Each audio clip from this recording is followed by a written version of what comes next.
Get out of our way! This city burns for a reason! That magnificent! Order through chaos, Let them fight. It keeps the... Ancestors, hear my call! Rise and battle the woke!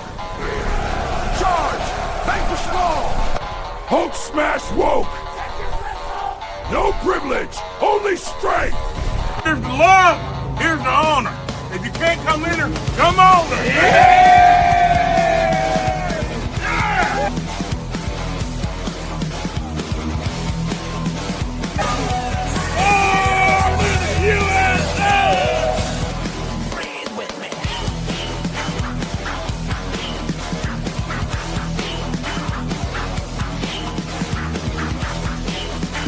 British people, your country is being given away while you sleep. Wake up before it's too late! Captain, we stand together against tyranny. Yes, Amelia, for freedom and justice, we will not falter. They call love for your homeland extremism because they fear a people who remember who they are. For freedom, God! Black Knight, keep pushing! See what you've done. I don't know who you are. I don't know where you are, but you may want to start changing your ways or changing your name.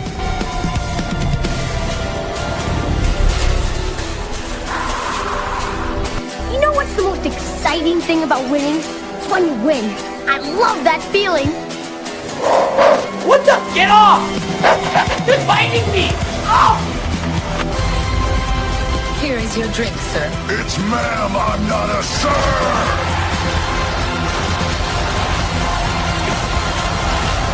We found the threat. Now, how do we make it big?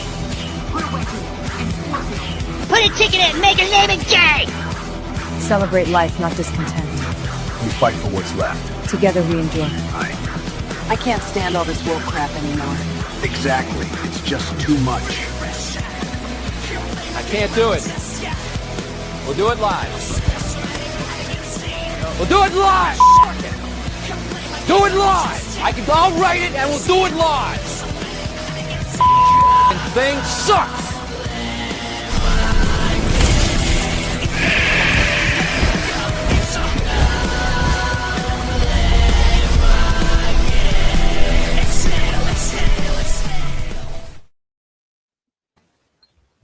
I like it very much. Hello, everybody. Hi, everybody. Hi, everybody. I did laugh. So yeah. You know, it's a great new slogan. If I can remember it, I'm gonna try to keep it up. Celebrate life, not discontent. Now I'm one discontent motherfucker. I'm discontent about everything, even things I like. I'm discontent about, but that's exactly why I should run with the slogan: celebrate life, not discontent. We need to embrace the good things. And yeah, there's plenty to bitch about. No shortage, right? The reason we have to be bitching about them for the right reason.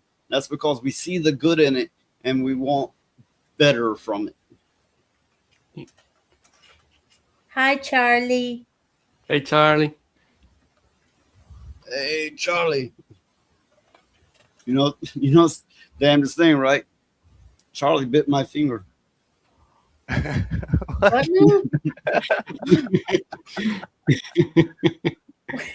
There were some really good things in there, summoning the ancestors and Hulk smash the woke and stuff like that was funny. Of course, Emilia was there. That is always very good.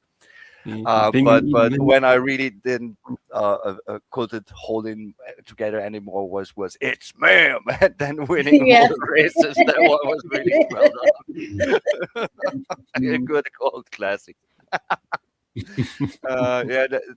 Very well done. It made me laugh. I mean, the bunny eating the ass also makes me laugh every time. I don't know why. It never stops. Every time I see that clip, I can't help it. I just die laughing. I think it's because they are laughing their ass off too, and it's kind of infectious. Well, it's like when somebody yawns. When one person yawns, before you know it, everybody's doing it. I heard that this is actually a natural process, like from the olden times. my my natural response when I see somebody yawning is I yell at them, "Wake the fuck up!" They say it's a compassion thing, like a yawning, something about compassion. I forget what they say. Well, everyone knows I am super compassionate. My heart is gonna explode from all the. We all know that's not true. No. I do. I do have compassion. I just have a hard time showing it. No, you are not a bleeding heart. Yeah. We all suffer from suicidal empathy, like the rest. Sure, we do. Yeah, I mean, I have so much compassion. I have to change my tampon 10 times a day. That's why there are tampons in the boys' rooms. Tampon Tim was on to something. Okay. It finally makes sense. The funny thing is, I have a real theory because I heard, I never tried this one, but if you dip it into strong alcohol like vodka or something and shove it up your butt, you get super drunk super fast. Maybe that's the reason. I don't know if that's true. I had a young relative that did that shit, and I was like, "That's gay." He's like, "No, that's kind of gay." Just a little bit. Just the same fucker also talked about how he loved getting his asshole ate out, and I'm like, "That's gay." He's got okay. If you, why are you gay? If you suck a dick. It's gay by default. It's like a fucking light switch. Flip, you're gay now. There's no off. This you're gay. That the end. Yeah, we all know it. We all know it's true. We all know that's how it works. Yet this fucker that Noise is talking about will deny it till the end. It's like, oh no, I'm not gay. It's like, man, please. You just own up to it. There's nothing wrong with it. I mean, just accept it, I guess. I mean, yeah, I mean, there's like, the issue? I mean, it's like there's nothing wrong with being gay. Just accept that's what you are and move on with your life. Quit being such if a you weird like stuff in your butt, then you gay. I'll hear statements like, "Oh, every man's a bit okay," and I was like, "You motherfucker, never had any such impulse in my life. Not even.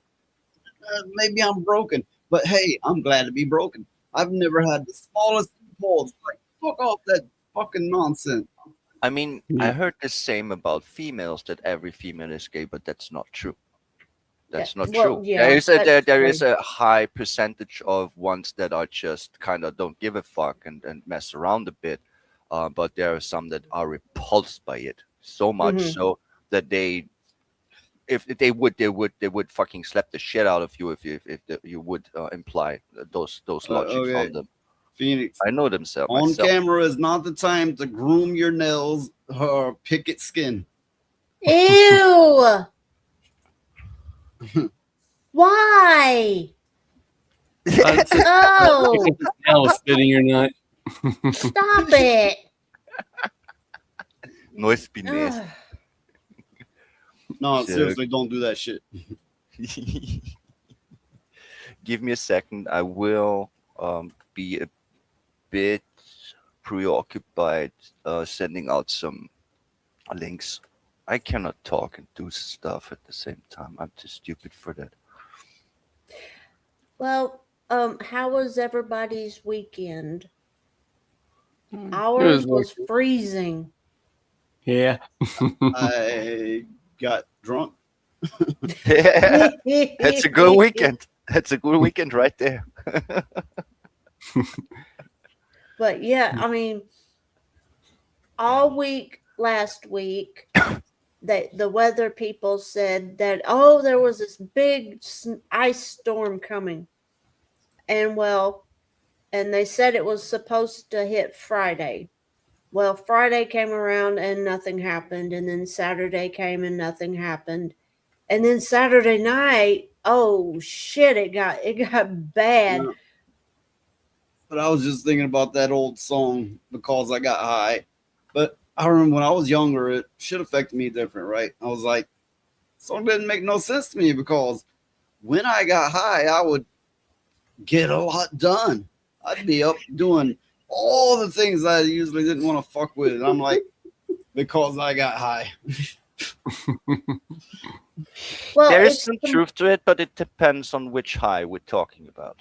well, that's what I was gonna say.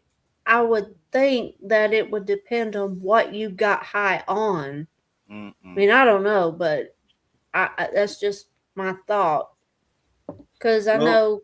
Here's what I got high on. Tonight the music seems so loud. I wish that we could lose this crowd. Maybe it is better this way. We hurt each other with the things we want to say. We could have been so good together. We could have. It is over. It's over, Elijah. I know. Oh, fucking do it again. Yeah. Looks like Charlie likes it. Just for Charlie. Charlie likes it very much. Yeah. Me too. But so yeah. I sent out all people that maybe show up, and that's that. I mean, our time slot is kind of when many people are not online in Discord. Often. And furthermore, I think that certain people have other shows they do or are there kind of go. Well, here's the deal. Any time slot, and I've done it on different time slots, is like, oh, but this person and this and this and this, and it's like, okay, let's change it. Oh, but now is this one? Fuck off. You're totally right. There are no free time slots whatsoever. It's just I'm pretty sure that, for example, John would not show up because he does something with Toasty, I guess, or something like that. I mean, I meant it more in this sense of that people that would show up cannot because they are otherwise engaged themselves. Yeah. Well, I think some of it might be, weather conditions in a lot of places are. In the United States are horrible right now. Yeah. And I heard about it. Don't have power and stuff. When someone had frozen pipes. When I first started doing the live, it was Tuesdays and Sundays, I think. Yeah. Oh, I'm so glad you switched to Mondays and Thursdays because Tuesdays my day off where I do fucking nothing on the same with this Sunday. The longest time I had a regular panel before everybody started jumping ship. Okay, but they'd be like, "You should do more days," and I'm like, "Okay, I got it." And they'd be like, "I can't make it. Pick another day." Oh no, that was not good for me either. And I'm like, "Then shut the fuck up." Yeah. I mean, well, shit, under the week, I can't do Actually, I could do every day, but here's the thing. Weekends, I will at times visit family. And that's why Saturday and Sunday are actually not that good for me because sometimes I will not be here. And I just got used, since I am now on shows and stuff, that Tuesday is nothing.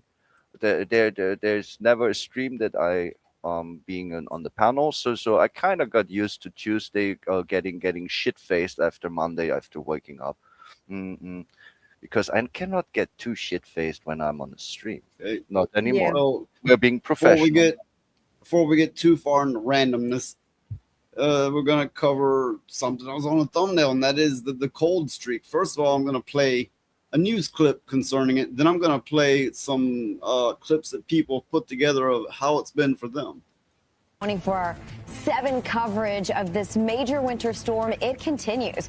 We're about 48 hours in, those impacts beginning in the plains, the southern plains, on Friday. And we still have to get through the rest of today and into tomorrow. Honestly, as advertised, this system developing, moving through the southern Rockies, still pretty significant swath of snow that we have extending from Texas and now moving into the Northeast. So we focus on Baltimore, after dumping some snow and ice across the southern plains on Saturday, this winter storm, it's now targeting the Northeast. And we've got significant snow about to move in. If we haven't seen it in the Northeast yet, you soon will. 21 states are under emergency declarations as this storm is moving through the country. Power outages are climbing this morning. Checking in. I just got to pause on something. Go back a little bit. Moving through the country. Yeah, there it is. Do you see it? Gaylord, Michigan. Yeah, but I didn't want to say anything. Gaylord. Where are you from? Gaylord. I wouldn't tell nobody. Now I see it. Oh my God.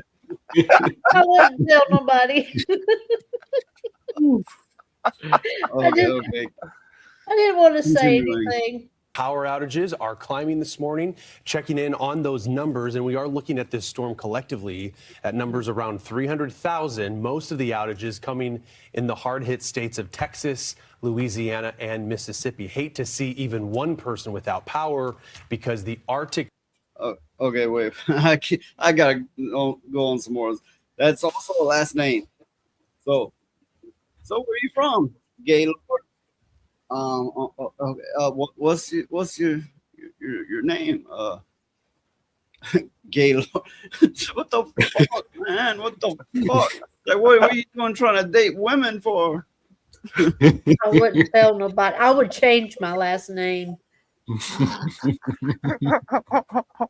I would change it. Hey, I'd be like, at least it's not half cock.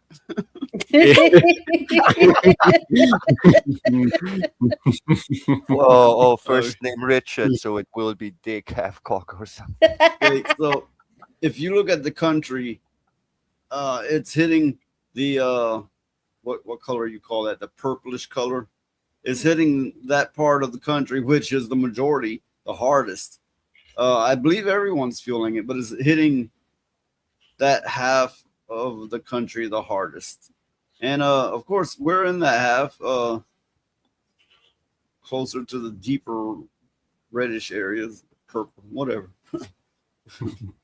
Blast that we have behind this front is significant, and those numbers are expected to climb. So being ready for a system like this does require some preparations, also assuming that we will lose some power. So here we go. Winter storm warnings. They remain in effect from New Mexico all the way into Maine, Bangor, Boston, New York City, D.C., and Richmond. The system is still pretty sprawling, Marissa.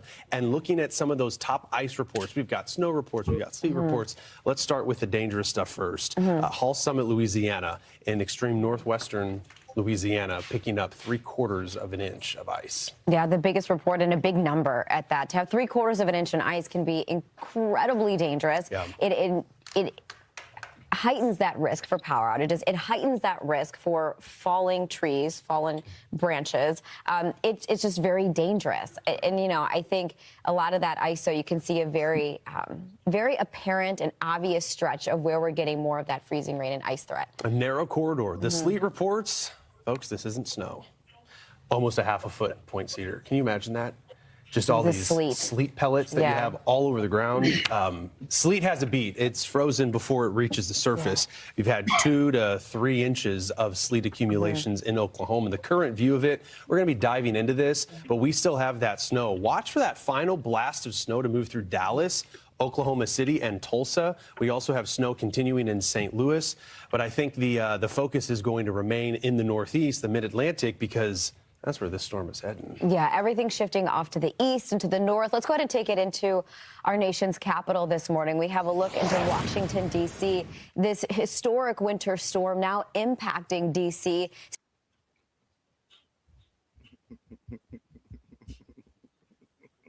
Oh, shit, ice across the nation. Ice is across the nation.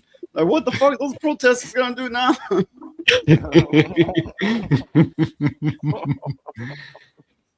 Still dark. We're still waiting for the sun to come up, but noticing the temperature, 16 degrees, feeling colder than that because of the wind. And the snow, it is falling. It's been falling now for a little bit. And we have that winter storm warning that will remain in place through tomorrow morning.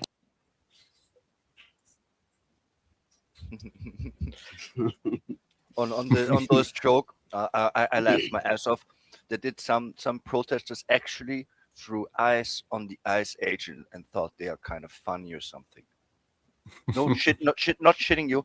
Came out with a fucking tray of ice cubes and threw it at them, and I was like, the fuck, dude, the fuck. What's wrong with you people? Okay, I have another clip, but I'll get to it. Another thing we'll likely talk about at some point is that that protester that got shot. It's a lot of going on with that. We'll get to that, but first let's talk about the other ice. Yeah, it was just because of Charlie's joke. So cold here right now that the pop is freezing. Fuck. And exploding.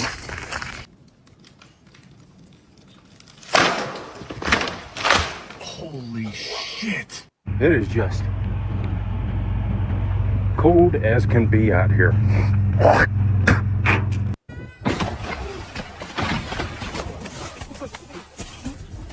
Bet nobody's ever seen no shit like this. Oh yeah.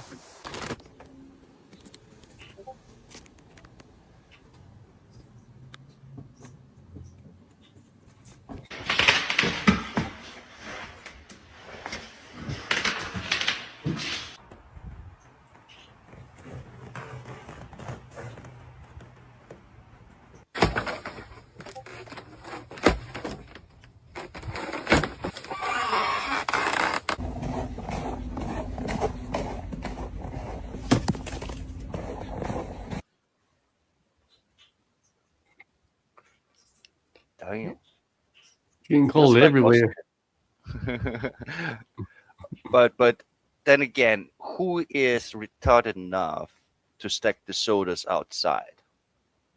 You'd be surprised. You're muted. That's a 300 IQ move right there.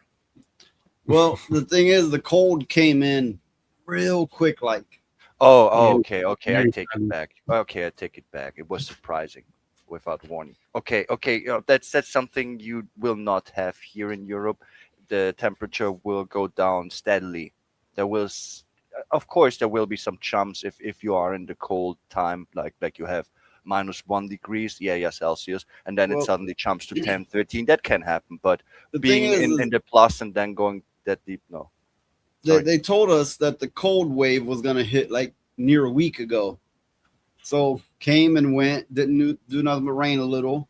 And then overnight, it just like hit like bam, like close to 0 in Fahrenheit. Yeah, I mean, it was so fast. I had to get the puppies out of their room and bring them in here and put them closer to the heater because they would have froze. They would have just been dead the next morning. Yeah. In the day, you go out without a jacket. Then the night came, and my car door was frozen shut. Oh yeah, before when the cold was coming in, you didn't really feel it. You have your temperature the way you always have it, and you didn't really so much feel it. But then you go outside and everything's just encased in ice. I went out. I knew it was coming. I went out and I went to open the car door. It was frozen shut. The windows, the front and back window was iced over. So yeah, happened real quick. Yeah, I kind of expected to do the same thing tonight. I got going to work in the morning. So from Charlie Nuclear, I'm glad you guys are okay and have electricity. The noise pollution man fam. Well, I'm glad you have a 3rd grade education to misspell electricity. I'm kidding. But come on, you cannot. I make all the typos. It is a miracle we do have electricity. No, I'm kidding, but hey, Charlie Nuclear, I'm glad you're okay too, providing that you are. Well, it's just a miracle that we have electricity and internet.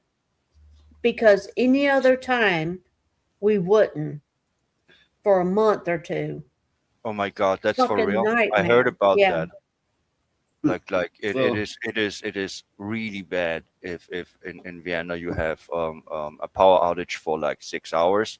That's like fuck you city. What the fuck are you doing? no, Months, here months. where we're at, we've Damn, had them for more than a month at a time before.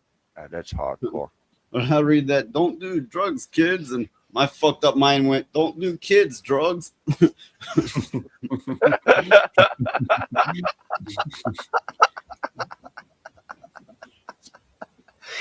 Don't make kids drugs. That would be acceptable. What you said is kind of nasty.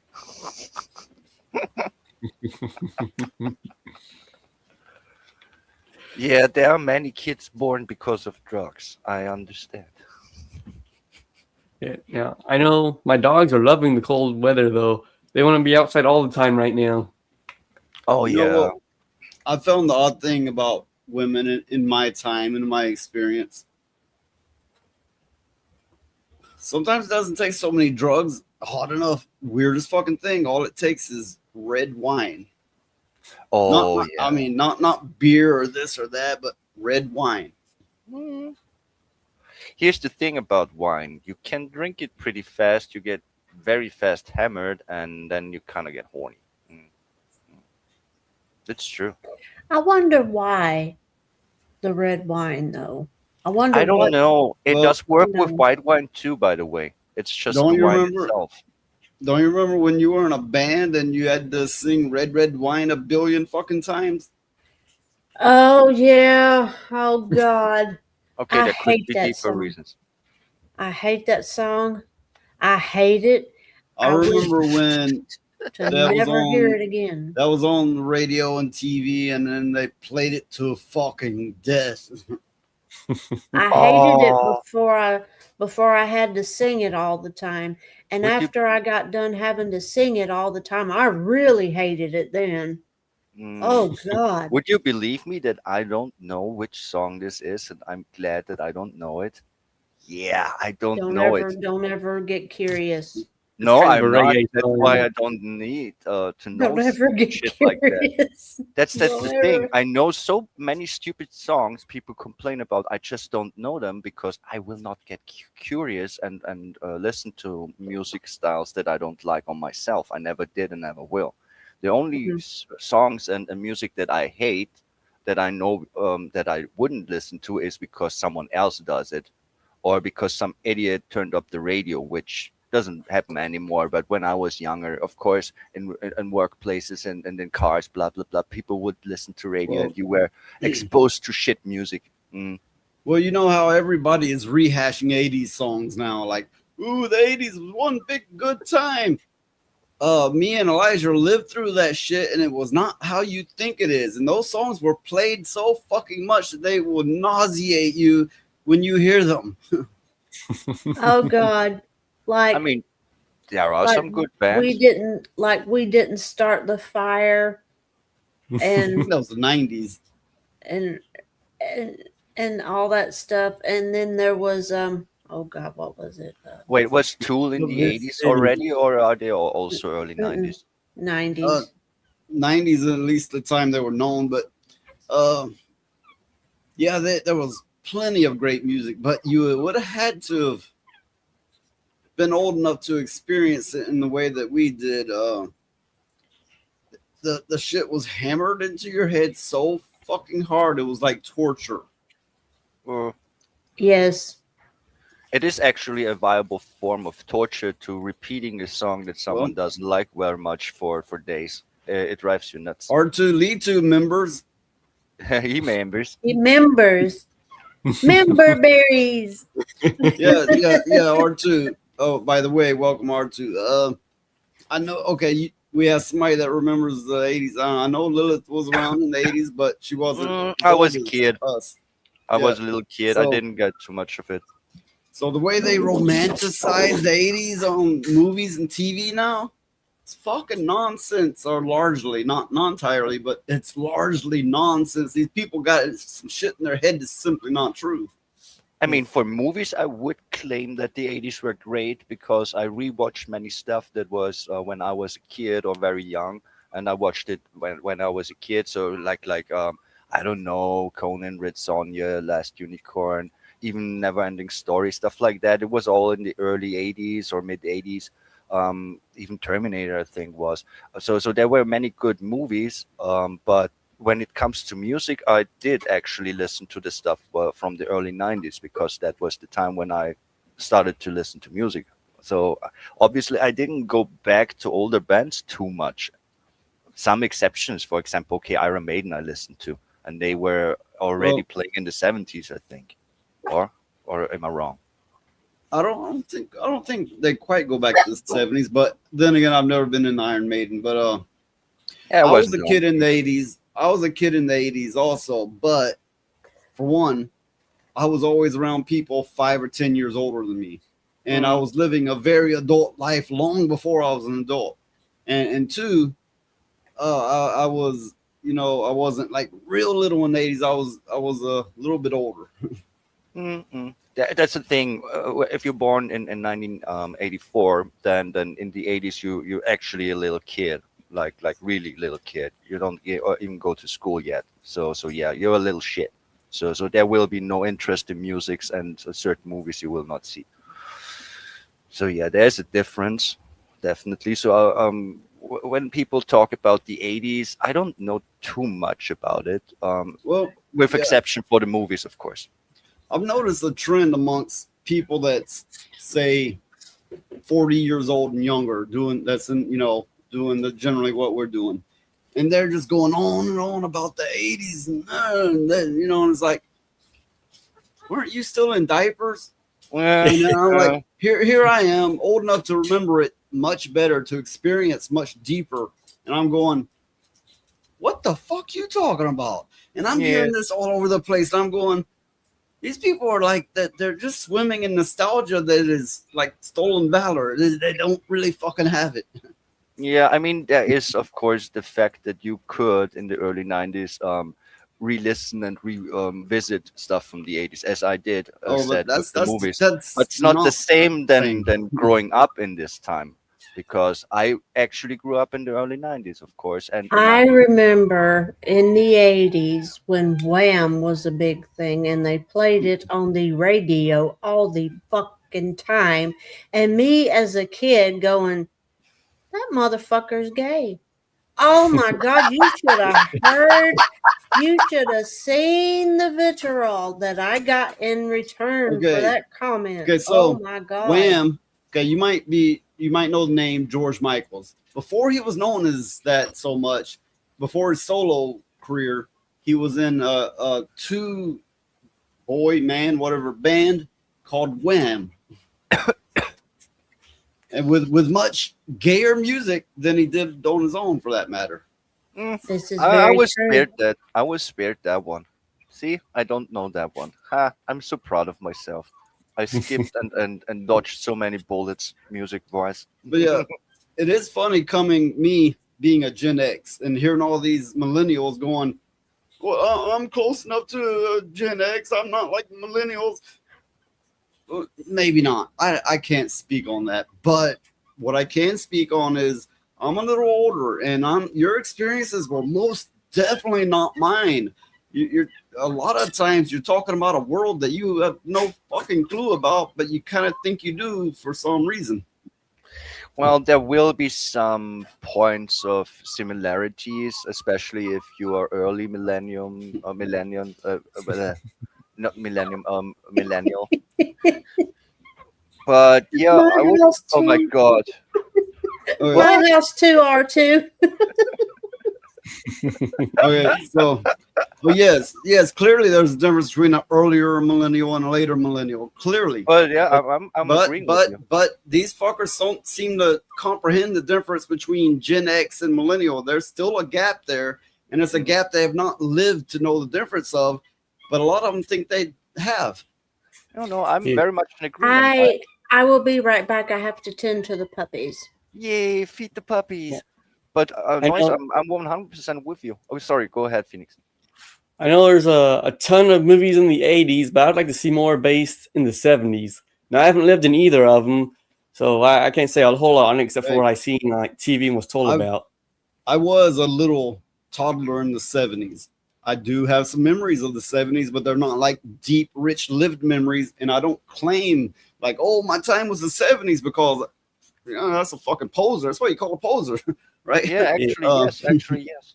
Because you did not grow up in this time and you don't know how it felt and how it was like.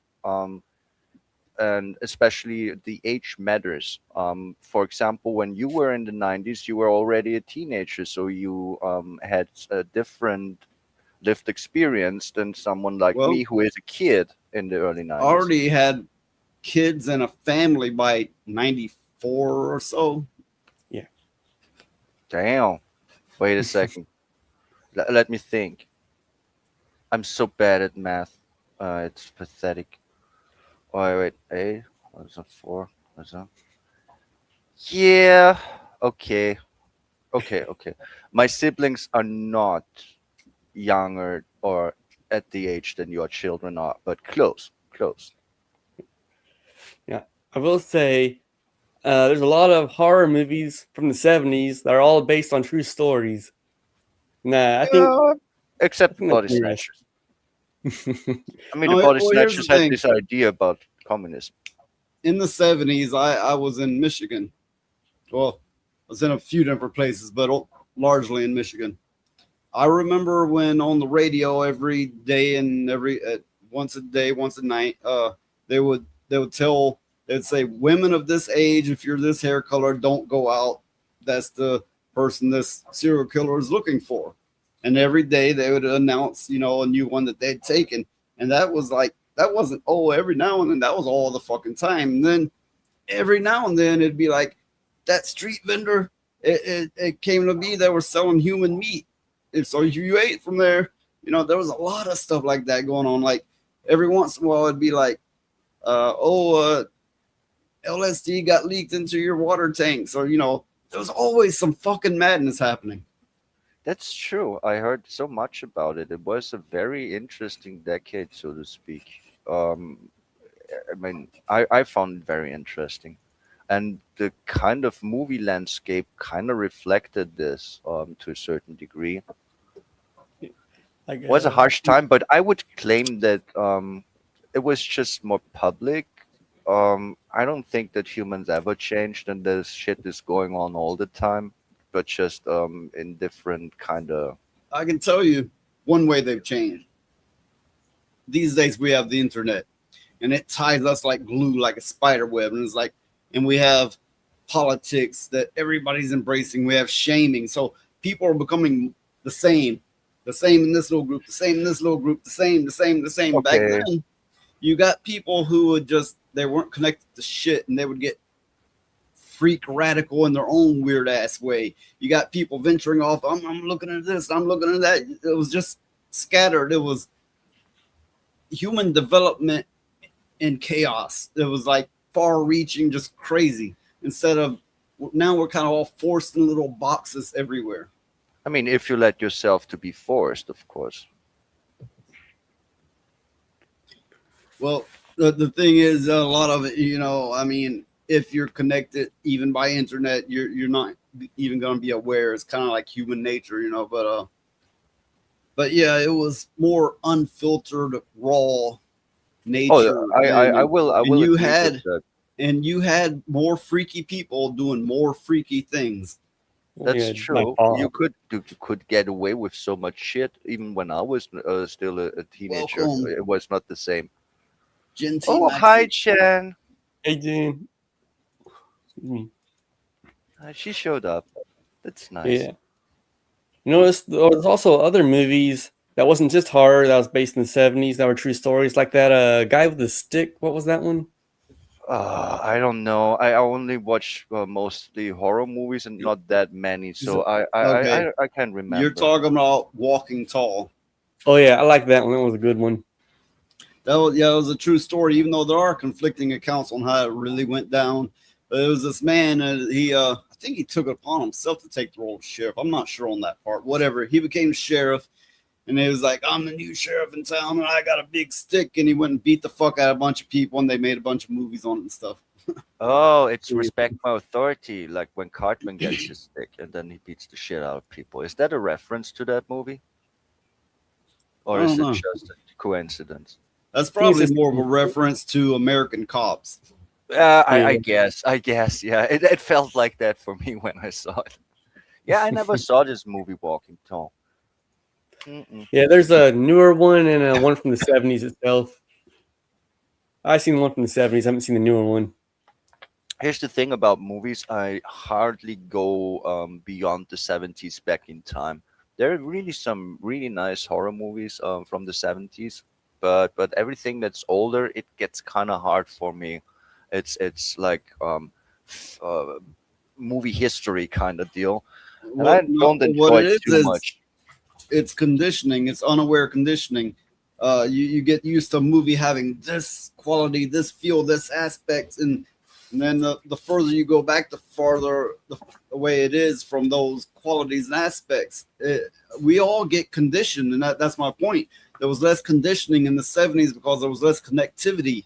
So people got really freaky, and you got all different types of life in humans.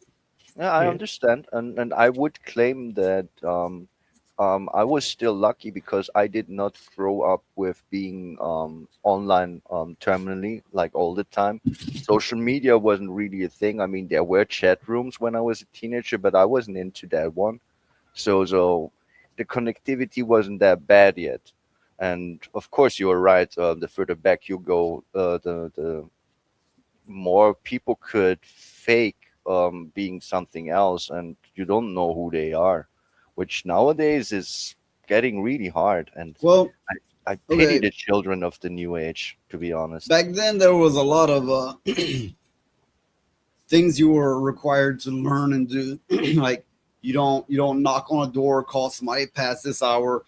You're at the table when it's dinner time. You don't put your elbows on it. Fucking everything had a what's the term for it?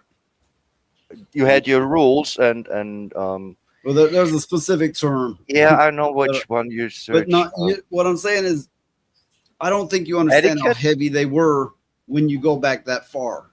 Say if you had parents that grew up in the 40s and 50s, what they pass down on you is such a social and home conditioning that everything had an extreme etiquette. Everything you're gonna type, you better have the fingers on the right letters. You better be positioned right. If you speak to someone, they better have the right etiquette. Everything was just loaded down with etiquette back then. So here's my point. You could carry this etiquette, and if you were good at this etiquette in public, you would pass for normal. Then everything you did on your own, that didn't have shit to do with that etiquette. So the only thing that was really required to pass for normal is to follow all those etiquette rules. Very true. So, I mean, in my day, we still also had those rules because my parents grew exactly up like that and they passed it still down. But here's the thing, my generation started to not do that anymore. Some do, but the percentage is way smaller. And with every generation, it gets smaller. Then the other factors come in. So I would argue that the lack of etiquette is an etiquette of its own, because then if you stick to the classic ways, the people now are going to be like, oh my God, that's fucking rude. So there you go. Yeah.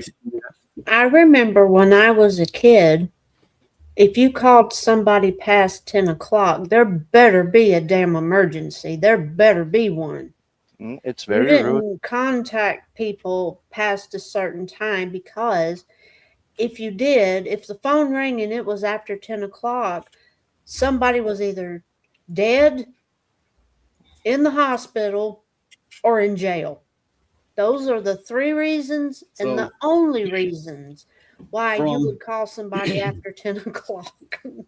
From Genty Maxi, the Japanese explain it as boards with nails. If the nails aren't placed right, people trip on the nails. Speaking of etiquette, in which She says it's meant to keep people in order. It is, Yeah. but in some cases is not a bad thing. In some cases, this etiquette helped keep society a level society. A lot of it was purely fucking unnecessary. Of course, we know this. Of course, but there was some of it we could use now. Oh, definitely. For example, for just being respectful and polite when you are outside. I mean, I was raised that way, but that is gone. That's just gone. I mean, Yeah. we were taught that it's more of a language thing. You will never speak to a person in the normal like hi you. It is a formal thing. You will address everyone, especially elders, in a formal language. If you just talk to them, if they are your sibling or a Well, friend, this is seen as very rude. But nowadays, you can forget about it, or and just greeting someone. I remember when internet messages started being big U, big R, like you are, and I thought they were retarded. I was like, okay, I'm gonna have to watch what I say because this person they're slow, right? And then I started getting these messages that'd be like WYD, and I was going to everybody, what the fuck? I keep getting messages going WID, and okay, I grew up in a time where you have a full keyboard, you know how to spell letters. What the fuck is wrong with you that you're not doing this? Okay, so I'm a victim to this. I find it funny. Quickly I do that. went to WID and you know, and I was like, for the longest time, I genuinely thought they were stroking out or they were retarded because mistypings, I get that. You know, a little bit of misspellings, I get that. But this, the fuck is wrong with you? And it's in a whole new level, and I actually started to enjoy it. I remember when I was starting out on my keyboard, I was actually not doing this, and I thought the same. What's up with you? Why would you write this way? And now look at me. I do it too all the time. I even changed it in things like you making fucks at me and stuff like that. So I overdo it in. I don't know. It It's just happens. advanced. It's advanced to now people can write a string of letters and people read each letter as its own word because they're so used to set phrases. So they will read, you know, I've seen this on Reddit. They'll put a string of letters, like a sentence worth of letters, and they will read that out as if each letter is a word. And I'm going, they're going, well, we're superior. It's shorthand. No, you know what's superior, motherfucker? Being able to read and type. You know, I mean, this is gonna trip you up ultimately. This is like a bad wire that's not getting the full signal through. Yeah, it's a bad habit. If you can do both, I think it's kind of okay. So you can read when people write like that, and you can write, but you should be able to read and write normally too, as a baseline. What it is it's going to the bare. I forget the phrase, but the basic common denominator. What is okay? Let's say you need to slightly alter what you're saying. Well, suddenly it's going to break your entire fucking code, which means either you're going to be speaking real simple with very known phrases the entire way, having to do more of it to get your point across, or write it how it's actually supposed to be written. Think about it. There are words which one letter will change the entire meaning to the word. How are you going to handle this in this situation? Well, I think there's something to be said of the art of writing. Wait, I've set off the fucking chat. Here they go. Ah! Phoenix. I haven't. What would Jesus do? I have no idea. Oh yeah, okay. Okay, chat. Take your Adderall. It's gonna be all right. Rub the fuzzy wall. You'll make it. At least I knew what Charlie was writing. He asked, "What would Jeebus do?" That one I know. And to answer your question, I actually do use stupid things like just an U for you and an R for RU. Oh, yeah, but other words you just write normally. You take shortcuts where you can, and yeah, it would be the solution to the answer you asked before. Just Well, write the shit you need to write, and the shit you can write shorter, you just do when you know that the person on the other side Well, understands it and writes the same. it really didn't stop at writing. You have to think of the way people talk now. Here's a good example That's that true. first hit me hard is people would say, "What's up?" And that alone is shorthand, right? And back then, when people first started saying it, they'd look up and you go, "You dumbass, what the fuck you talking about?" Okay, that was people's initial reaction. Then they got used to it. Then it became sup, Mm. which that does not mean to suckle on a teat. well, that or it can mean to sup like a glass at dinner. Oh, that I didn't know. I always thought it's just sip. Take a sip. Mhm. Sup. Mhm. Okay, So, okay. so In the it, past it tense. also it bled into speech. Now True. go to any let's say this while being racist, ghetto-ish area and try to decipher what those motherfuckers are trying to tell you. And tell me how this shorthand has helped you. Yeah, it did not. I remember somebody called me and they had the wrong number and they asked me who this is. And I'm going, Yeah, who this what? is. And then I said, what? And they said, who this be? And it took me a second. I'm going, oh, you mean who is this? Yeah. I said, who the hell is this? Here's the thing. If you grew up with any etiquette, you don't call somebody and demand to know who it is. That's bad etiquette. That's stupidity. Besides that, I would have answered, "This is your kindergartner teacher. Get your ass back to school." Well, you know, I said, you know, you have the wrong number. And then they said, oh, my bad, and hung up. And I'm going, who in the fuck was that? Who talks like that? And then Sorry, I started Arju, I don't noticing, understand. and then I started noticing all the younger teenagers and shit, they all spoke like that. And I'm going, how the hell do they understand each other? I'm going, oh my God. Heaven help them if they have to go on a job interview or anything. With the current generation of young people, we could just continuously fuck with them because everything they say, we could just come back with 6, 7 and start laughing our asses off.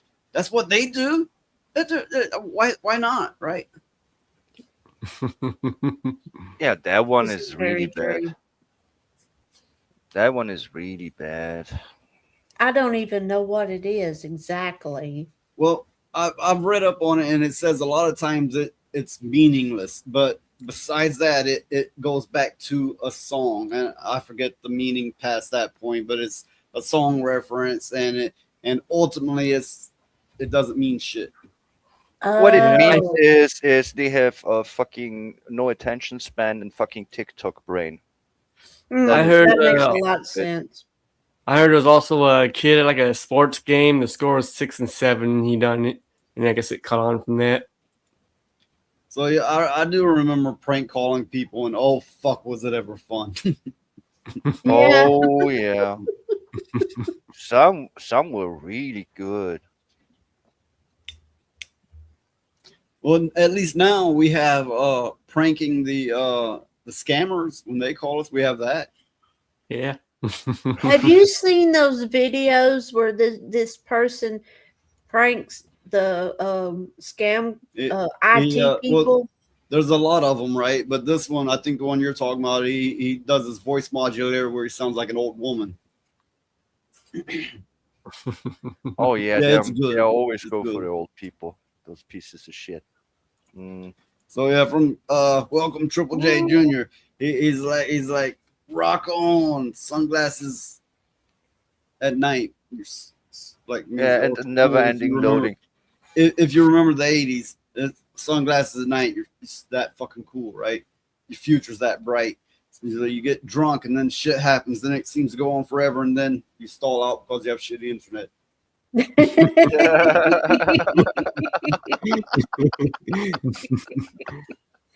But yeah, this guy, he has, it's like Noise said, he has a voice modulator where he sounds like an old person, and he just pranks the shit out of these Hindu scam callers that want to fix your PC, you know. It's funny as shit too. Yeah, don't redeem. Why did you redeem? Yeah. Look, if you, I don't know if R2's got his name right, but he says Kit Boga. Whatever the case, look that shit up. It is hilarious. It is so funny. You'll be laughing your ass off. Okay, I would check it out. So Gen T, Maxie, we raise our kids by overstimulating them with cartoon tablet kids and then board them with baby parks. Well, I can't speak of parents today.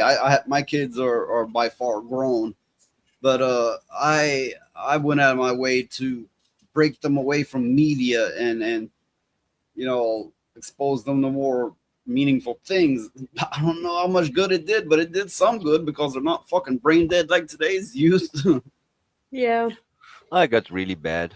Most of them cannot retain the meaning of whatever they read and are incapable of reading books. I said this before. This is going on for a time now. As I said before, now it's the AI issue. The little ones in elementary school, they don't want to fucking learn shit in the first place because why do I need to read? I can ChatGPT make it read for me. It's the answer. I mean, and they really mean it. Teachers right. are struggling to teach. First because they cannot fucking have attention, and now because they fucking refuse in the first place. You're right. You're absolutely right on all that. I was looking at this Grok AI, right? And I clicked this fucking thing. It's like unhinged mode. It's like, oh fuck, this. Yeah, it's unhinged, all right. Still not quite how. I mean, I can be unhinged, but mine's a little different, right? But ultimately, I'm like, people pay for this. Ultimately, I'm like, its usefulness is limited. You could squeeze some usefulness out of it, but largely, it's a toy. Yeah, that's true. Well, I mean, it is sad that a lot of teachers have given up teaching kids. What else should they do? I mean, because the kids, they just will not learn a damn thing. They said they'll sit straight up tell the teachers, why do I have to do this? I can just go to chat GPT and it does it for me. Or I can look it up on Google. Why do I need to know this shit? It's like, okay, in the event. I used to be a smart ass, right? Teacher be like, what's the blah, blah, blah, blah? And I'm like, what the fuck you ask me for? Don't you know? Aren't you supposed to be a teacher? Smart ass. Oh my God. That's a good one. I mean, here's the thing with kids. They don't understand deeper thinking. That's why you teach them, but they will not learn anymore. It's a real issue. Yeah. And when they are getting older and by some wonder finally understand that actually knowing something for yourself is valuable, they are so far behind that they will give up anyway. So this is just built to fail on purpose, obviously, because how easy is it to control the whole population if they are all fucking mongoloids? Yeah. And they Well, can't the even read. thing is that's the way the powers that be want them. Yeah, of course. Well, I can't speak for other countries, but here in America, go to any school, go to any college. The number of white people are like super fucking slim. Well, it's largely black. It's other things that's not white also, but it's largely black. But that's not the point I'm getting at. I'm not attacking this or that or whatever. But all of us can't help but see, where the fuck are the white kids? Where the fuck are they? Well, I think a lot of it comes down to you have all these programs for kids of different nationalities, right? But you really don't have that many programs for the white kids. You really don't. I mean, there's things for all the nationalities except if you are a white kid, you're pretty much shit out of luck, you know. And that's for a just long the time way now. it is in the United States. I mean, I mean, can't speak for everywhere else, but oh, that's the way didn't it I tell is. the nice story the last class my Hey, mother worked? welcome, Lieutenant Giratina. What happened to Sarge? He got demoted. Oh no, he got demoted. Wait, is What'd you lieutenant do? higher than sergeant? Wait, is this the same Wait, person or is this promoted. another person? Promoted. I'm sorry. Yeah. Yeah, but is this the same person or a different person? Because it could be another person with a very similar username. No, I'm It's the pretty same sure. person. I'm pretty Promoted. sure. Promoted. Promoted after reaching 6K. Oh, congratulations. 6K. That's a hell of a number. Mm-hmm. Teach me how to do it. Maybe I'm too mean and nasty about shit. Maybe that's it. I mean, it's kind of my nature, but I fight against it. I do. No, really, I do. I do. You'd hate to see me not do it. Don't make me come over there. Well, hey, it's nice to see you, Lieutenant Giratina. I'm talking to the dog. She Yeah, of was course. about to start throwing a fit. I told her, don't make me come over there.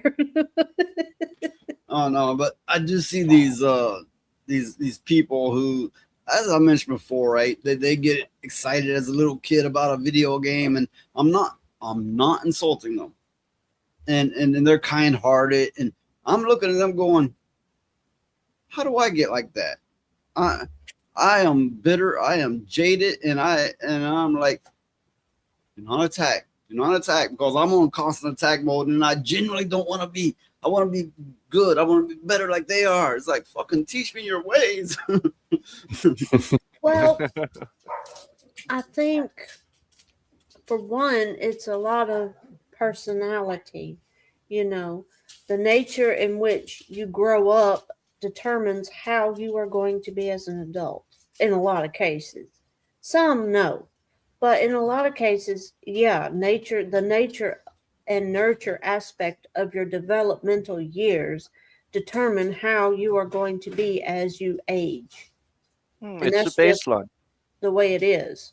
It's the baseline you build on, and the longer it goes in a certain way, the more set you will be in certain ways. Of course, I would agree with that. Yes. Well, I had, I think, 6 siblings that were way older than me that liked to beat the fuck out of me all my youth growing up. Yeah, good times, good times. That would do it. I would claim. I mean, compared to some single kid that got everything handed on a golden platter to them, they will have a different personality, I would assume, when they grow up. No, okay. What Charlie Nuclear says is seriously, Jesus helps a lot with it. I'm all for that. Not religion, so to speak, or per se. Per se. Let me say per se. I don't want to sound insulting here. I believe in the message. I believe in the love and the faith. All that's good. I'm all great. I'm for all that. I believe in spirituality. But the structure of the modern day church is, I find a little funny that I have an issue with it. I will sustain from saying anything. Everyone knows what I think.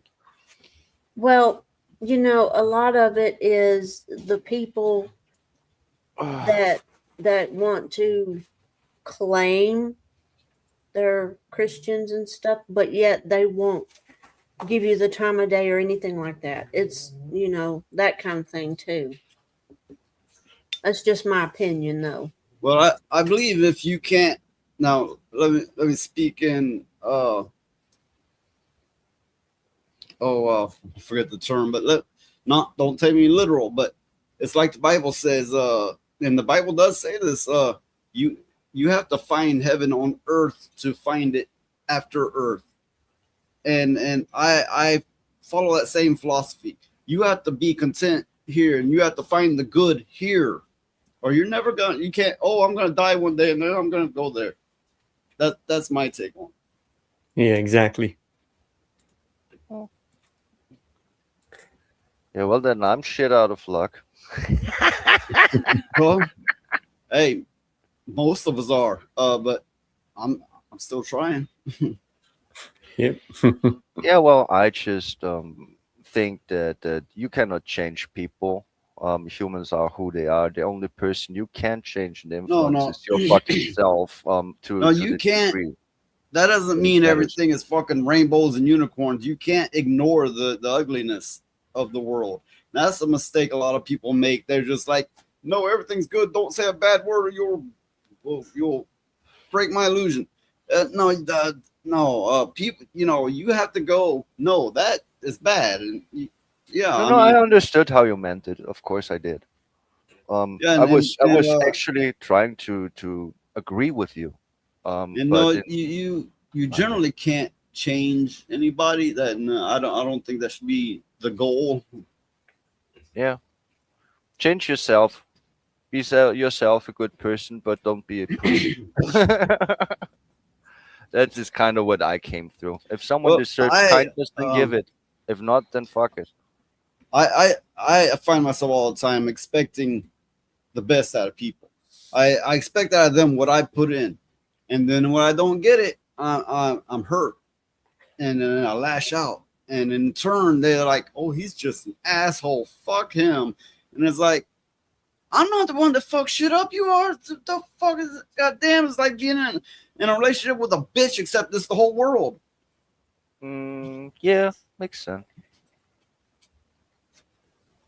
Definitely makes sense. Yeah, I just don't deal with people like that no more.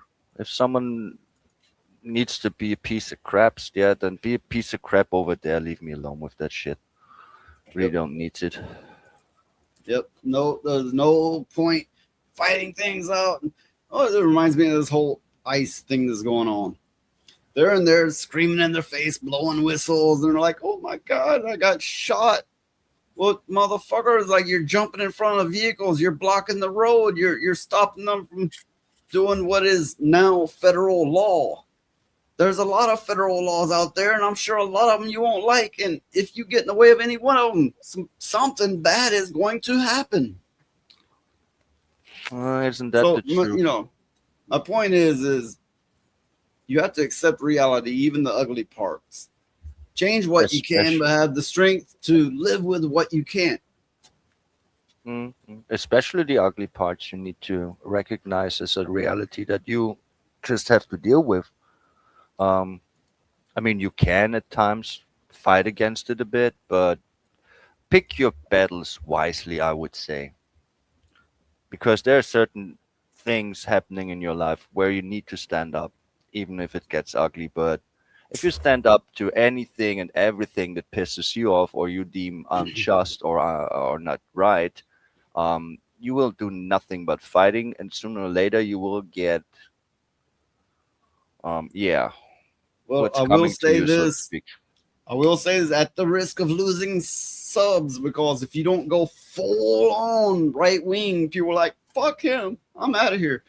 At the risk of losing subs, I think it was going too far when they took away birthright citizenship, the one who were born here, because they may have been born here, grew up their entire life, had their family, it's an American family, going to school, had their friends, their whole life's rooted. And it's like, we're throwing you in another country now. It's a bit much. Yeah, it really is. Yeah. Well, I mean, I know yeah, why they changed this, because many will abuse that. They for example, the wife is pregnant and they come here, and give birth here, so there will be citizenship to Well, deal not with that everything has issue. to. You're not wrong, but not everything has to be so black and white. Meaning, It is of course not. meaning. Oh wait, meaning. You can put fine points on it, like uh, depending on this factor and this factor. If you fall within these, you know, then it's safe. But I don't believe that's how it was applied. I believe it was applied if your parents were illegal, you're out of here. Oh, you're 80 years old now. Fuck it, you're out of here. It's kind of like that. I think that the birthright thing should be is like, okay, if your child was conceived and born here, then you should be able to stay. The kids should be able to stay, provided the kids should be able to stay provided they have family here that's legal that can take care of them. If they don't, then they would have no choice but to go back with their parents.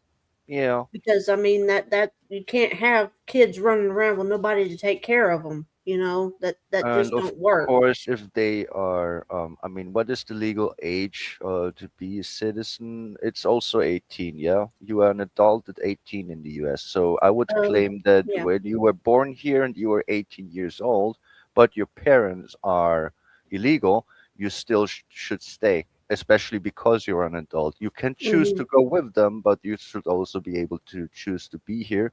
And I Mhm. would also agree that if there are other family members or a guardian, so to speak, should also be a factor that you stay here if you Well, actually were conceived and born here. I'm with you on that one. That makes sense. And it yeah, it was reminds for a me. long time.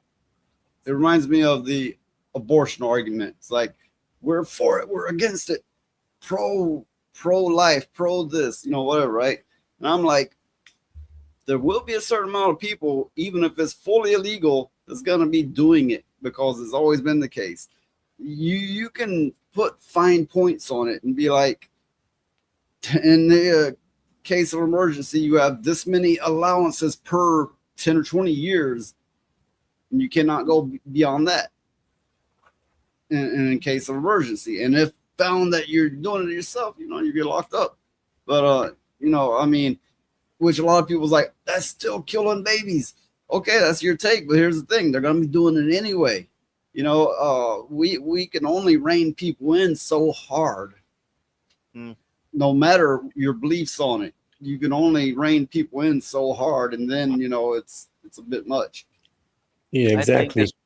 this, especially as such complicated issues like that, the black and white mentality often is very destructive. No matter which side you choose, there should be a more moderate approach to issues like that. Always. But that's the funny thing, which I noticed about humans. They really like their black and white solutions. Yeah. They I don't mean, don't want to deal with the issue head on, and in a actually, I would say, solution kind of oriented matter that actually makes sense. Nah, either that or that. Just make it easy, clean cut kind of deal. Makes the well, I world simple. remember I remember when you heard about the little kids getting deported by themselves, and they didn't have a guardian or anything. They just booted them out. And to me, I don't think Trump did that. I think it was either Obama or Bush one, but it was some one of them. But anyway, I thought that was wrong because anything could have happened to them kids. Anything. And that's like, why are they deporting kids if they don't have a guardian to go with them? You see what I mean? That just Yeah. doesn't seem right. Just like, okay, their parents are getting deported and they're little and they ain't got nobody else to take care of them. Ideally, the country they're sending them to should cooperate. I doubt they do. I doubt they will. But ideally, here's why: you send them back there. and they may not even speak the language. I don't know, but let's say they do. Send them back there.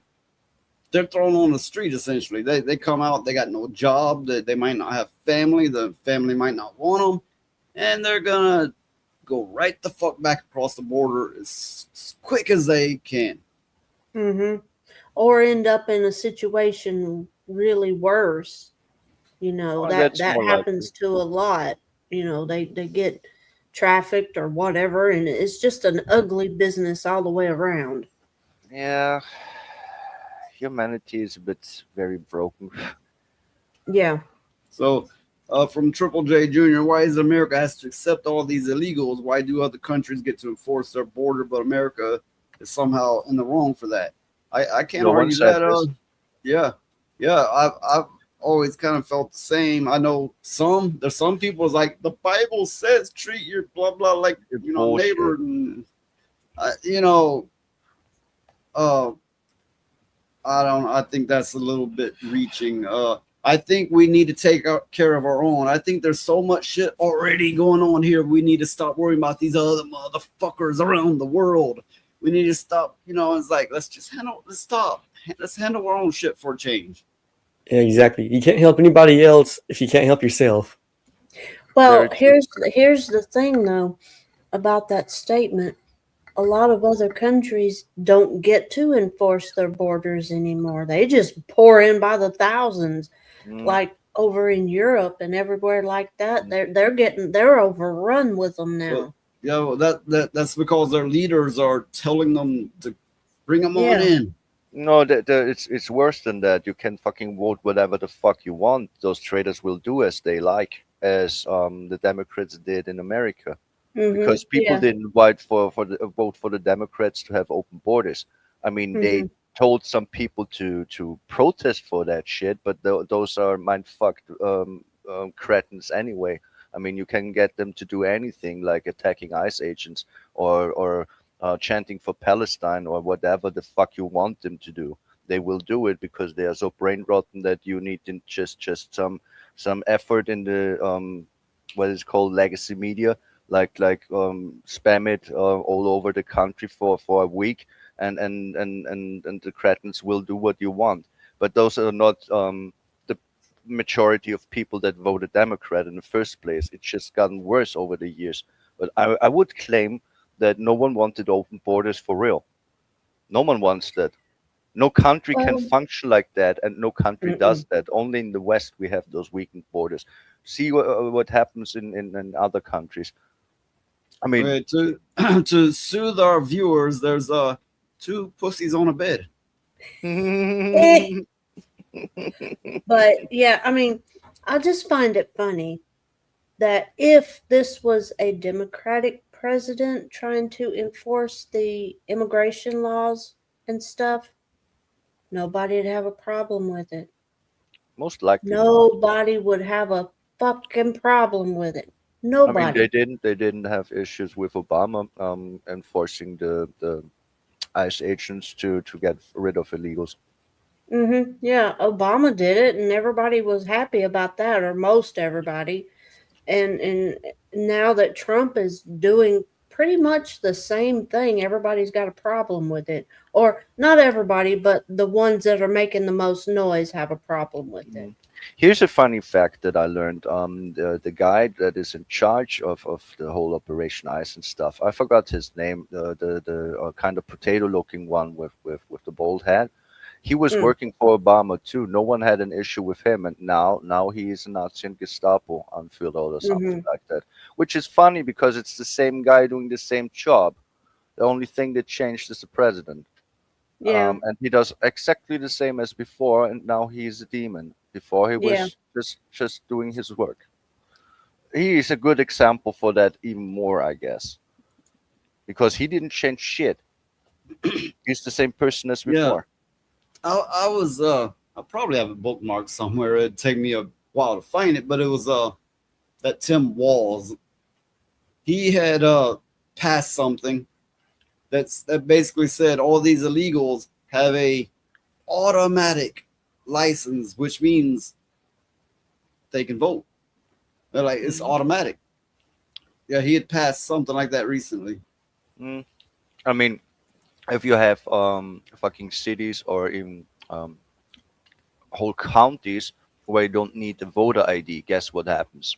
Voter fraud. Yeah. I mean, are you fucking kidding me? Everyone can vote if they're a citizen or not. And furthermore, if you're smart about it, you can vote in many places. So, like, you cast 6 votes. Yeah, congratulations. If that's not voter fraud, then I don't know what is. Yeah. It is I mean, impossible, sorry, but it's impossible without ID to be able to vote. I would even go so far that some retards that there should be a test that you're even smart enough to vote. I mean, I seriously. agree with that. I agree I with mean, that. And if you can't pass the simple test, you don't need to vote. I mean, you don't let fucking drive people cars before they didn't get their license. Mm-hmm. Well, I'm an American. Always been an American. Never think, never, shit, fuck. I'm for that matter a large part Native American. To this day, they won't let me have a driver's license. Nope. They sure as They fuck won't. won't. Oh, you got to follow what I'm saying. They won't let me take the test. It's I nasty. know.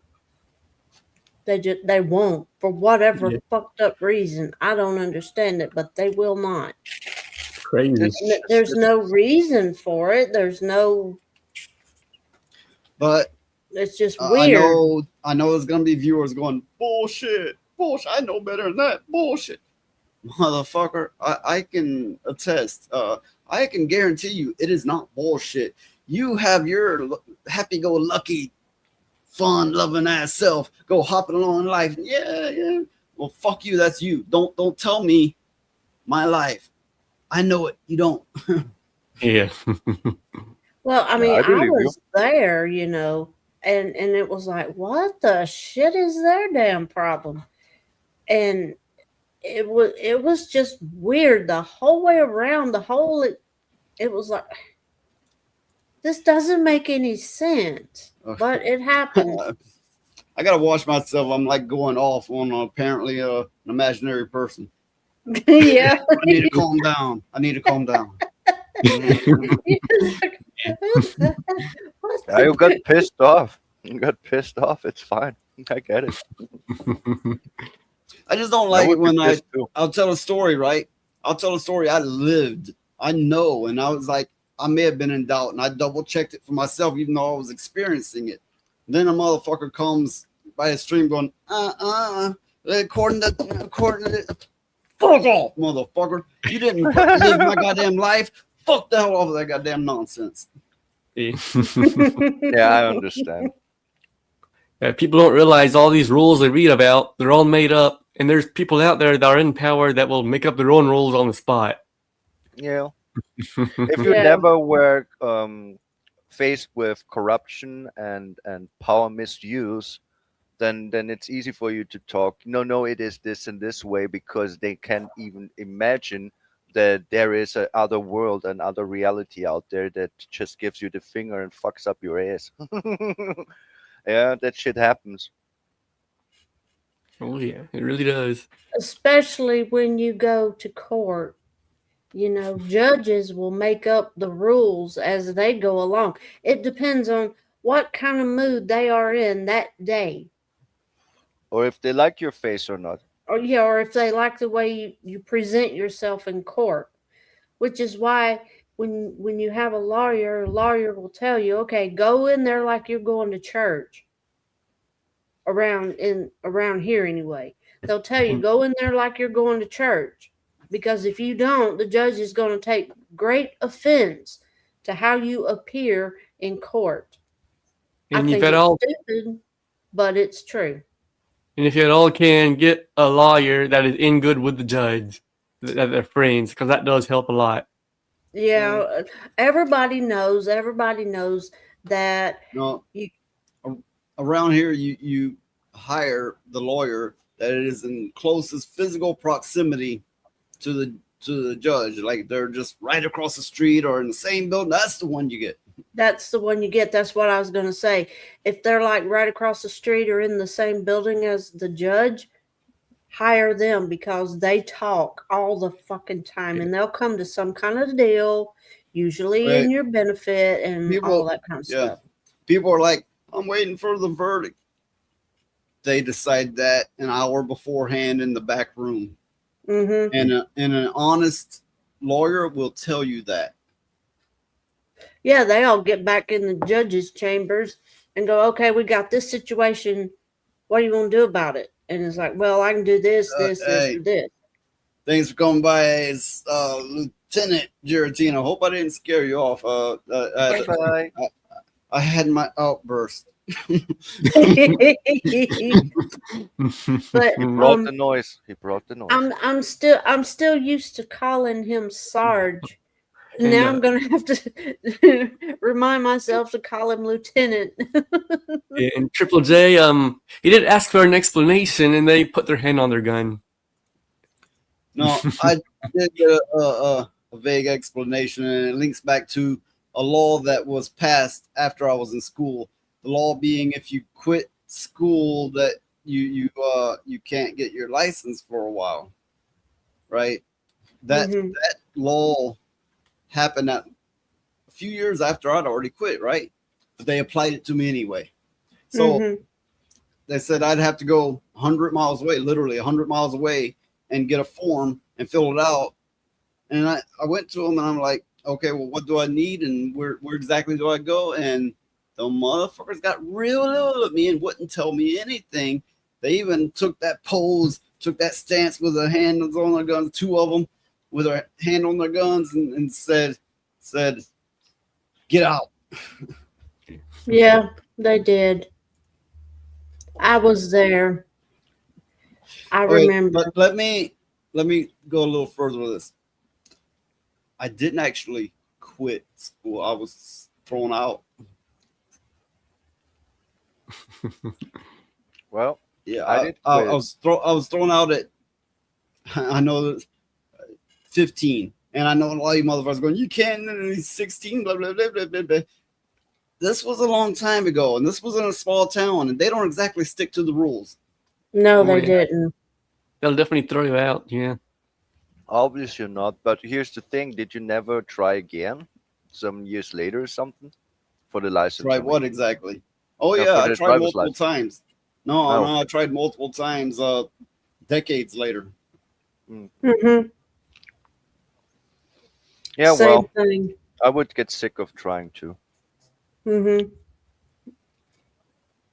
But Well, you know, okay, this was more than 10, 20 years ago. They at that point in time they said I'd have to pay $100-something, go 100 miles away and fill out a form. It's probably a lot more expensive now, and I'm like, fuck, that's a lot of trouble to get a license, and I usually have a fucking driver anyway. I'm not in any great need. yeah, that would be me. I drive. Because if I didn't, and it's just weird, you know, sometimes, now I'm not saying all cops do this, but sometimes some cops, they just do the profiling. If they pull me over, they're like, okay, assume the position, we're searching you for drugs, you have any warrants? 2 hours later, they searched my car, they've yelled at me and asked me everything under the sun 100 times, 200 times. They brought a drug sniffing dog in. They pull her over and it's like, have a nice day, ma'am. Yeah. Makes sense. I get it. So yeah, why the fuck am I gonna go? I'm gonna look this shit up. I'm gonna go 100 miles and pay more than $100 to fill out a form and to send it in and then see if I get approved eventually one day, and then go and take the test and hope they don't pull a weapon on me. Mm-hmm. It's just not worth it, you know. Yeah. But yeah, it is really fucked up. Life is really fucked up. And didn't they do your uncle kind of the same way, Noise? He had already paid a whole shit ton of money. Okay, look, That motherfucker don't know what it means to not stay out of trouble. Everything he does, he must be breaking a law. He's gonna break a law. He loves breaking the law. That motherfucker, judge is like 5 years. He's like, fuck you. Give him another 5. He's like, fuck you. Oh yeah. Yeah, Another that 5 is years. true. He ended up spending 15 years in prison over that. For each flip off 5 years. That is very true. I forgot about that. Well, look, I know him. I have no doubt he was also fist fighting the cops. Yeah. I forgot how much trouble he likes to stay in. He's in prison right now. Yeah. He's supposed to get out soon, but then he's supposed to go to another prison. That's not getting out of prison, Phoenix. That's just being transported. Yeah, they transferring. Yeah. Mm-hmm. Yeah. They keep moving them. That's because they can't do nothing with him. He's supposed to serve one sentence so far in this place, and then when that's done, he's supposed to do it in another place. So every now and then I get somebody going, I'll fuck your family up. Yeah, you do that. You do that. Yeah. Yeah, they say that until they find out who your family is, and then they say never fucking mind. They don't want the trouble. Look, my uncle's right. One time they heard somebody telling the story about me, and they about beat the motherfucker to death. Eventually, they come back to me and it's like, he was telling this story, and it's like, and I was like, I might have did it. And they're like, oh, oops.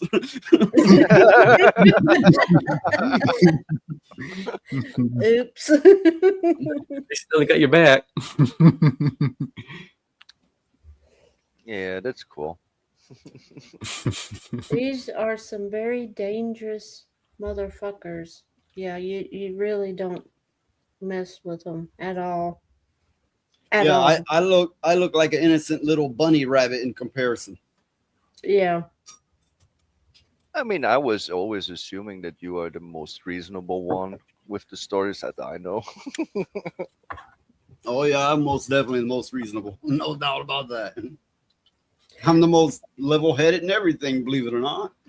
Could you imagine those fuckers in Minnesota with all that bullshit going on? Oh my God. They'd take over the damn place. And that's It's the ice. truth. It's Yeah. ice. Where? On the ground, dumbass.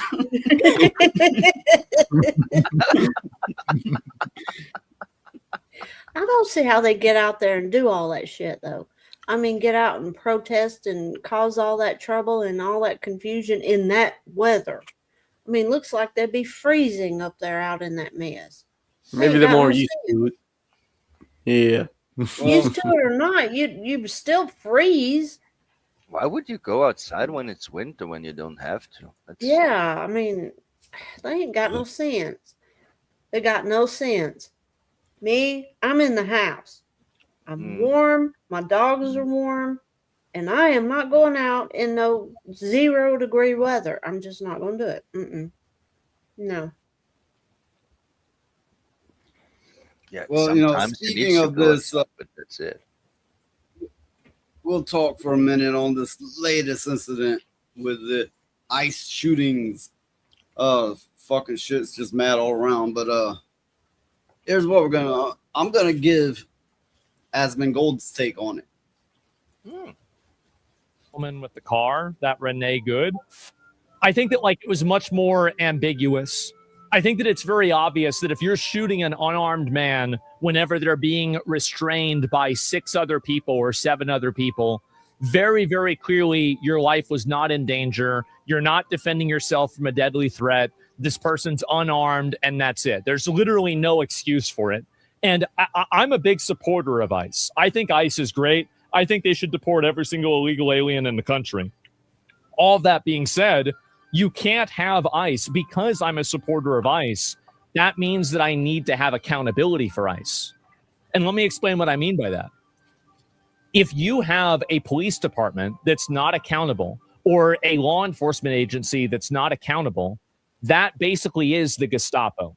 That is the secret police. That is the SS. what Gestapo was, right, is you had no recourse. They had no accountability. There was nothing that happened to them if they did something wrong. They could kill you for whatever reason they wanted. And you have to have laws that make police accountable, because that's the other big component. Anyone with a concealed carry knows you should always comply with police, announce your weapon, and de-escalate.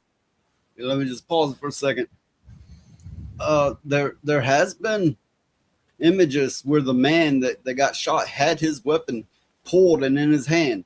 I had those bookmarked, but now they've been deleted from those sites. But they're out there. They're out there. I also have a clip showing that this is a highly flawed gun, which I'll get to that after this clip, showing how the flaws in the gun. We'll get to that. Escalate all potentially dangerous situations, at least in my state. The guy intentionally gets in the way and involved in an escalating situation. Absolutely retarded behavior from a concealed carrier. I think you're totally right. I do. I think you're completely right. I think this is absolutely fucking retarded to do. And at the end of the day, if he had complied with the police, if he didn't have the gun with him, like, there is a much higher probability that he wouldn't have been shot. There is. Like, it's undeniable this is the case. And I feel like that nuance is constantly lost, because you can easily come to the conclusion that maybe the way that they shot him was wrong. And based off of everything that I've seen, I'm pretty certain that they fucked up. I am. This seems pretty cut and dried that they fucked up. Now, I'm not, we need to wait for the body cam, and that way we'll really know. But right now, it sure seems like they fucked up. But it would have never happened if he didn't do that. That's true. I have questions. Okay. What I want to know is, what the fuck was he doing with a gun at an ICE protest in the first damn place? You do have a point. Now, to be armed, I'm not against that. You want to be armed, great. But if you're going to a protest where there's federal agents, and you're like, I'm gonna go there and protest, that's kind of asking for it. Don't. No, I'm not saying anybody's asking to be gunned down, but I'm going. That's like if a young, attractive woman ran through the streets with $100 bills flying and her titties out. Something bad's gonna happen to her. Not mention that may not be asking for it, but she's damn stupid. So that's kind of what I'm saying about him. It was damn stupid of him. Isn't that called probable cause because he was armed? Now they can do it, so he kind of made a mistake with that one. I mean, I saw the video once, and it was. I think Esmond's take is kind of point on. I don't know what the laws are there, but let's assume that he was licensed to have that firearm. It's not illegal. Let's assume nothing was illegal about it. You can be armed in America. Mm-hmm. But there are images where he had the weapon in his hand.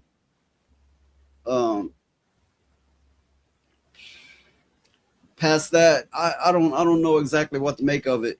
It sure looks like they gunned him down, but there is more to this. We'll get to a little bit more here in a minute. It is a situation that is, if you look at it, it looks wrong. But then again, he was armed. I also waiting for footage so I can really make up my mind. Did he really try to pull it on them, which would be stupid. Then again, if six guys get on your nerves, pulling a gun maybe is something you would do. Okay. I have no idea. Well, here's the thing. Providing it's not faked, there are images of him holding the gun in his hand, and there's a bunch of people around. Providing it's not fake, it does exist. But when the shots went off, it looked like somebody took the gun away from him and ran off with it.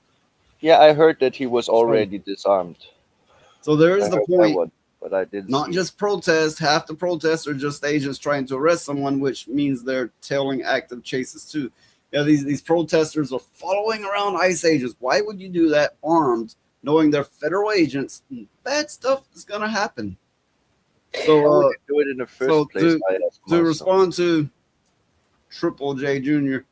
Yeah, I use those programs to download clips. I've become well versed in that. But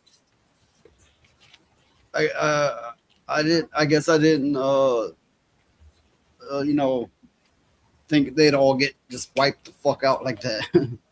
Well, I guess it's the And welcome the weeping hero. He says, "Howdy, drop by Hi. to say hi before going to sleep." Hello. That's very nice of you. well, I guess it's a lawyer's brain. I mean, I taking over.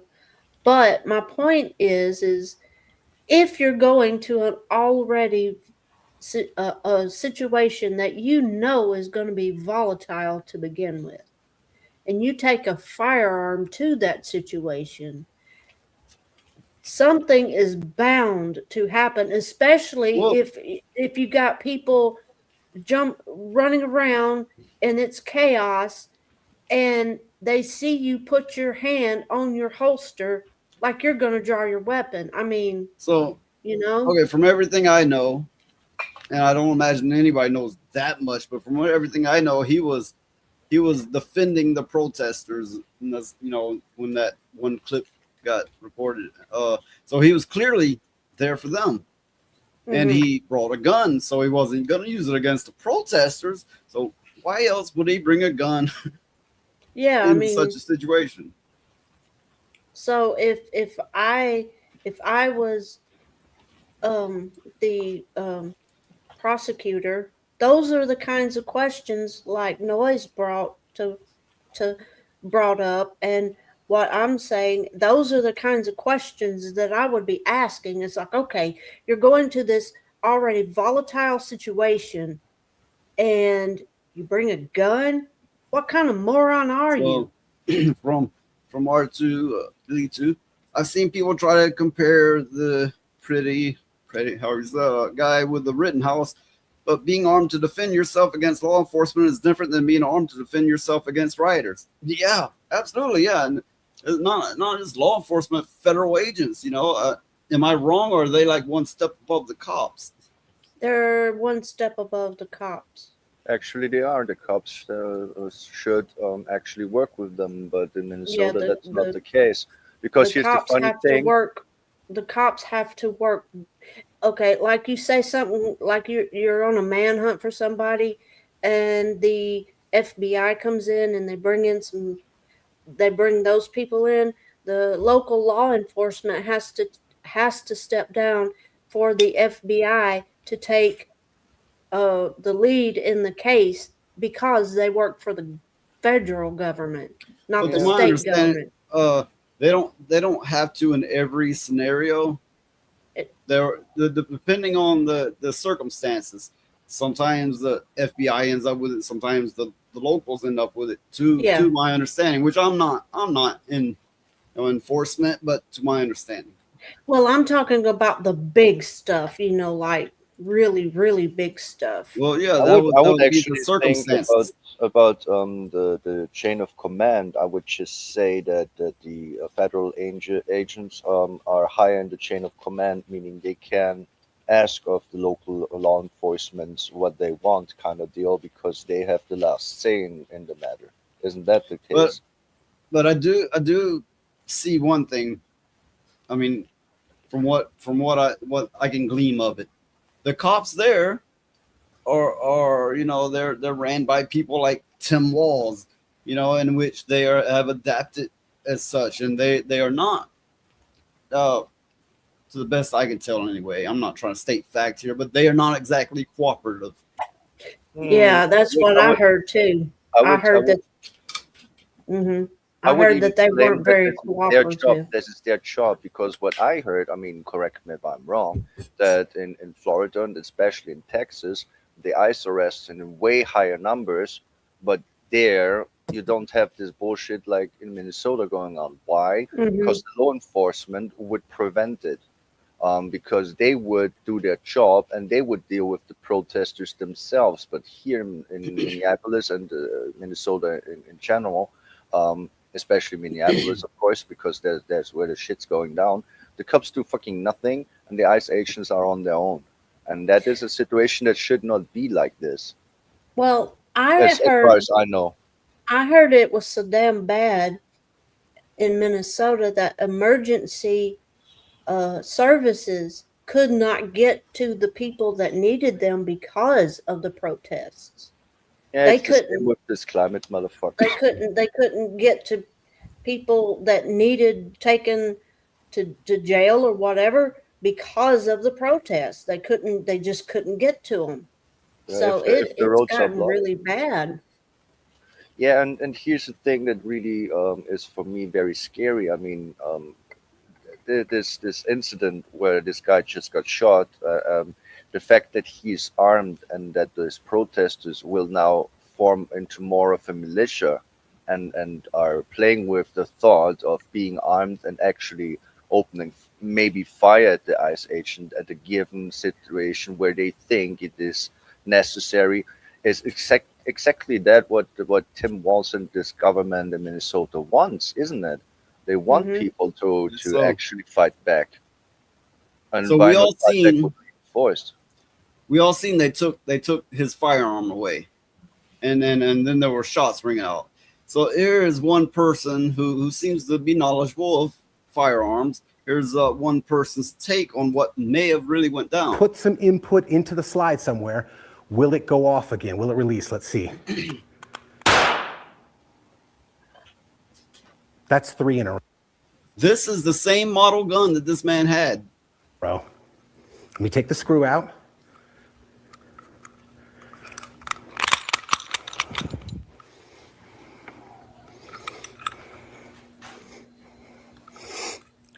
Number 4. Let's try it again. Let me show you. Fully functioning striker safety. All right. Should we do it with the magazine again? Let's put the magazine back in, and then we'll try the last one with the magazine out. Handy dandy trigger input tool. We are going to try to, dang, sorry about that. I'm trying to get over a sinus thing and a cough. We're going to try to simulate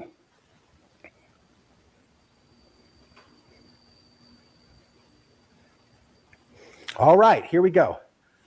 Again, we are roughly, as we saw on the tabletop, I'm guessing we're roughly a millimeter to less than a millimeter of engagement on that trigger. And let's see if we can get it to go off again.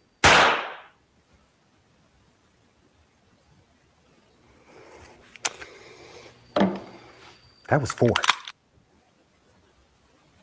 Jesus Christ. I'm too stupid. I don't exactly know what happened. So what he's speculating is the man had the gun on him, and maybe in the tussle it went off, and then somebody pulled the gun away, and I don't know if that adds up. I don't know, but let's factor in that the gun had a high chance of accidentally going off. Factor that in and rethink it. I don't know. Come to your own conclusion. That's a very interesting I piece of the suppose puzzle. anything is possible, but he shouldn't have brought a gun to that damn volatile protest to begin with. He was an idiot. Yeah, well, the argument on their side is you needs to get armed and needs to fight them for real, which is the scary part for me, because now Hopefully people are getting YouTube won't armed. have. Hopefully YouTube won't have a fucking fit because there was a man in a video with a gun. Because goddamn, oh God forbid, you know what I'm saying? We're all babies over here. We can't handle it. Well, it was educational. The thing about that clip is, like Lilith said, it was educational. I had no idea you could do that. You know? So yeah, from Triple J Jr. Yep, Glock is known for going off like that. Well, I need to rethink some things then, because I had thought about getting something for, home protection or whatever. No, you were thinking of getting a revolver. Works quite differently. But then I thought, no, I would rather have a revolver. And those slides until you wear them down, they're a bitch to pull back. Mm-hmm. Which is why I thought about getting a revolver. But shit, it doesn't seem like if you if you it seems like they can just go off any fucking time they get brushed wrong or something. So yeah, that's dangerous, to say the least. Well, it's I don't know if they're all that way, but there are some models, and that model in particular is Mhm. known for malfunctioning. Mm. But I still say he was an idiot for bringing a firearm to a volatile protest to begin with. He should have used better sense. Because Sheffield wants to join the thing. Should I send him the link on screen? who? Sheffield, What? he was here once before. Oh. Yeah. Like, Yeah. You can send them a link. okay. But you know, it just never ceases to amaze me how some people they get into that kind of stuff, into those protests and things, and then they believe all the hype, and then they believe all the social media, and before we know it, we have shit like this that happens. You know? And I find it very interesting that it's all going on in northern states. It's not going on in the southern states. Yeah, You I know? brought up the example with, Yeah. with Texas. Mhm. It's not going on there in Florida either, because the law enforcement keeps bullshit like that from happening in the first place. If Mhm. it even would happen, because they don't have protesters in these numbers there. Oh, wait, look, places like Texas, it's just not the South. Absolutely not the South. We And had don't this. even look at a map. It's not. It's not even kind. But anyway, places, let's say less liberal, have their issues, just not those issues. Yeah. That is Minnesota true. is special. Yeah, they have the places like here in the southeast and the south. It just irks me a little how often Texas is associated with the South, and it's like, wait, isn't that where the Wild Wild West took place? I mean, There's a lot of people in the United States that thinks Texas is the South. yeah, And that's messed up, but it's true. Here's the thing. I've met Texans. Not even close. Not even kinda. Mm-mm. Yeah, They're well, Southwest. you need to apologize someone from Europe for the fact that if you Well, look on the yeah. map, geographically seen, it is in the south, even if it's not in the southern belt of states. And I needed to learn this. We had this discussion once. Oh no. We had this discussion on screen, and I brought up a map, and everybody's like, "Oh, you're right." No. It is still Yeah, I on remember the that. southern. No, that happened. We all agreed.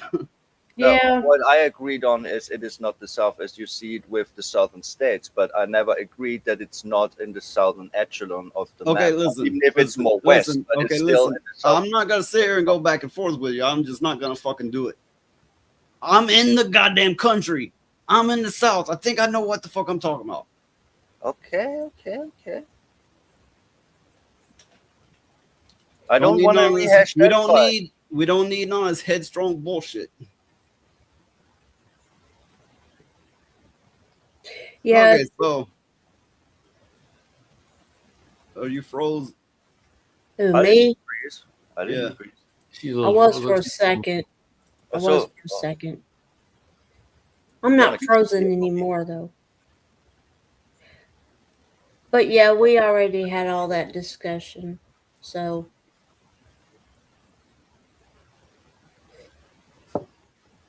I fear I should not do this. hi, Chef Roth. Hey, welcome, Chef Roth. He's got a little purple devil. He's got a little purple devil. Well, I guess we're all devils here tonight. A bit. A little bit, yeah. I guess I'm in a little bit of the mood of I have very little tolerance for bullshit, less than usual tonight. It's fine.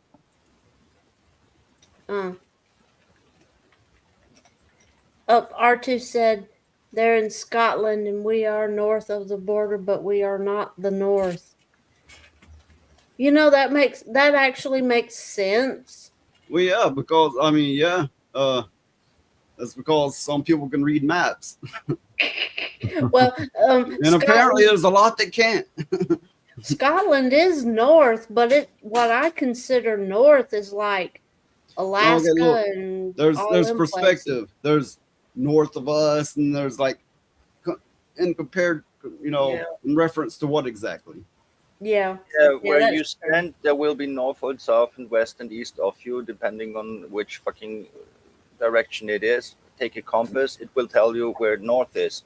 Okay, which is north on the global stage, or which are the countries that are actually the most north ones? Yeah, of course, that would be, for example, Antarctica or Canada and stuff like that.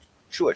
But if you go, for example, in just one country, then it would have a northern and a southern border, and so a western and an eastern one. And meaning like that, it depends on the situation. As Moise said, wherever you are, it depends. Especially, what are you talking about too? But I do find it quite entertaining how all these Europeans are like, I know more about your country than you do. Okay, fuck off. Fuck off. Hey, did I name you? Oh, sorry. Sorry.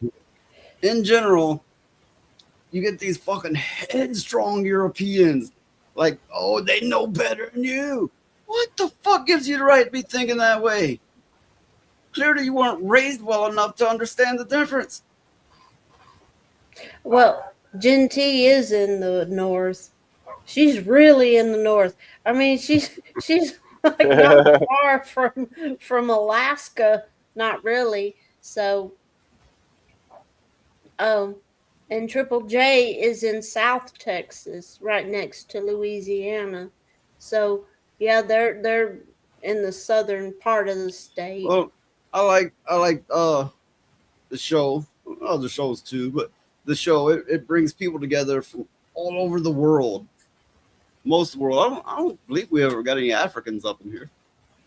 Yeah. But bro, just about all over the world. You know what? I wish there was a Russian that would come on here. That would be damn interesting, I think. I think it would be. I would like to talk with a Russian person. Not like I'm talking about, just an everyday regular person, that kind of thing. It's just interesting to talk to people from other countries and stuff. So, I know a lot of you look at me like I got a bad attitude. Occasionally, I do. I admit it. But there's something you got to realize about real Southerners. It's kind of like this. Scare a redneck out of a fight. A redneck will talk so much shit back that you'll start second guessing why the fuck you even said anything to this motherfucker in the first place. Redneck step on your shoe, you could outweigh a redneck by 100 pounds. Like, hey motherfucker, you stepped on my shoe. Well, your goddamn feet shouldn't be so fucking big now, should they?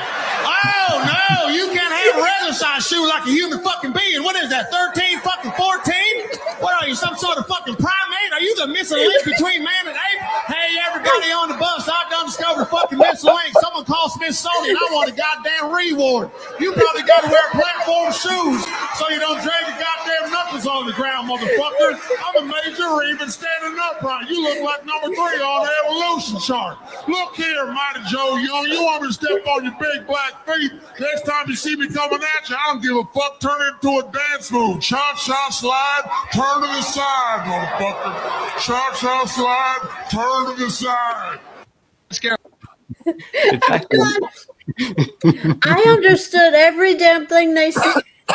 Yeah, me too. And it's a good example. When people on here looking at like, oh, that noise, he's a fucking asshole. Look at his attitude. I don't like his attitude. He's got his attitude. I do occasionally. I was raised in a different culture and a little bit of a different time than a lot of you were. I think if you knew, you would understand, but you don't know, and that's okay. But you just don't know where I come from is all. Well, the thing is what they were saying is the dead truth. I mean, the people be talking like that, and the person they're talking to is like, what? And by the time they're done with what a lot of people don't understand is by the time they're done doing all that, they've already beat the shit out of you. Well, it reminds me, I had this friend in school, right? A lot of my friends pulled this, but this one was funnier. Principal's like, oh, because of this, I gotta give you a paddling. He says, you touch me with that board, I'm gonna shove it up so far up your ass, you'll be shitting splinters for a year. Yeah.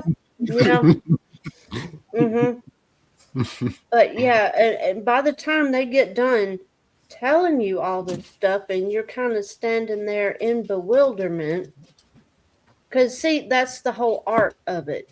You're supposed to give it back. You know, if you don't give it back, they're gonna take you as a big pussy and beat the hell out of you. So you got to give it back just as good as you get it, or better. You know, in a lot of cases. The rules. Them's the rules. Okay. And if you don't, you're gonna get your ass beat. You know, that's the first president I remember is Carter. Yeah, Carter. Well, wait a minute now. I kind of remember Nixon. But wait. What was it? Biden for you? No, it was actually Bush, the one that acted silly a lot. Which one? But they both acted. That would probably be the second Bush. Yeah, that's the one I was first aware of. The internet is a series of tubes. That motherfucker could not open his mouth without saying some dumb shit. And it was humorous. I mean, it was comedy gold. I think sometimes he was trying to be humorous, and other times he wasn't. I'm going, oh my God. A series of tubes. Really? A series of tubes. No, actually, I think it was somebody else that said that before Bush. But anyway, who was before Carter? Reagan? No, Reagan was after Carter. Oh, okay. Then it was Nixon. I remember when Reagan got sworn in. Oh, my grandmother. Oh, my God. When he got sworn in, my grandmother had a meltdown fit. I mean. Well, everybody was like, you know, everybody like, he's an actor. What are they doing? Yeah, Reagan was a very well-known actor. Yeah, that I heard about. Yes. But I never saw any movies. It's. Well, he would have been in the movies way back. Yeah, wasn't he on a TV show at some point? Probably. I don't know.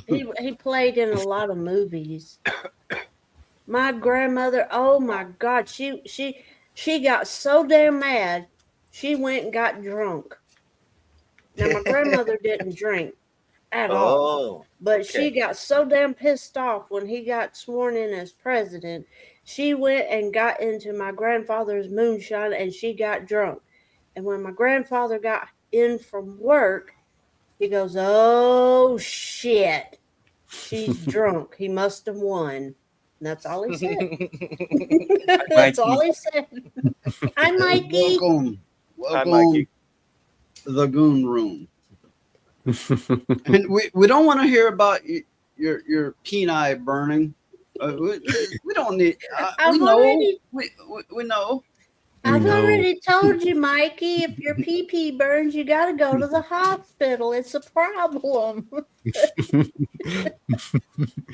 Yeah, it was Ford. Okay. I was thinking when I heard Nixon, I was like, that seems like it was a bit further, but fuck, I don't know. I don't know, right? But it seemed like it was a bit further back. So yeah, that makes sense. Yeah, I don't know the presidents too well. I'm sorry. That's a problem too. Okay, try delousing. That might not be a term that modern day people are familiar with, but it used to be a thing that they would do, especially when people were around a lot of farm animals a lot, right?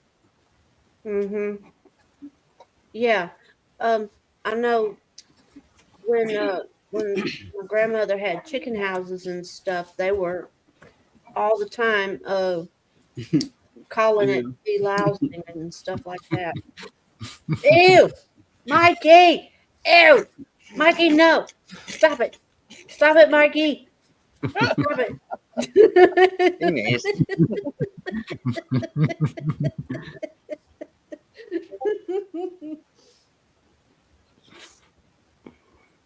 But yeah. No, I was looking for an appropriate reaction clip, but I don't know if I have one. I got this will have to do.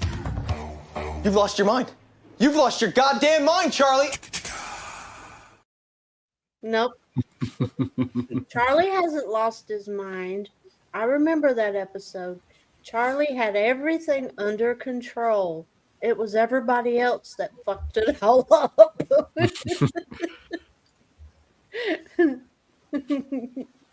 Yeah, I think we all need some ADHD medicine tonight because we're like just popping everywhere. No. I'm just rolling with the punches.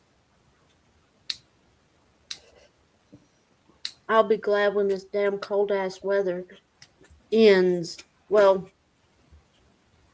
that's not exactly true because I know once the cold weather stops, the 1,000-degree weather is going to start, and that's going to be awesome. Triple J Jr. sent me something that he looked up on AI. He says, this is what Google AI said about it. He says, LOL, I get it. Some people believe Texas isn't part of the South due to its unique cultural identity, which differs from other southern states and the state's vast size that encompasses various cultures. Additionally, while Texas was part of the Confederacy, many modern Texans feel less connected to the traditional Southern culture associated with the antebellum South. Well, for me, you look at the map, and there's the incredibly different culture differences. Them motherfuckers are nothing like us Southerners. Fucking nothing. And then the distance and the geographical layout is just no. I mean, even if you can go kind of on this edge, maybe if you look at it this angle, just no. Just give it up. Stop it. Well, I know back in the day when the Civil War was going on, it was considered that it was like the southeastern states, like Mississippi, Alabama, by Mikey. Alabama, Mississippi, Georgia, Tennessee, Florida. You had those states and Louisiana, and then Texas kind of came in. They were with them, but it was a little bit weird, to my understanding, because it was divided up. It was just a weird mix or something like that. I don't remember now exactly, but anyway. Yeah, I get it. If you look on a map, there's an edge. If you look at it the right way, this kind of you can kind of say it. No, give it up. It's fucking nonsense. And if you grew up a Southerner, you would understand me. Yeah, anybody you ask in Mississippi, Tennessee, Georgia, Alabama, if you ask anybody in those states, that them's fighting words basically. Them's fighting words. Oh boy. Yeah, so it's like, oh please don't get me started on that bullshit. Well, man, why don't you go learn something? Listen, I don't mean to insult Texans whatsoever. Plenty of great shit about the place. Plenty, no shortage. But it's not the fucking South. You're deluded if you. I mean, you clearly you're not spending a real amount of time in the South, or you. If you're offended by that, I can't fucking help it. We're gonna have different views. That's the way of things. Yeah, and the thing is just because you have differences of opinion, nobody hates anybody over it. I mean, that'd be bullshit. So it's fine. But yeah, I can hate if I want to hate. Me too, but I hate different things. I hate people that want to do puppy mills and all this bullshit. I don't even know what that is. A puppy mill? A puppy mill is somebody that has hundreds of dogs or cats or whatever, and they stack them in cages one on top of the other, and they breed them until they cannot be bred anymore, and then they murder them. They also do a lot of inbreeding, which creates a very unhealthy animal. Yeah, they inbreed them and they don't give them any medical attention. The animals are never let out of their cages. They don't get any sun. It is quite horrible. Yeah. I mean, I wouldn't claim don't do that to the chickens that you eat, but doing that with pets is infinitely worse. I didn't even know that people do that. Oh yeah. That's gross. Ew. Okay, And I got don't be something new that I didn't need to know. Don't be fooled by what you see in the market as free range. It's a lie. It's Most a of the time, lie. yeah. Most of Mhm. the time it would be. Basically, all they do is they put out a little bitty area in front of the chicken house that they have Yeah. them in. I mean, it's not as big as a sofa, and So that counts as free range. So what Charlie Neuter is saying, when looking at Civil War maps in Missouri is a third color, I'm like, what the fuck, always in the middle. Yeah. I can't really speak on that, but I can say how it's generally considered here. Missouri is like the earlier north. It's definitely considered north. So we got 2 from the Goon Room, Mikey. Thank you for the 2. We need more feet subjects. Well, okay, look.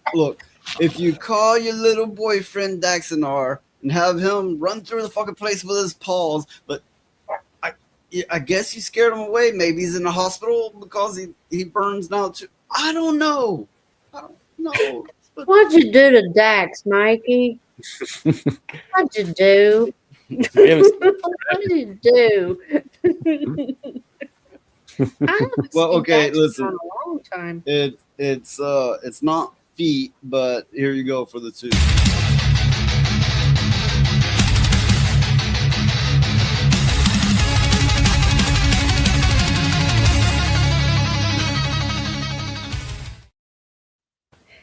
Yay! She makes me happy. Yeah, so yeah, I share out my link on like X, right? And I tag people because I'm always like, hey, if you don't like to be tagged, let me know. I won't do it, right? Try to be respectful. So they're like, some of them will like it. And I'm like, okay, but that doesn't mean a lot of good. Share it. Some people share it. Then they're like, they don't show up to watch, and I'm like, damn, what's it take? But anyway, enough of my petty little bitching.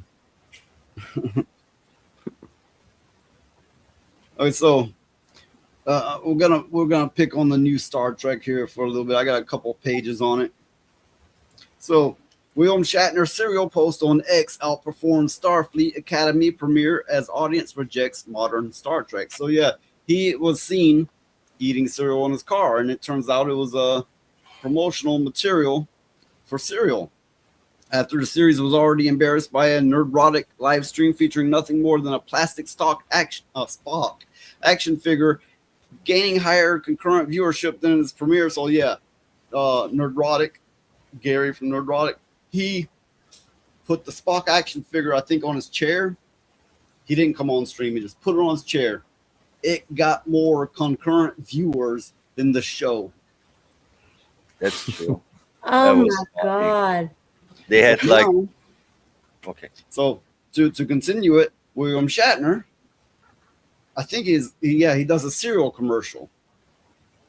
So Star Trek project has now been outperformed by something even more damaging. A Kellogg's cereal advertisement featuring William Shatner got more views than the show.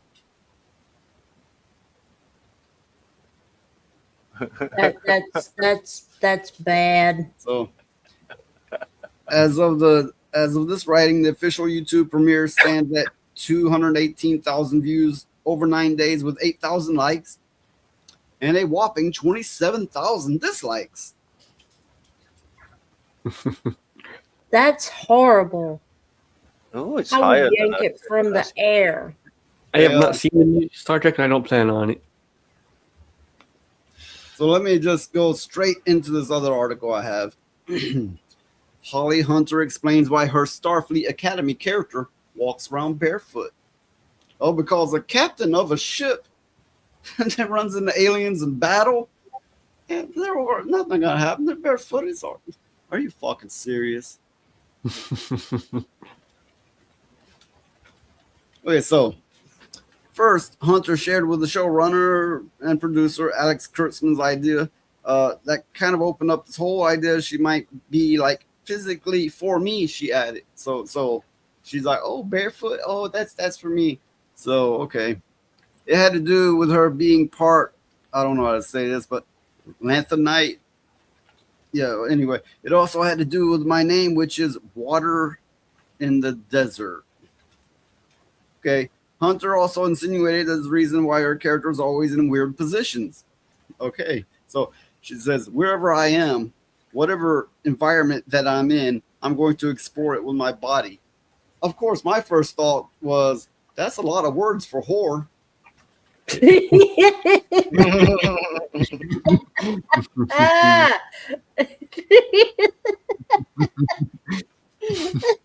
Okay, so Hunter claimed it's also about sending a message of opposition. A captain of a Starfleet ship, opposition. Huh? This is like, military, like militant. How's what? That's fun because it's the antithesis. God damn, I can say this word, but I'm gonna skip. Of what you should do. People are wearing protective footwear, boots, maybe with steel toes, and there I am completely unprotected and trotting around, loping around, lazing around. Yeah, I like the opposition of it. A starship captain, and you're like, just lazing around, no shoes. Are you fucking okay? Something happens. There's like shrapnel, there's glass, there's whatever. But and you're gonna fall out of your curled up fetal position, stand up and step on the glass. Okay, how the fuck does this work? Somebody explain to me how is this supposed to actually work? I know what happened. Without getting credit, Quentin Tarantino was somehow involved with making this show. Mm-hmm. Yeah. Yeah. Now I get liking that's the only explanation.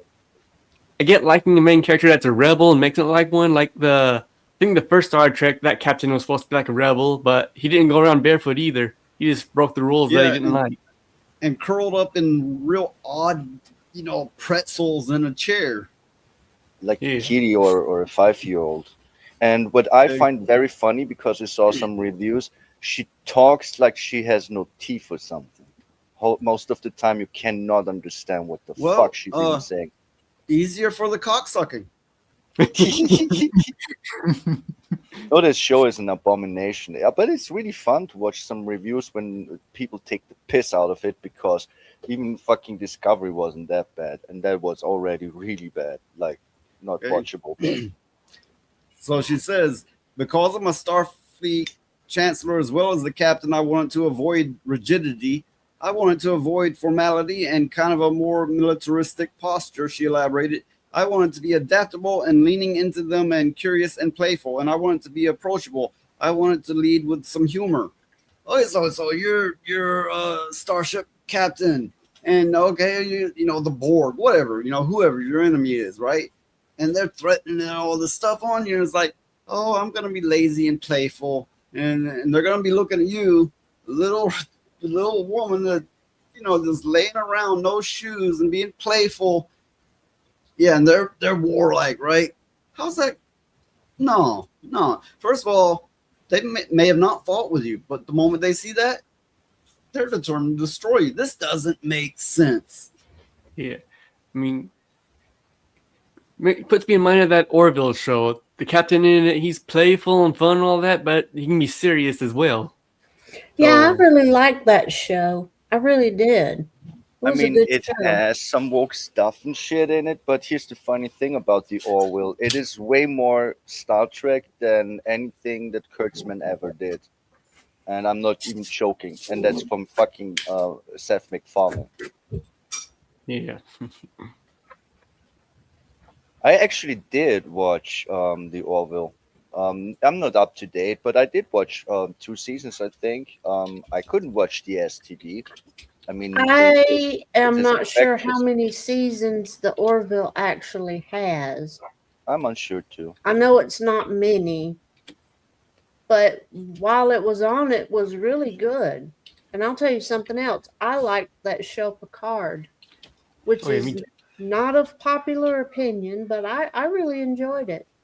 I was very disappointed, but I hear the third season was all right. But I never watched it because I stopped at the second one. I gave it a chance. I watched season one. I was very disappointed, and when season two came along, I just stopped. Same with Discovery. I also gave it a chance. Watched season one, season two. I was out.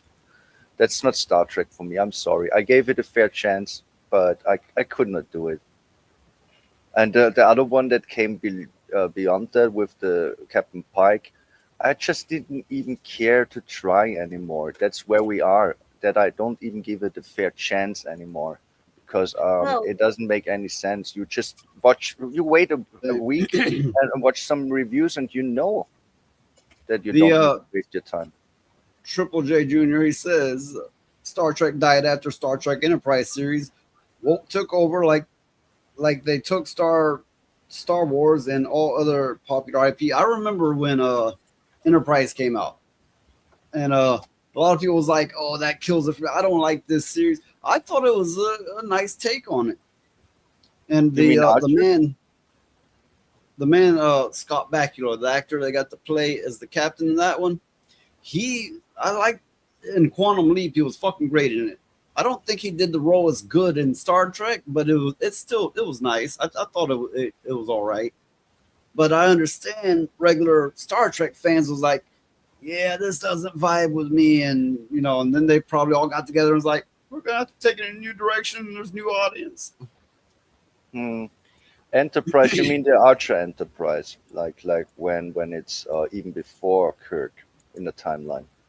That one, yeah, that only had 4 seasons. They canceled it, which is sad because in season three, I actually started to really like it. I need to admit, first 2 seasons, I was like, I'm unsure. What I But don't it like wasn't bad. is when they end the show and then the last episode they try to make it as tear jerker emotional as they can manage, and some people dead and some people end up like this, and it's like, motherfucker, you just ruined the fuck out of everything about it. Yeah, I mean, that's the thing. I hate it when they do that. And then they want to kill off most of the characters. That's what they did in the Umbrella Academy and oh god, I can't Yeah, remember. I remember that. So the last episode was like that Deanna Troy and Riker, I think his name. They were like, and that was a recreation of what really happened. Yeah. But okay, so from Gen T Max, yeah, have you ever seen pics of the Disney Star Wars Park Ride Hotel thing? The new Star Trek looks like they designed it at that hotel. I know. Tonight was nighttime for me. Tonight in particular, I'm coming off like I can't read. I can. I assure you I can. I'm also coming off rather ill. Sometimes I get like that sometimes, and I don't really mean it personal. I apologize in advance. I'm trying to remember what in the hell that. Oh my god, I can't remember that.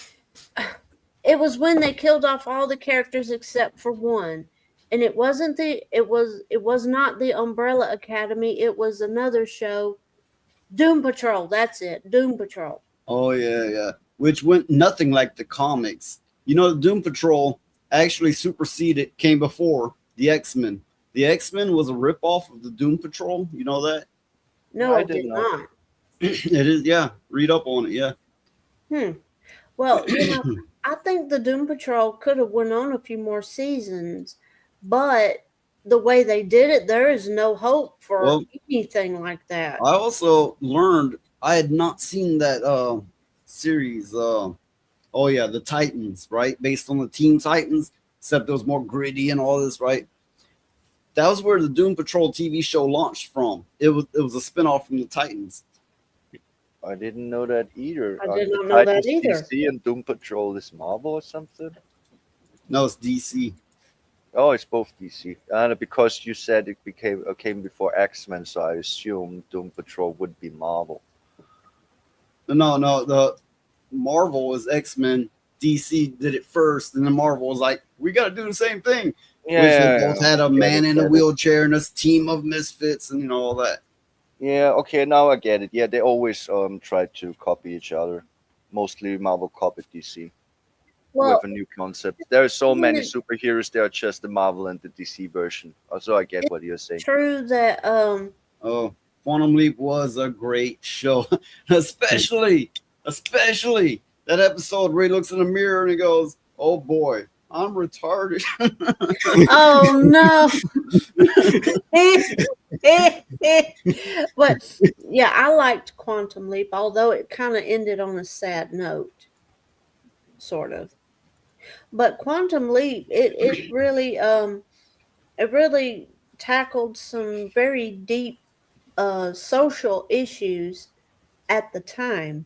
Like with the Vietnam War and all that kind of stuff.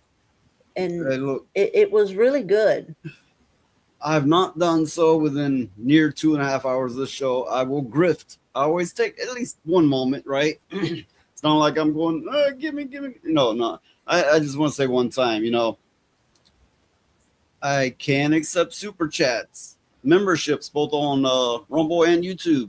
I also have donation links pinned. Then there's that new Rumble tip crypto thing, what the fuck ever that is. Whatever the case. If you want to show your appreciation, we would be grateful, and there are options available. Genty said she'll take her snow over our allergy trees. Don't they have allergies in Canada? It's not near as bad up north. Okay. They Here, have mostly pine trees. here where we're at, every year, everything you own will be covered in a thick yellow dust. I mean, everything. Yeah, I know. Thick layer. And We have it's pollen pollen. storms. Yeah, pollen storms. I mean, you have pollen storms. It's like they was spray coated on, just gunked up on everything you own, just your place, your vehicles, the ground. Yeah. Oh, R2 said his buddy really liked Quantum Leap. He thought the theme tune was one of the cheesiest themes ever made. No, I can remember a cheesier one. Me too. Yep. The Greatest American Hero. That's what I thought that you were gonna was say. cheesier. That one was cheesier. I would Well, how claim about- that even how- hey. the Enterprise one was cheesier. The Archer How about- Enterprise, I hated that intro. How about the Flying Nun? I can't remember. I can't remember it. You gotta But- be old to oh. remember that one. Triple J said, Noise, do you remember Sliders? Oh yeah. Yeah, it was good up to a certain season, and then all the actors started leaving, and they crucified that show after a certain season. They just crucified it. Yeah. Yeah. Oh, which, by the way, they're trying to revive that show right now. Oh no, they're gonna ruin it. They're gonna ruin it. Maybe it'll surprise us. Oh, another one they're trying to revive right now. They're in the process of making it. Not only Sliders, but Stargate. I never got into Stargate They're gonna myself. ruin that too. Yeah, I didn't like Stargate too much. People likes it, but nah, was never mine. So I don't care if they ruin it, not too much. But many people will already be very anxious and cry in their pillows. Well, I if they do Stargate, I hope they have the whole Egyptian theme and all that kind of stuff. I really liked it, especially the kitty people. Yeah, I like the kitty people. I hope they have kitty people. Well, which one? Stargate. I'm not sure I remember the cat people. Well, it wasn't really cat people. It's just they had the helmets and Oh, stuff. okay. But The yeah. Egyptian theme. They had that. I didn't watch too much of it, but I saw a bit of it because it was playing on TV and it wasn't that bad. Well- but I never got into it watching whole seasons and stuff. If you listen to modern day archaeologists and scientists, everything was black in the past. We were all black. It was all black. Nothing white didn't exist. Black yeah, samurais, Jewish people didn't exist either. black So English queens. yeah, I mean, everybody. even the only person that never can be black is an Austrian, certain Austrian painter. He will always stay white. Oh. Oh, the But doesn't that Vikings send a and all. bad message? If you want to be known as white, you have to commit atrocities. Yeah, it kind of does. It does send a very bad message. I mean, come on, you know. Here we are. Yeah. That's right. R2E2 is somewhat of a musician. I remember he had some clips of him playing, I believe singing too. Though. So yeah. Well, that's interesting. I know one of my favorite shows that was similar to those was The Incredible Hulk from the 70s. I still remember the theme. I used to could play it. Yeah, it's not hard to play on a piano, but Mm-mm. but you know they changed the name to David Banner because they thought Bruce sounded too gay. Mm-hmm. They did. That TV show was absolutely nothing like the comic, but all in all, it turned out all right. Well, it's to my understanding they wanted to do it kind of like the classical Shakespeare. Less miserables, or however you say that. They Yeah. wanted to do that, except use that IP with it. Yeah, I said Shakespeare. I meant I forgot Les who wrote. Miserables. What? Yeah, I forgot who wrote that. How Oh, does me you say To it? myself. Les Miserables? I don't know. I only know English. Yeah, it's French. You need to pronounce it French, and no one wants to do that. Look, I'm not about to put a dick in my mouth just to say that word. Yeah, We're not about to eat frogs. No. Yeah, Leave that's the definitely frogs one of my alone. favorite shows as a kid. The funny thing is, I actually could maybe pronounce it, but I will not do that Yeah. because It's because you don't eat frogs, Lilith. yeah, Yeah. they're pets. Yeah. But And on I that don't show, know. you have stuff like midget wrestlers on there, and just a whole bunch of other things like that. And it was always the Hulk's thing to carry off a woman. Every episode, Well, he was yeah, carrying off a woman. he never punched anything, and then he just like, basically he got mad, turned big and green, his pants stayed on, he grabbed a woman and ran through a wall. That was the show. Yeah, pretty much. I remember him running through walls, but the Mhm. woman thingy. I mean, I was really small when I saw it on TV, so I don't remember too well. I always remember- thought Today's, it looks kind of today's funny. version. His hair was funny. Today's version would be he'd get picked on, he'd be going, "Stop it, you're turning me on." Then he'd come up as a big raging horny monster. He'd carry off the men. Yeah, like the hormone monster off of Big Mouth. That's what the Oh. Hulk would be today. And that show was weird. Yeah. That show was funny though. It was funny. But I don't know. I think back to all those shows and stuff like that, and I miss when TV was more like that. Maybe not as old as that, but there's some nostalgia to be had from watching those shows, you know. Yeah, but you got to wonder how much of it is nostalgia and how much of it may have actually been good. Granted, it didn't have so much woke shit in it. That by default makes it better. Yeah.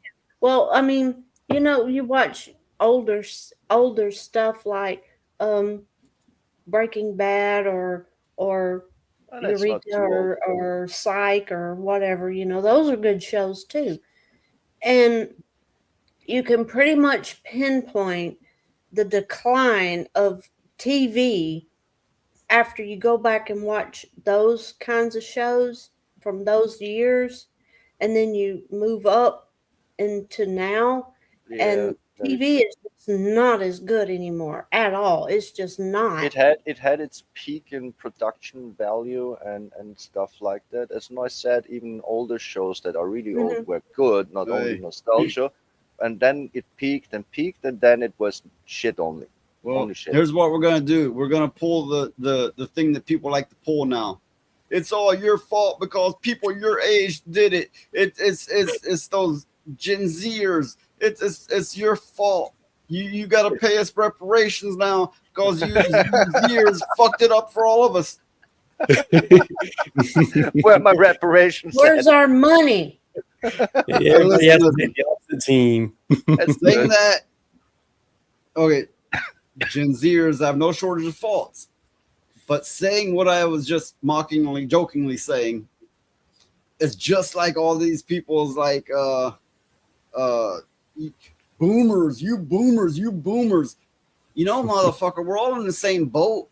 We're all getting fucked over. Okay. So you're like, okay, in your time, you had it easier. Guess what, motherfucker? Let's say I was a boomer, right? And you're talking to me, right? I'm still right the fuck here. I'm going through shit with you too. We're both going through it. We're in the same boat. That mentality is fucking retarded. Well, you know, what gets me is welcome to the stage, Royd. Hey. Hi. There will be Royd. Hello. How are we doing? Hi. Sorry, I fell asleep. It's 1 o'clock in the morning. Well, it's 3 o'clock in the morning now. Oh. Yeah. Well, you played too much with your pussy. That what Tardy said, that Dropkick Murphy band, I'm a fan of them also. They're pretty good. Well, you know, about the boomer thing. Yeah, they're Irish, aren't they? Murphy, yeah. What never ceases to amaze me is the people that want to use that derogatory term to try to insult somebody. What they don't understand is the people that they're calling boomers, they have just as little to do with the government as the rest of us. I'll see Gen Zers going, we're the only generation that lived through this and this and this and this and this. It's like, okay, motherfucker, how about those 20 years older than you? That are still alive. Why aren't you counting them? Because they lived through all that plus things before you were born. So yeah, it's the other way around. Also, I don't like this you're this generation, that generation, this generation. That's news to me. That started like some years ago. Before that, I was never called a millennial, and we didn't use this term. It just came over from the US, and now everyone uses it. Moira Kitty. Hi, Moira. Let's see if I can say this right. Moira? Or is it Myra? Moira. Okay, Kitty. Yeah, welcome, Kitty.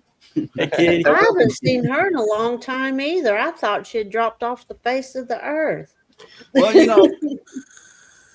Oh, fuck. I guess I might as well say it. You know, pussy's in popular demand these days. Oh. Kitty, the reverence, you know, Kitty. Anyway. Yeah, I know. I'm just.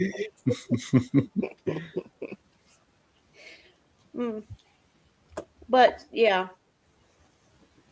Now I lost my train of thought. It's yeah, pussy will do that. Yeah. Oh, good Lord. Well, Rhoda, how is your cat doing? He's doing absolutely fucking fantastic, actually. Thank you. So you changed the subject from pussy to pussy. What? Yeah, But I wanted to know. that's what we've done. That's what we've done. Yeah, he's doing really well. He's settled in. He's settled in superbly. Yeah, he seems to love it here. Oh, good. He gets on really well with me. He gets on really well with my housemate. Yeah, he's having a great time. Good. Yeah. Really happy about that. Hey, Kitty, congrats on your new job. Hopefully, I mean, sometimes like I got a new job, don't congratulate me, it sucks. But hey, it's the nice thing to do, right? Yeah. We're trying to be nice for a change. I'm trying. I mean, I try every day, but some days I fail hard. And today I've been failing hard a lot. No, you haven't. Not really. That wasn't too bad. But, it's just, speaking of nostalgia, I wonder how say, like little kids coming up now, what their nostalgia is going to be. Because everything's pretty bleak right now. I mean, we can all look back when we were kids and look at, have fun things that we remember about, like TV shows or movies or whatever. Yeah. What the hell have they got to look Okay. back on? I hate to bring it back to this, but yeah, they're like, yeah, I remember Diddy and Wet Ass Pussy. Oh, just looking at what Artulitu's saying in chat. Scottish bands. I saw Franz Ferdinand live twice last year, and they were fucking brilliant. So yeah, you can keep hold of that one. That's a good one. So a lot of you out there might not like ICP rap band, right? Insane Clown Posse, but they do have a relevant song. The song called "What's Happening Now." I'm not clear on that's the actual name of it. That's the catch line to it. So they're talking about Jimi Hendrix and Bruce Lee, and and this generation and that generation is like, it was so fucking great. And then they go, "What's happening now?"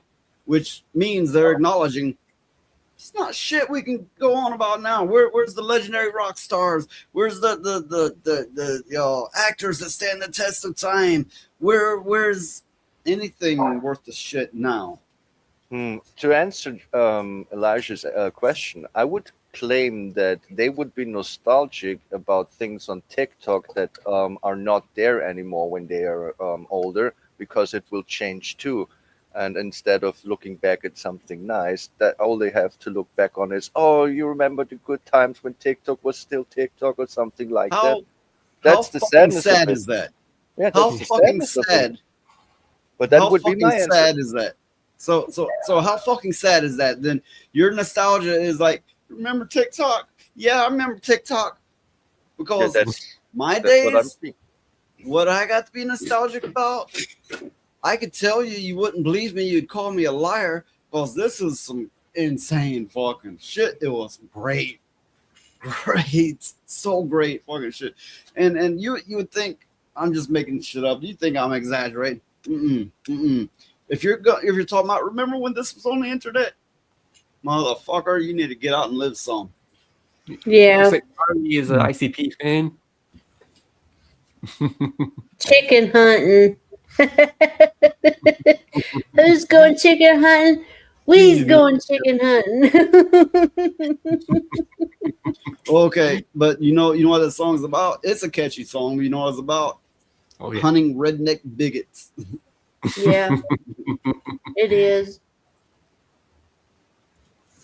And the ones that are like that, yeah, they deserve justice. But it's just sad that every it's claimed that everybody's like that, and that's just not true. Well, yeah, I'm not for lynching, just because, hey, I don't like that color person and blah blah blah blah. No, I'm not for all that. Obviously not. But yeah, I also don't like the stereotype reinforced that, oh, it's a redneck bigot. Yeah. Yeah. And I keep waiting on the time to where those kinds of things isn't they're not socially acceptable. You know what I mean? So, but I bet I'll drop dead before that'll ever happen. I don't know. Well, what you said there, I'm iffy on that because here we are in the age of there's so many things that's not socially acceptable. How about we just be in an age where you say what the fuck you say and you don't have a mob backing you up or fighting you on it? How about they said that? Who cares? Who cares? Yeah, I mean, not that they're one of my favorite bands by any means, but the Oasis lyrics, "Say what you say, don't let anyone get in your way." It kind of you know, and also again an Oasis lyric, "I got to be myself. I can't be no one else." Yeah, yeah. Well, when I say socially acceptable, it was basically a loss of words, I suppose. I didn't really know how to. But I do want to point out we have a little bit higher amount of viewers tonight, and I'm thankful, grateful for that. I'm grateful for the active chat. I'm so glad all of you showed up. Yeah, just even if you can't donate, just being here means a lot. So thank you all for that. Yeah, so sorry I was so late. I forgot to set an alarm. Whoop whoop. So normally I wouldn't have been on Will Show today either. But for some reason Will wanted us on the show today, so yeah. So my day's a bit upside down. And also I'm still confused because I'm up and down because I'm looking at the new cat. So yeah. Well, it's like when you get into a routine of something, and then something comes along to change that routine. Sometimes it can kind of make your your mental go haywire, a little bit. Not like you're going off the deep end, no, but it just kind of turns everything upside down for a little bit until you get it all sorted. All right. But I mean, it's a nice difficulty to have. It's not it's just something that I need to get used to. It's great to have them out. Okay. Yeah, Rhoda, I understand you spreading yourself thin, so I'm glad you can be here even if you're late. Now, what we were talking about, where is Texas? Is it South? I said I'm not gonna have that argument here. We're not gonna have it on Discord either. And just don't fucking do it. Don't goddamn test me. Don't fucking do it. Uh-oh. Discord? I'm gonna die. Oh dear. Kill. I need to delete the post. Well, I mean that's kind of neither here nor there. That's kind of a stupid thing to argue about anyway. It's pointless. It does no good. But anyway. It looks like we got a lot of ICP fans in the chat today. Yeah. I don't do that. I'm making ICP. I like a lot of ICP songs. I think that like cowboy movies and everything. I think Texas is something that a lot of people think of when they think of America. It's like the first place that people think of. Okay, so thank you to R2Lee2 for $5 for the wind machine fund. $5. Yeah, well, I have the wind a little bit off of me tonight because it's cold. It's colder. Yeah, I don't blame you, Noise. That shit gets cold after a while, I'm sure. For the 5, thank you so much, R2. Hey boy, drop drop them pants. Got one dirty dance. Don't use your polite face. Get down to my taste. Eat my crack from the back. Lick it deeper, don't hold back. I want you lower on your knees. Come on, baby, say please. Bent over, skirt up high. Spread my thighs on my. Don't waste no time, babe. Eat that treat. Behave, eat my crack from the back. Lick it deep. You know them women's got to have back trouble. I mean, yeah, they got nice boobs, but they've got to have back trouble.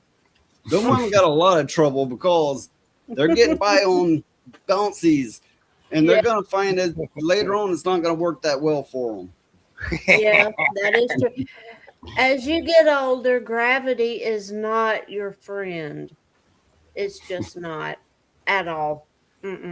It's just not. So yeah, they're gonna be like, everybody treats me so well. This is wonderful. Everybody's so nice. And then they reach a certain age, and it's like, this is kind of going away. I don't understand what's happening. Why is the world rotten now? Because gravity took over. There we go. This is my immediate background that all the J's made me. Oh, that's a nice Pretty cool, huh? background. It's good. He finally captured him a woman. Oh, that's rude. That's just rude. That's rude. No, I found another white chair.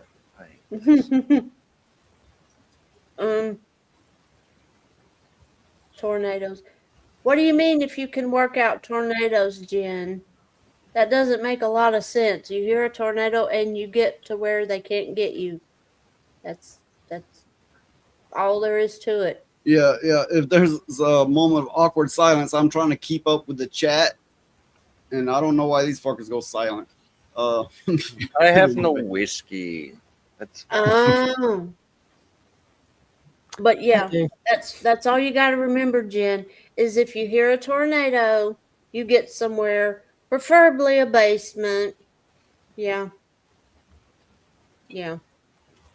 There's a lot of people around here that'll go out trying to find the tornado. Yeah. So she's talking about animating arms onto a tornado. That makes no sense to me. I don't know what she's getting at here. You think like give arms to a tornado? Like maybe have them spin around it? I don't know. I'm a little bit confused, but I generally stay that way anyway, so it doesn't okay. matter. So Jen, how high are you today? A little bit. A little bit more.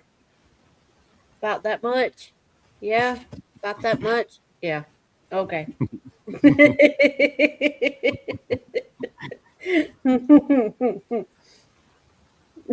Yep.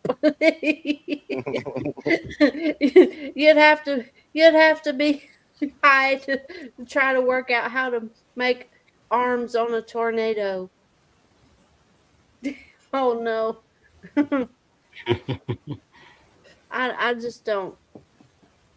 Okay, so according to Kitty, she means that she is spinning around and moving her arms around like a cylindrical, in a cylindrical way. Yeah, she's high. So woman's doing that. How are these rotating exactly? What? Isn't that how this started? I don't know. I wasn't. I kind of lost it somewhere. I don't know where I lost it at. Excuse me. I don't know where I lost it at, but I kind of lost it somewhere. Oh, yeah. Just draw sticks on the tornado, Jen. You'll be all right. You'll be okay. Yeah. Just draw sticks. Yeah. Uh-oh. Yeah, I had this image of a cartoon tornado with arms and cute eyes in my head, and I thought to myself, she's asking that, and I was like, yeah, you just draw the arms. What's the issue? But now I'm also very confused, and I don't know what's it about at all. don't know either. Yeah. It doesn't really matter, I don't guess. I mean, it'd be a fun cartoon though, I think. Yeah. Reminds me of the Tasmanian devil when he does his tornado thing. Yeah. I'm just gonna throw up something we can all laugh about. Slay Queen. Oh, hell no. What do you think you're doing, you oversized Snickers bar? Chill, it's just a bit of makeup. My son goons to James Charles. What do I do? Send him 2-3 years Dagestan and forget. Daddy, are we going to Agartha? No, we're going somewhere way better. Oh my god, are we going to a secret island? What the hell is Diddy doing? I'll be right back. I'm just gonna get milk. Where is your daddy, dark chocolate? He went to get milk. Can I stay with you? Yes, but first, no more LGBTQ clothes. I miss my Princess Sparkly play toys. Here, the only sparkles you see are when you get knocked out. Harder, faster. That's what he said. Zip it, fruit bag. Keep training. You are ready, dark chocolate. Period, Slay Queen.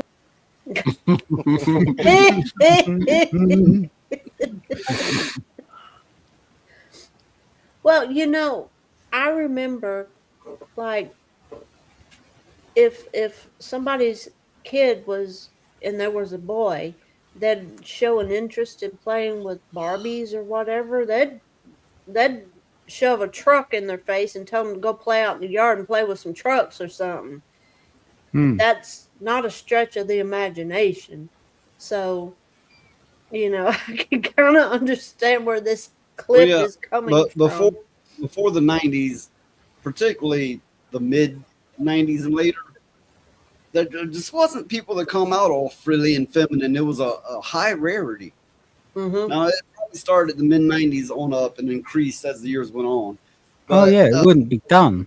More frilly, you know, on an average higher. Yeah.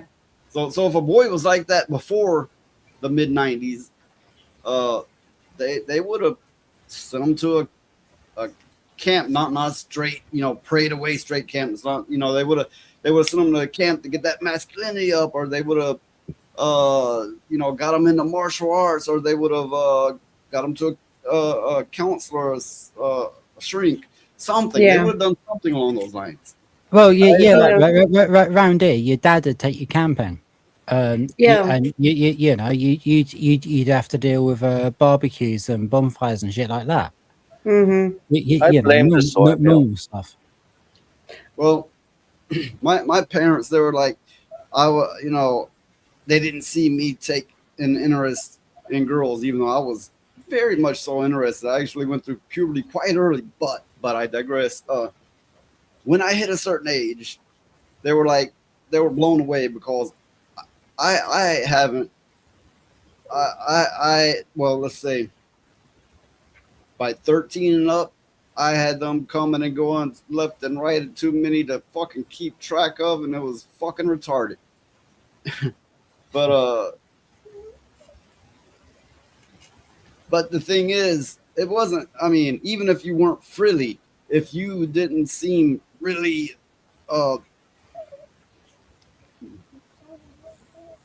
hey, somebody else can join in here, you know. I know. I was waiting for you to finish, and I didn't choke around when I say I blame the soy milk. The estrogen uptake in men over the years from all sources has gone so way up that, of course, it will have implications and actual consequences. So I just couldn't really hear you because it's quite loud in this underground station here. I see. So when I'm talking, right, I'm trying to walk a tightrope between revealing too much of myself, sounding foolish, and keeping it real and truthful. So, you know, I'm kind of struggling here, you know. So, yeah, usually boys were like very much into boy stuff, right? And if you weren't, even if you were kind of in the middle, I'm not saying queer in the middle, you know, I'm just saying not very masculine acting, even as a child, your parents would be worried. Yeah. Oh, yeah. Well, what I was going to add to that is it was kind of like a rite of passage for boys to go out and be with their dads, and they'd always go hunting or fishing or go to the car races, or it was always something like that. Yeah, You know, that was what me and my dad got up to. We used to go to the race strip, and Santa Pod in the UK. It's like the it's bit biggest drag strip in the country. We went there, and we went to. It was called Avon Park. I think it's called something gay now, but it was called Avon Park. It was the second biggest drag strip, and yeah, I remember like so much of my childhood memories is going to motor racing with my dad, and I'm really grateful for that. Well, what my father taught me, people would probably call it child abuse these days, but he taught me how to kill things.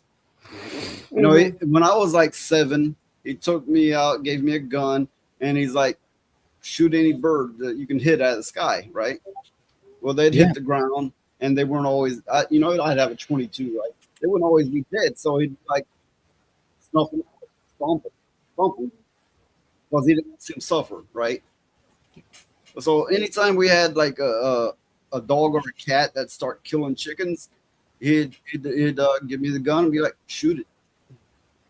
Okay, that sounds like child abuse to a lot of you fuckers, right? No, that's life. That's real life. Sometimes you gotta do the hard thing.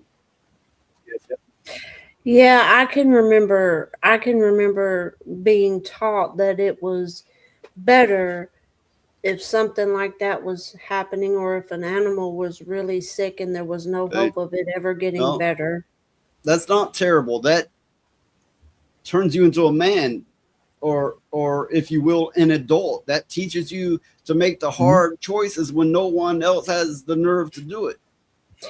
But I can understand your take. Now, I just want to throw this in here from File 13. Speaking of gay, what's the difference between a fridge and a gay person? The fridge doesn't fart when you pull the meat out. That's gross.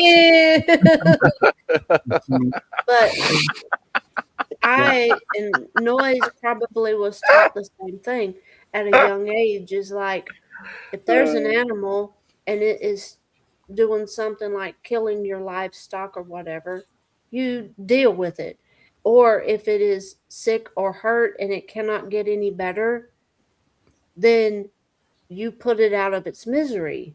It's kinder to do that than let them suffer. Or Yeah, that's what I was taught. If it's in pain, it's better to end it. Well, okay, what age was at 7 that that he put me to helping him build houses and dig ditches and move bricks and kill the animals that are killing the livestock and go hunting. It was a 7, but that's typical in the South, or rather it used to be. That's every person around my age has that exact same story in the South. I can remember even a lot of girls had to do that very thing, those same things. I mean, it wasn't just boys that had to do a lot of that stuff, or they didn't have to just do that. A lot of the girls had to do some of that too, because it's like, okay, because we were taught you don't ask somebody else to do what you can do for yourself. If you can do it yourself, you do it yourself, because it teaches self-reliance and stuff like that. So, but now what are the kids' values being taught? If somebody doesn't agree with you, you have the right to blow their head off or something. No. From Kitty here, and no disrespect, I just say Kitty because I have trouble pronouncing the other part. Anyway, it says my dad tried at 7 to see if I wanted to hunt, and instead I was talking about how cute the bunny was, so my dad knew it was not for me. It is true. Some people it's just not for. That's true. But you can't. Okay, right off, if they're like, yeah, they might be a psychopath. It's not for anybody. So you really got to get into it some to see if it's really not for them. Yeah. Well, I will admit, you don't kill the cute animals. You make them pets, and the one that are yummy, you hunt them. I don't know. Rabbits taste pretty damn good. Mhm. I'm not gonna lie, they do. Oh, rabbits. Yeah. Oh, yeah. Here's the difference. We have the Kaninchen, which are the cute ones, the rabbits, and then we have the Hase, which is the big one. Like I don't do you Hares. call them hares? Yeah, they taste like ass. Well, But okay, so I've travelled through parts of Europe where it's quite common to eat rabbit, and it really is nice. So from- and so is squirrel, by the way, almost exactly the same, slightly more gamey. Can have a lot of parasites, so that's tricky. But from Genty Maxi, like the leaps and bounds in medical help that they overcharge us for, made it so we didn't have to make those choices nearly as much. But it's also a skill that, in case you ever need it, comes in damn handy. It's also not just about killing the animal and eating it. It's about making the hard decision, knowing this death is bad, this death is necessary, and you have the fortitude to survive, to do this act. You have that fortitude. It's about making something solid of a person. Yeah. Yeah, that I want to point out as well that like wild rabbits that you eat are not the same animal as domestic rabbits. Mm-mm. So, No. like, domestic rabbits are bred and they're like little cute things, and there's not even any meat on them anyway. So like if you had a rabbit as a pet, I didn't eat your pet. Don't worry. But he may have ate your pussy.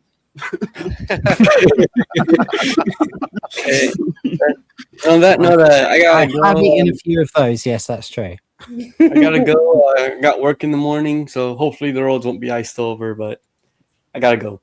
Oh, they're very nice. Take care, Phoenix. Good to see you. Bye, Phoenix. Have a good one. It's been fun. And then there were 4. Wait, But, did he just have a shock button for his doggy? Haha. But there are people that raise meat rabbits.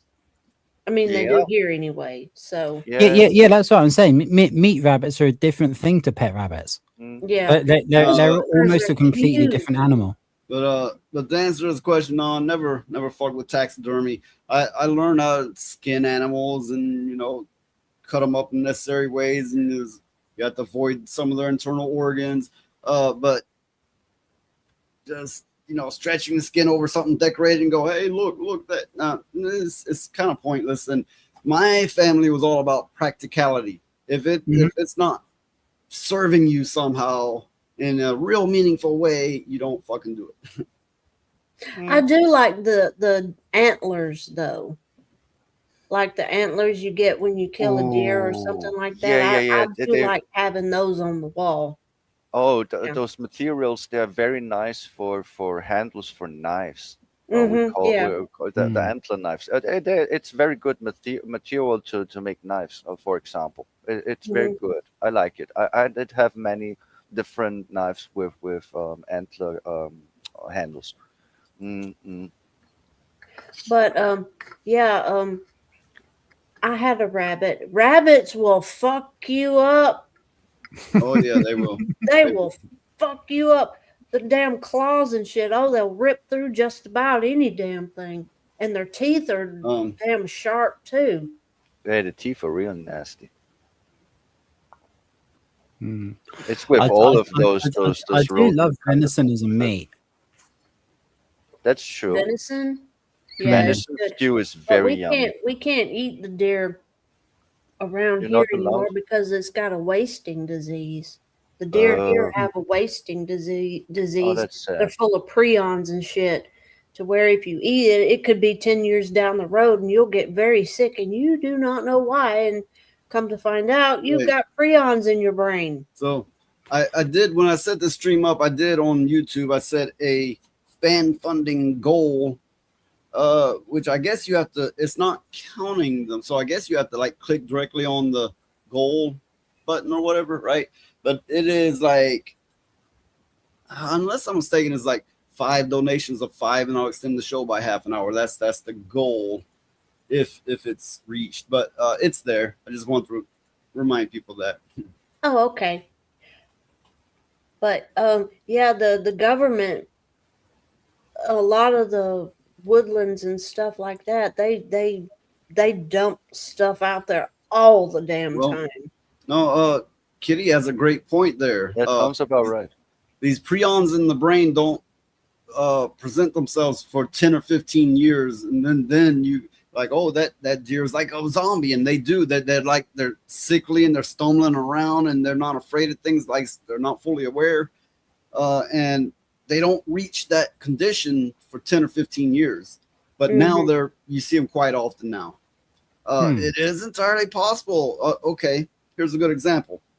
There was a big caterpillar type worm, big fat one, and it's green and it blends right in with the leaves. It was it is now known as fact, it was genetically modified by the CIA to kill people's crops. And so this is not like a wild conspiracy theory. This is not a new thing. She could be onto something there. They could have infected these animals to hurt our natural food supply. Well, the government hates it when people go off grid. They want them to be on the grid. They don't want you even to fucking learn how to hunt anymore. I mean, you're denied the basics. And if I would see that they go steps further, so why not? So I was seeing that many times that I thought to myself, this is on purpose. So she says, remember, there were a few articles back in 6 years ago, where they talked about the government giving coof shots to wildlife. Coof, so they wouldn't get the coof. Anybody familiar with the coof? No, I've never. Probably cough, I suppose. Well, whatever the case, I wouldn't be surprised at all if they aren't not doing funny things to animals that keep them from being our natural food supply, because they hate for somebody to be off the grid. I always found how odd, how much they hate it for somebody to be off the grid. Well, I know that a lot of people back in the early 2000s, they were everybody was talking about living off the grid and getting these tiny houses and things like that, because things were just so damn expensive that that they were trying to do something to make ends meet better. And they were tired of all the chemicals that was in the food and all that kind of stuff. So they decided a lot of people was going to go off grid. And a lot of people could not do that because the government said they had to be wired into a power source and they had to have city water. So a lot of people couldn't do that. The only way they got around it is them being on their own land, and even then, not entirely. They had to be hooked up to the grid completely. I don't know how many. Okay, I've not known really anybody of modern age to have lived off the grid before. I have for like a few stretches, a few months here, a few months there. Not like a long crazy time, but a few stretches here and there. I've lived off the grid, and you will work your ass off to survive every day, but it also means not being beholden to certain things. So yeah, a lot of people talk about being off the grid, but it's a rarity for somebody to actually do it, but especially now that it's illegal in most places. Yeah, it is illegal. Would it be living off the grid if you don't have an address, or not in the system, and just crashing out by some people and they don't tell that you are there? Would that also be living off the grid? Nah, living off the grid is kind of like going like without without having electricity on tap, yeah, like, you know, having like basically complete independence from society. Yeah, like solar panels. You're wiring up your No, house with it's solar. it's more about actually being self-sufficient, Yeah. and Yeah. not only that the people don't know where you are and that you don't pay your taxes and stuff like that. Yeah, Not only this one. but if you have a building and if you have land, they're gonna come after you for taxes on it. They Oh want it to yeah. be registered. Yeah, and Mhm. I was always thinking being off the It's grid is basically avoiding being that. homeless, but being really good at it. Yeah, yeah. That's why I was asking, because I know people that are homeless. They are not in the system. They're not paying taxes whatsoever, but they are just crashing out with friends because, yeah, they are cared for, but they are actually no one knows where they are. So I Well, was that asking if that also counts as that, because they will have plumbing and electricity because they are living at another one's house. No, Well, yeah, but no one tells that that's they not are the there. same They are thing. kind No. of hidden. no, Okay, that's okay. not the same I thing. was just Mhm. wanting to clarify. That's what we call sofa surfing. Yeah, squatting Okay. somewhere. Mhm. Well, it reminds me when I I was know a people like teenager. that. When I was a teenager, I had some friends, and somehow we all ended up in the same house. We were all teenagers. We lived in this house with no water, no electricity, and everybody there was hiding from the cops or on the run from abusive parents or abusive relationship. And we ate every couple days. We'd all have a piece of toast or two. We had candlelight, and that went on for a while until we all dispersed. But the house was getting overtaken by the woods. You could barely see it anymore. You go right past it. I've had a few of those experiences in my time, and I find that a real rarity. I talk to other people and they're like, "Oh, that's crazy. That's nuts." I'm going, yeah, that was my youth. That was my teen years, right? A lot of that kind of thing. So a lot of people talk on things, but not a lot of people have experience. And I'm not putting anybody down. I'm just saying I think I have a unique perspective because I've lived it sometimes on purpose and sometimes because I had to on multiple occasions in my life that spanned a few months each time. Well, I think now, these days, it is harder to do like that because you have so many people all up in your business. I mean, everybody's got to know everything about everything all the time. And there's very little privacy now. So even if you had to go off the grid for whatever fucked up reason you had, then it's about impossible to do so. I remember one winter, winter kind of like we're having now. Like I said, we had like candlelight, we had no power, water, nothing. We all got into like like I don't know, 4, 6, no, maybe 5 or 6 of us all in the one bed together, or else we would have froze to death. And it wasn't like, oh, we were messing around. No, we were like fucking freezing to death. Yeah. So yeah, that was an experience. Yeah, I kind of know that one. Like I've done like bike trips that lasted like weeks, like motorbike trips going like through the like I suppose you'd say wastelands of Europe. So yeah, I know what that's like. All you've got is like 3 motorbikes and 2 tents, and that's your entire world. Mhm. So I get that one. Yeah. I can imagine that doing that in Europe would be a lot different than doing that having to do that kind of thing in the United States in a lot of areas, because to my understanding, Be right back.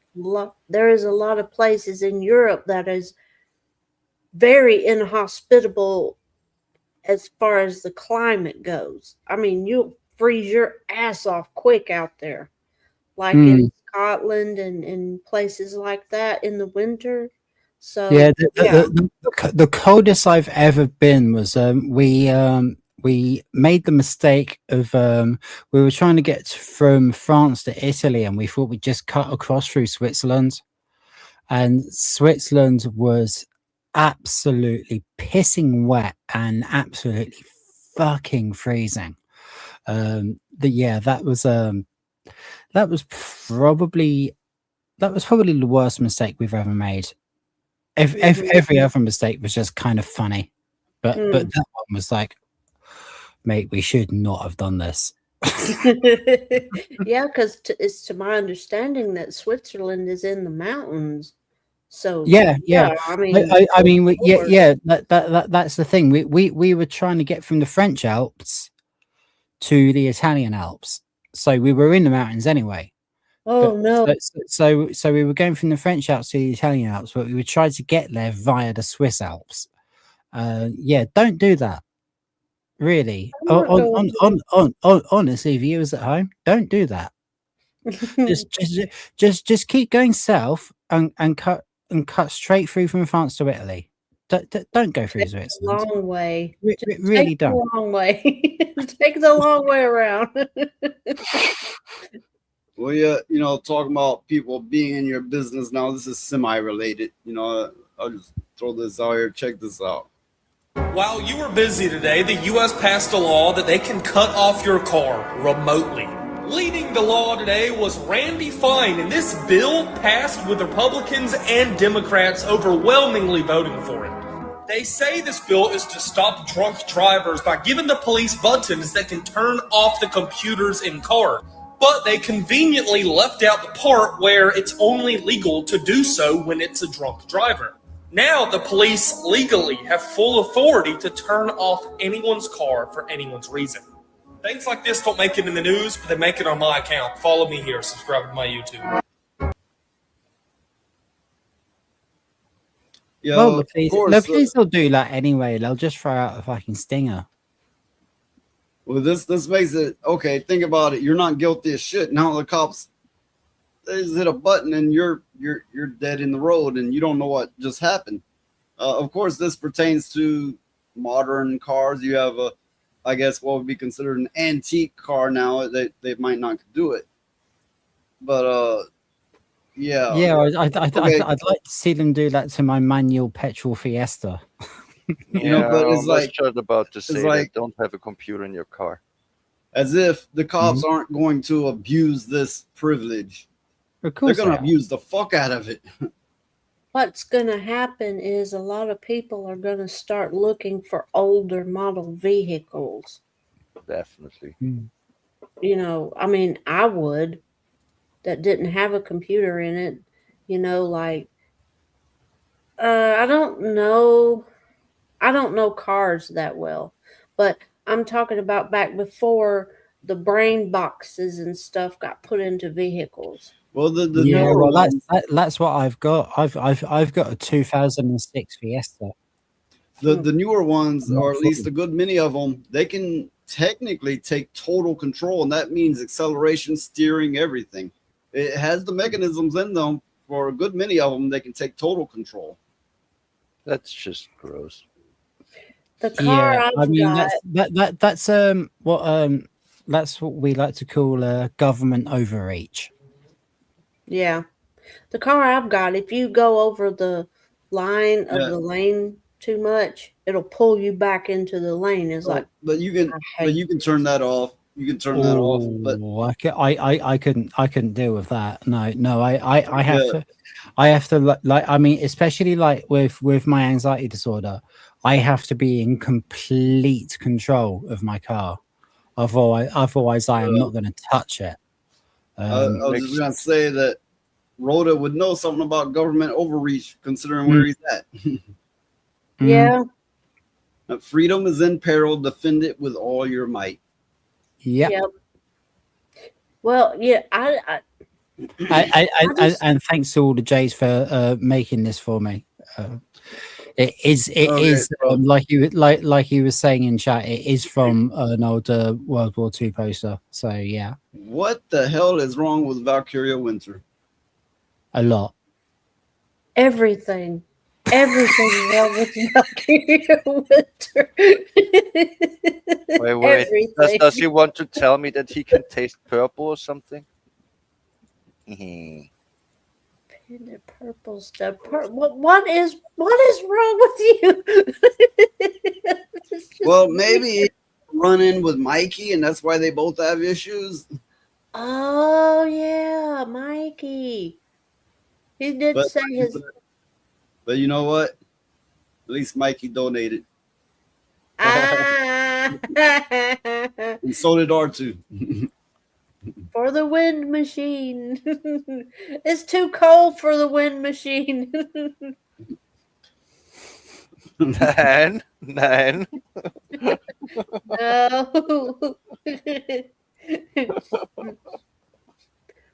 But Yeah, I'm Lilith just is over there. She's over there going 9, 9. I actually did say nine instead of no.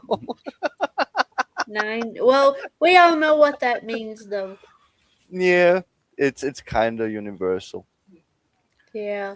But you only know it with this really funny accent that some Germans have, or English-speaking people with German accents. Mhm. It's funny. Instead of "Ja, das ist gut," it sounds like "Ja, das ist gut." I mean, I think that's so funny because that's not how you speak in German, but it's kind of funny. Yeah. Well, we're Why freezing. do you speak German when you're not German? Huh? That's a Why good do you speak question. German when you're not German? Because Switzerland and Austria does also have the German language as the native language. Those countries all speak German. Funny enough, it is just called German, this language, even if Austria or Switzerland speaks it too. Well, I suppose it's kind of like, some of America anyway speaks English. The others, they speak in some ghetto gibberish. Yeah, it's fucking weird. Well, I was gonna say while we're all over here freezing to death, Valkyria says it's hot where he is. They have fire warnings in a few of Well, their it states. says it's damn hot over there. Where's there? Australia. But if he's in Australia, right? Wouldn't he be saying over here? Well, that's why I thought it was a typo. Oh. Yeah, I thought it was a typo. Well, it's bloody freezing here in this underground station.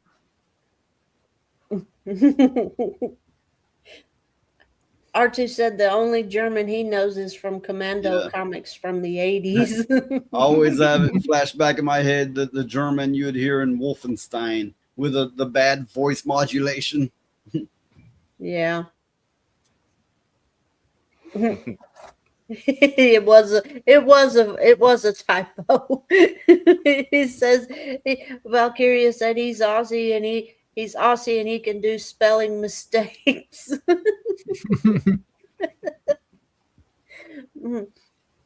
But I have news to report. Finally gotten Annette to lay down with her babies, and she's still laying with them, so that's good.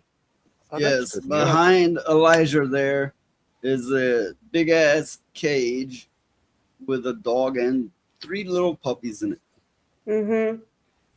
And that's why I've been kind of going back and forth, because I have to check on them because they'll get to yelling and I'll have to see because most of the time one's away from the rest of them and rolling all over the place and I have to put it back. And then I have to get in the net to lay down with them and she don't want to do that and I have to make her do it or me and her will have words. So, yeah. She just does not like these puppies. I don't get it. I don't understand it, but she just don't like them. She's not mean to them. She just don't want to have anything to do with them. It's weird. Hey, look, I ran into this funny clip. I thought it was funny, but I'll have to mute the music in it for copyright, Oh yeah, that. But okay, in this clip, this dude he's doing his VR, right? He's playing his VR. So his wife keeps going up behind him or in front of him because he can't see, and she keeps dancing and recording it.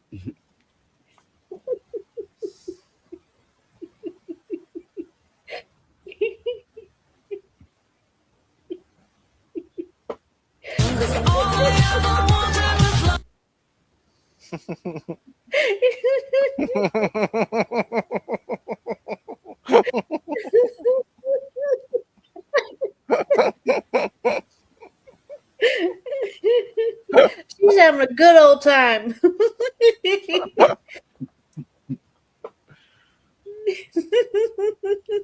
What is going on? She's getting down while Well, he's doing his okay. workouts. Maybe he didn't dance with her. He always refused to dance with her. And then she's seen him doing that. It's like, oh, finally, here's a chance. Yeah.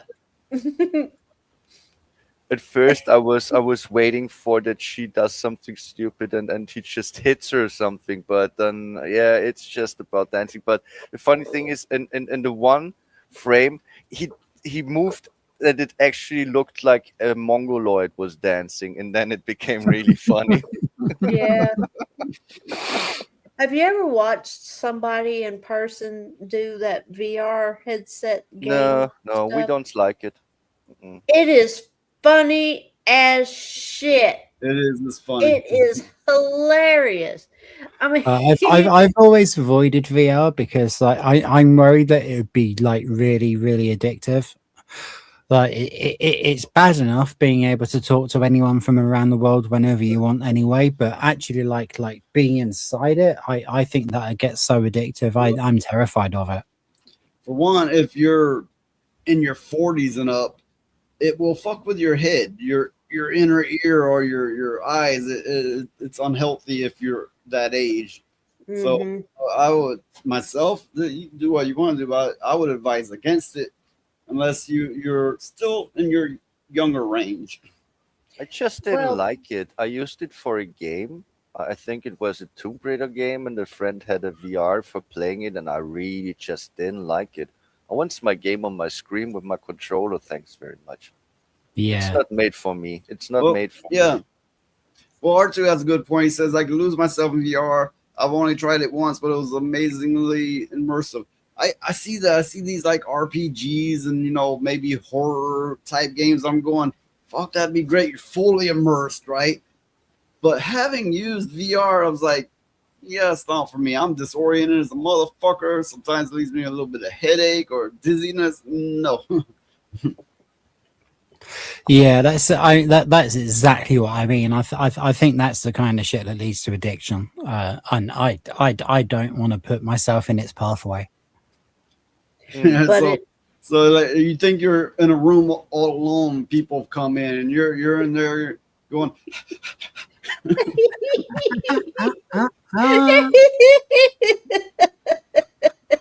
There could also be that as well, yeah. Oh, can you imagine that? Oh my word. and everybody busts out laughing at you. But it is funny as shit to watch somebody use a VR headset. It is hilarious. It is so funny. I mean, I did saw some videos of fails where people would just jump into the wall and stuff like that. Where you It think, happens. okay, they know. I'm gonna bring up another article that we can talk about. It's kind of neither here nor there, but it's something. But shit, we're already past 3.5 hours in, but I got it here. I'm gonna get it out of the way, talk a little bit about it. So there's this new He-Man movie coming out, and I know a lot of you is like He-Man, you've heard about it, but you're never into it. Well, if you're my age or Elijah's age, it would be a little bit more prevalent to you, because what was it, 85? I don't even remember what. I think so, yeah. And if you were at the right age at that time, He-Man was a big fucking deal. It was. Well, I was born in '85, and He-Man was very well known when I was a little kid. Yeah, same Yeah, here. well, I know. you should have, you should have been like I don't know, 7 or 10 or around that age. You would have seen just how big of a deal it was. It was like the biggest thing, and all the kids were into it. Mm. So there's this talk around this movie And there's a lot of people criticizing it that, they may have seen reruns. They may have, was like, I kind of remember it. But then there's us who's a little bit older who's like, oh, I remember it well. But He-Man goes woke, loser, blonde, white dude using pronouns. I don't know. I haven't seen it. I'm not going to say it's woke, but there are some troubling signs. So He-Man is a blonde, white dude, loser. Wonder who he's supposed to represent. That's a good question. Who uses pronouns and gets accosted by his DEI boss. So as you see in this picture, there's his name, which it was never Glenn originally, it's for the movie, but he, him. Now that could just be a gag on He-Man, the He-Man title, which has always sounded silly. He-Man, it sounds silly, right? Could be a gag on that. So, it may be woke, but it may just be a gag. So that's not all. Amazon Studios, apparently they're the ones who made it, so it probably is woke. That's not all. Amazon Studios has also gone and race swapped many other characters, including Man-at-Arms. Using go-to actor Idris Elba as the former red-headed fan favorite Man-at-Arms. Yes, Man-at-Arms was always this white dude with a mustache. Yeah, white, clearly. So now he's black, I guess. Now, okay, Camelia Mendez is also a Latino who plays the red-headed Tila. Okay, we're not done. As Kristen Wiig, I don't know these names, voices Roboto, and Kojo Ota plays Triclops. There are also 2 new characters added to the movie, which look straight out of DI mandates. Sashir, I hate these names. Whatever happened to plain names? Zamata as Susie, and Christian Vinipur as Hussein. I'm not even gonna try to pronounce these names. You also notice Adam is a complete buffoon on Earth, and it's Mendez Tila who is the one who takes Adam to Eternia, as Adam is a complete and incapable fool. I believe they bring forth good points. Hopefully they are just mocking the woke crap and move on to Eternia and He-Man. Otherwise, yep, it's R.I.P. He-Man. They do bring some good points. Now, I'm not just going to be like, it's woke. I don't know. But it sure shows some troubling signs. Yeah, I mean, I think that if it is a gag, then it's too subtle of a gag to be taken as a gag. Yeah. You know what I mean? I do recall that they tried to replace it with the Thundercats, and some point in there, maybe it was after Thundercats, it was the Silver Hawks, which bombed bigger than the previous 2. I think that's how it went. I liked Thundercats. I did too. The real Ghostbusters. On the move, Thundercats are loose. They called it the real Ghostbusters because there actually was a Ghostbusters cartoon that was based on a different franchise, different IP. So they had to call it the real Ghostbusters. Seems like it came a little bit later. Seems like it. I'm not It sure. had Slimer. Slimer was their pet. Yeah. Yeah, I remember that one as well. Mm-hmm. And I bet my left tit they make it woke as fucking fuck it from Amazon. Okay. There's no chance in hell they don't mess with this franchise. The bad chick lady was hot too back then. What was her name? Oh, Evelyn. Evelyn. Yeah. She was. Oh yeah. I Yeah, always yeah. was rooting Yeah. for Skeletor and Evelyn, but Skeletor always lost. I know it's You know he Skeletor. was boning her. Yeah. Yeah. There were bones involved. There We were all bones. knew it. We all knew it. I knew Roto would get that one. We also like calcium. I remember the old He-Man movie, which nobody really liked. I thought it was all right myself. I mean, it was different from the cartoon and different from the toy line, but I thought it was not that bad. It was kind of decent, and it gave you this action figure that before not existed. That was kind of like a Yeah. lizard, and it had a firestone and it could spit And, fire. My brother had that one. Dolph Lundgren was He-Man, And Dolph Lundgren is a big, tall, muscular motherfucker. Actually, looked like a man. This one they got now, he's boyish. And before this role, I mean, they give him a bunch of stuff to buff him up, right? Stuff to get you big quick. Whereas Dolph Lundgren is known for his badassery. Well, I mean, Dolph Lundgren, he's a physicist, isn't he? Yeah, he's Yeah, a actually, fucking it's genius about at that. Yeah, it's about this. Yeah, yeah. Have you noticed how classic He-Man looks like somebody's crossed Greta Thunberg with Stretch Armstrong? Yeah, man. His hair so yeah. Here's the thing about the He-Man cartoon that maybe not a lot of people know. It was rotoscoped, which means the actors acted it out and then they recorded it and then they rotoscoped animation over it. Yeah, just like with I've the seen- Lord of the Rings. I've seen that footage, and the motherfuckers were really that big. They were really crazy big like that. They really were. Jesus Christ. But, remember you know, the- I remember the art from back then. It was always this over the top heroes and sorcery and all this kind of stuff. It was all like Conan the Barbarian and the fire and ice and wizards and all that kind of stuff. And the That's art why they, reflected it. They had to call them the Teenage Mutant Hero Turtles in the UK because ninjas were too violent for them. Well, perhaps, you know, if you tweak that word ninja a little. No, I'm not. Anyway. Sup, my ninja. Well, Artus said this animated- He-Man guy looks like Dr. House's assistant. Yeah. Yeah. Hey, that's kind of true. Mm-hmm. Yeah, I'm not expecting anything of anything new anymore for a long time now. Stranger Things was kind of a surprise. I did kind of like it at first, but that ended also as it ended. Mhm. So we know how that went. Is there anything that is produced in the Western Hemisphere of entertainment that is not just DI woke slop? Oh, the only one that I've liked in like the last 5 years or so was the one based on Karate Kid, Cobra Kai.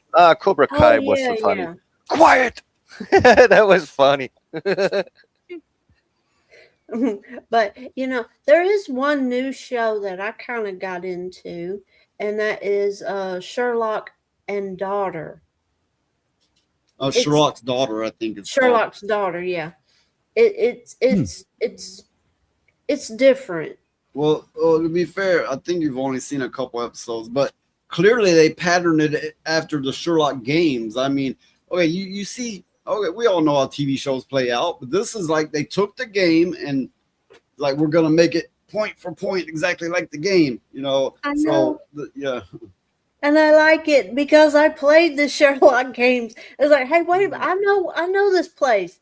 I know that place. I know what it you know, it's just I like it.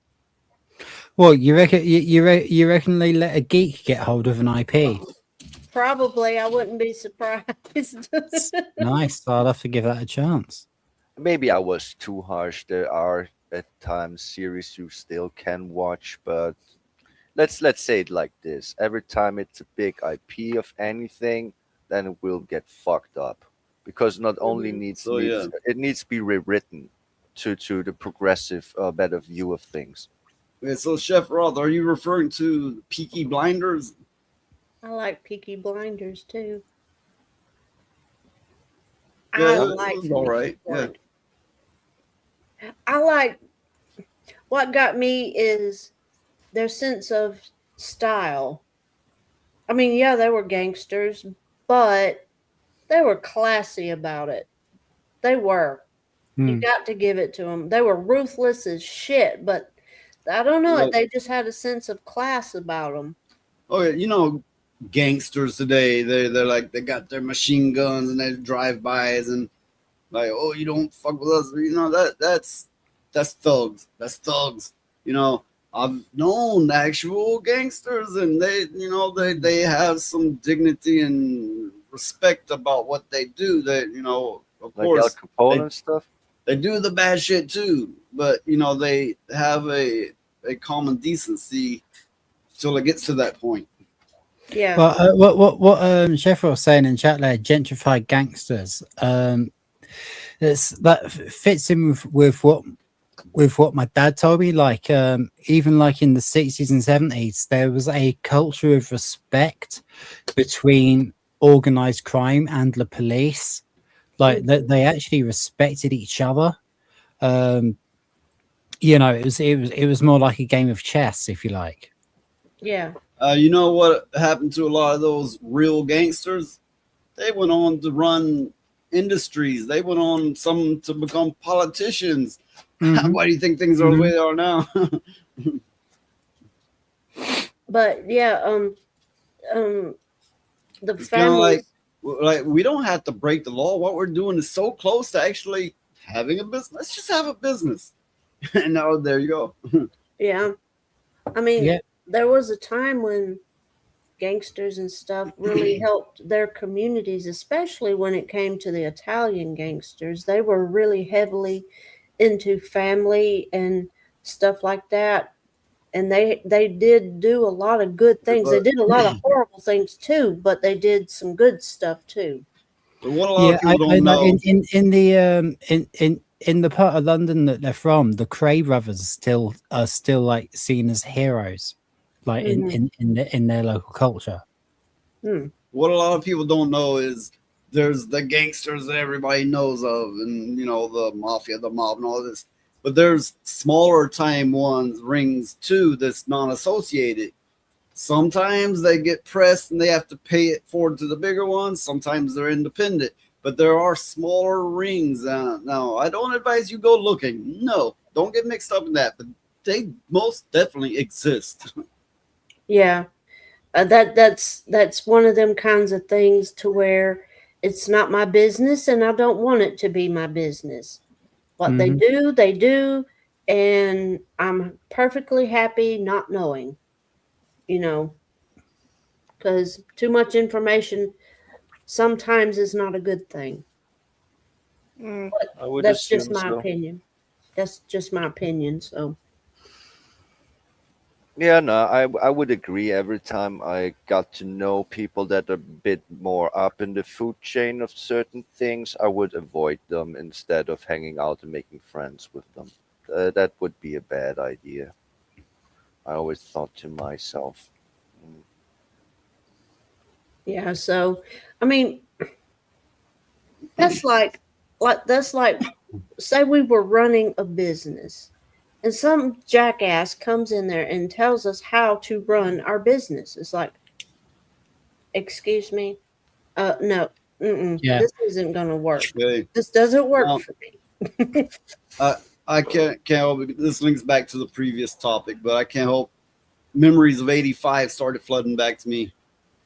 I remember all the girls in school had just gotten to what they called Chinese jump rope. It'd be sometimes it'd be rubber bands tied together, but there'd be like 4 or more ropes going at once, and that'd be like just jumping and dancing through them. And that was the new thing. Let's see what else. That Wake Me Up Before You Go by Wham was a big hit. So was if I got the year right, I'm not sure. Maybe a little off, but there was also We Built This City on Rock and Roll was you're being killed by that playing continuously. Well, do you know a really good song that came out in 1985? Would be "Money for Nothing" by Dire Straits. It actually didn't get that much radio play from my memory.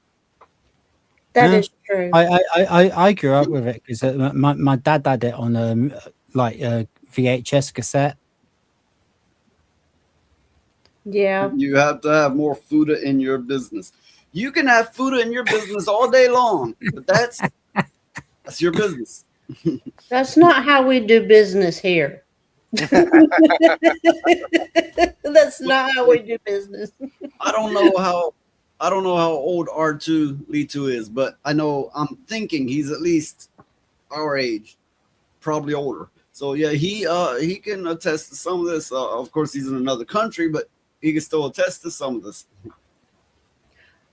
And you know, a lot of times when you would be doing the double dutch and stuff like that, whoever was twirling the ropes, somebody would say something smart ass and they'd get pissed off, and then they would snatch the rope away from the other person and start whooping the shit out of them with it.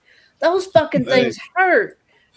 Listen, don't be retarded or retard.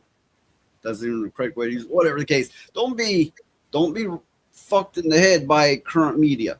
People weren't walking around dressing like Madonna and Michael Jackson. They didn't have the red leather jacket on, or no.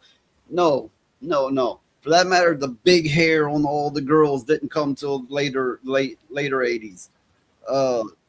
Most people actually kind of dressed like they came out of a thrift store. Yeah.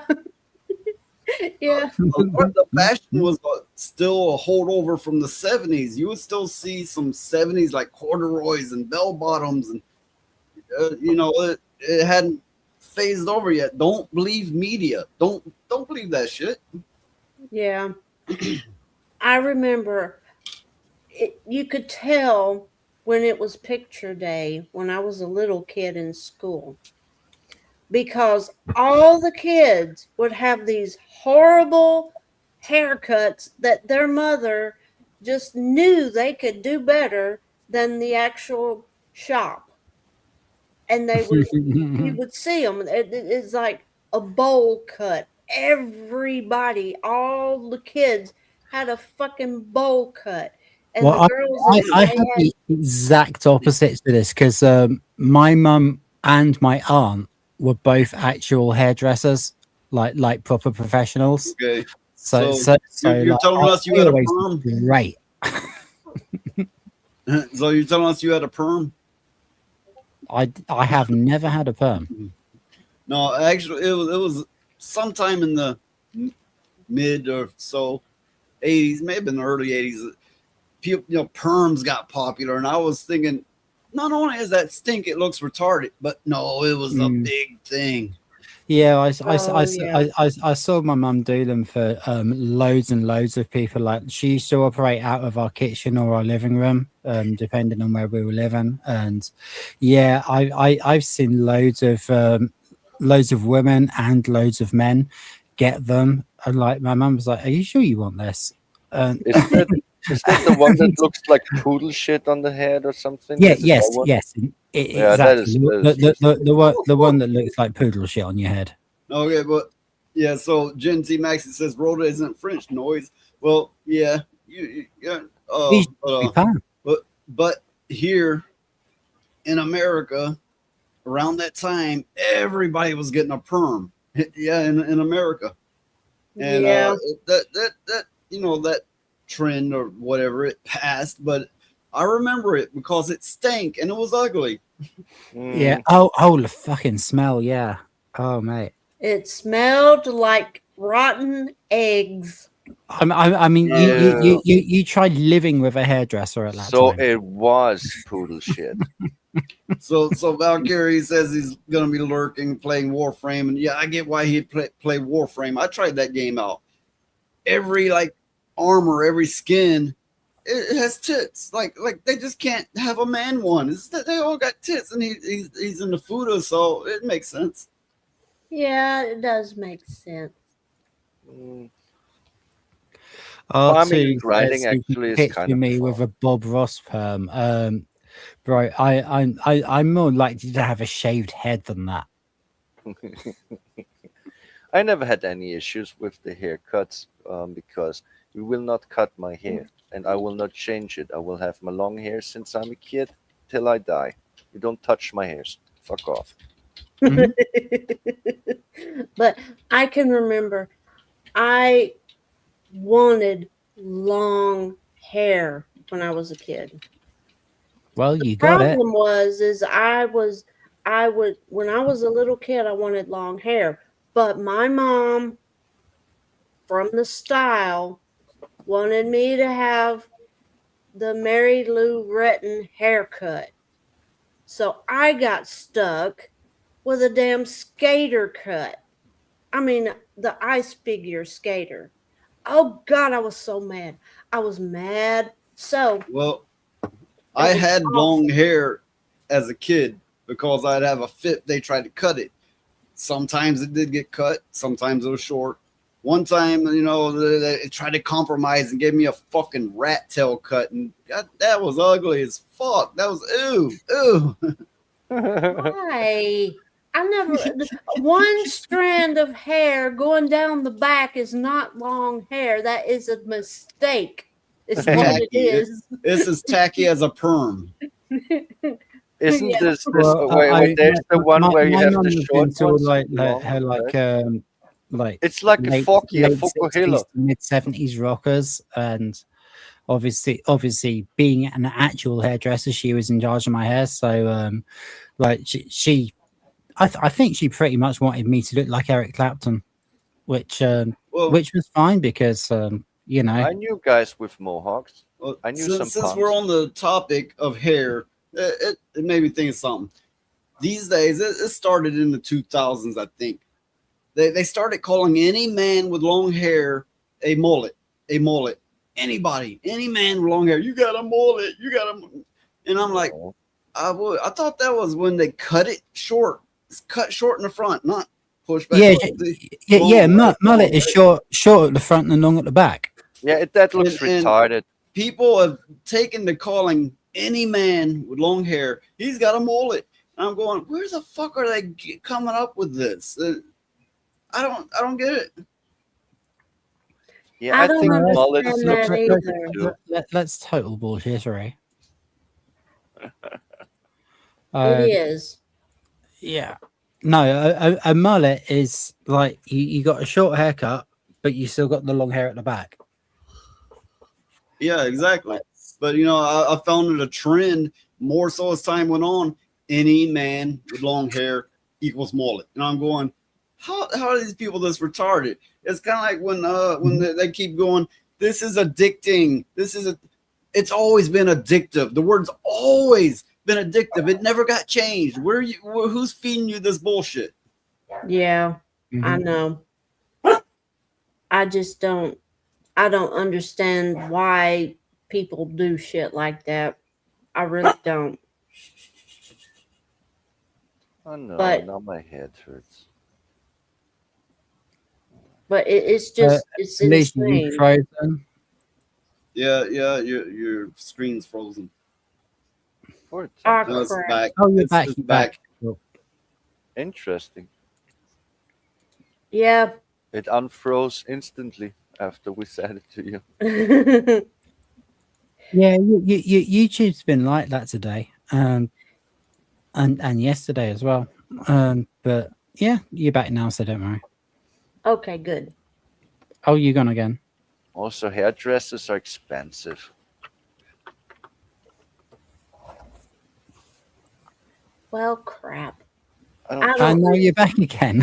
I don't get it. I don't understand. Well, it's just one of them times where the internet is being Okay, so- fucking weird. A question to the Canadians, and no offense, just pure curiosity. Are all or virtually all Canadians of French blood, or are you like French mixed with something else? That is a good question. I was to the understanding that they were French and English mixed, but I mean I don't know. So I would assume that not all Canadians are French, but all French Canadians, of course, have French bloods. But I don't think it's a universal thing. That's one reason I ask, because I've heard the term French Canadian, which makes me think there's a separation. And I'm going, then okay, sure, but then what are the rest of them? So, what bloodline do the rest of them originate? If there's a French Canadian, so I just don't know, and any intelligent person wouldn't assume, but they'd ask like this. Well, I'm dumb. I've always assumed that they will not interbreed with the frog eaters all over the place. They put them Nobody in the likes city and French. said, you stay there. We be Canadians over here. I was assuming that.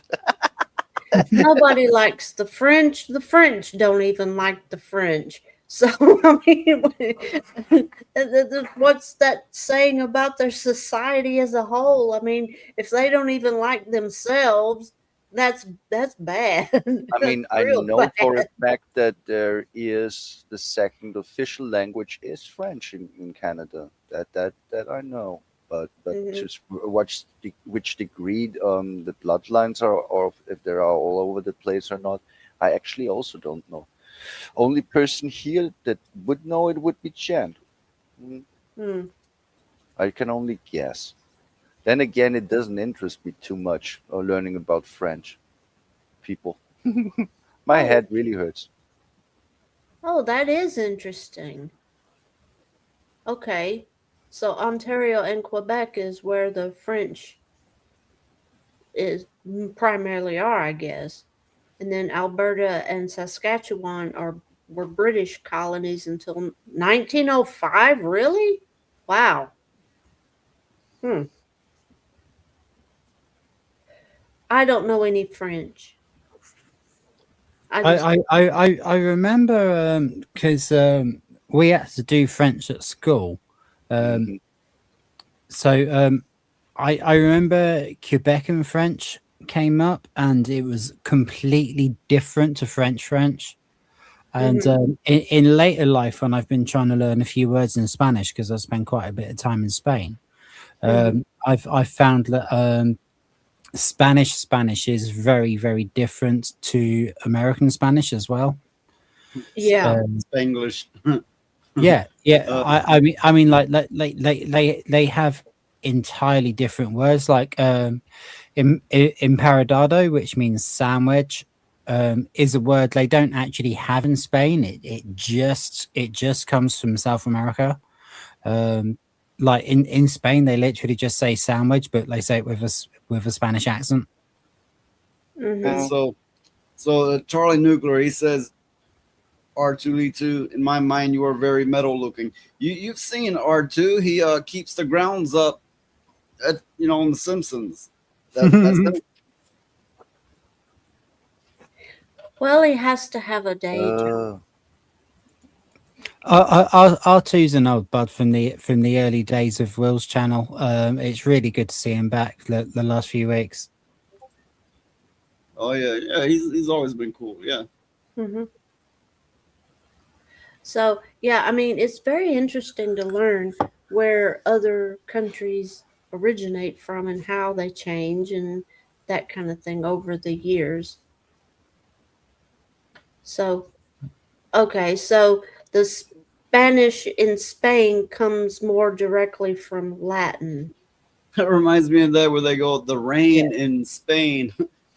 Is heavy on the Mhm. plane or something like that. Latin, isn't that the dead language of the Romans? And the water in Mallorca don't taste like white water.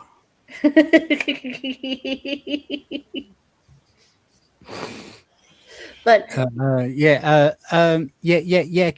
Canada is still part of the Commonwealth. So is Australia, actually. okay, so okay. Well, look, if I can interrupt this line of whatever, right? I'm gonna for a little bit go back to the protest stuff because I did have this bookmark, but you brought it back up to my attention. So this is somebody who thinks it's a bright idea to grab a hold of a flashbang grenade.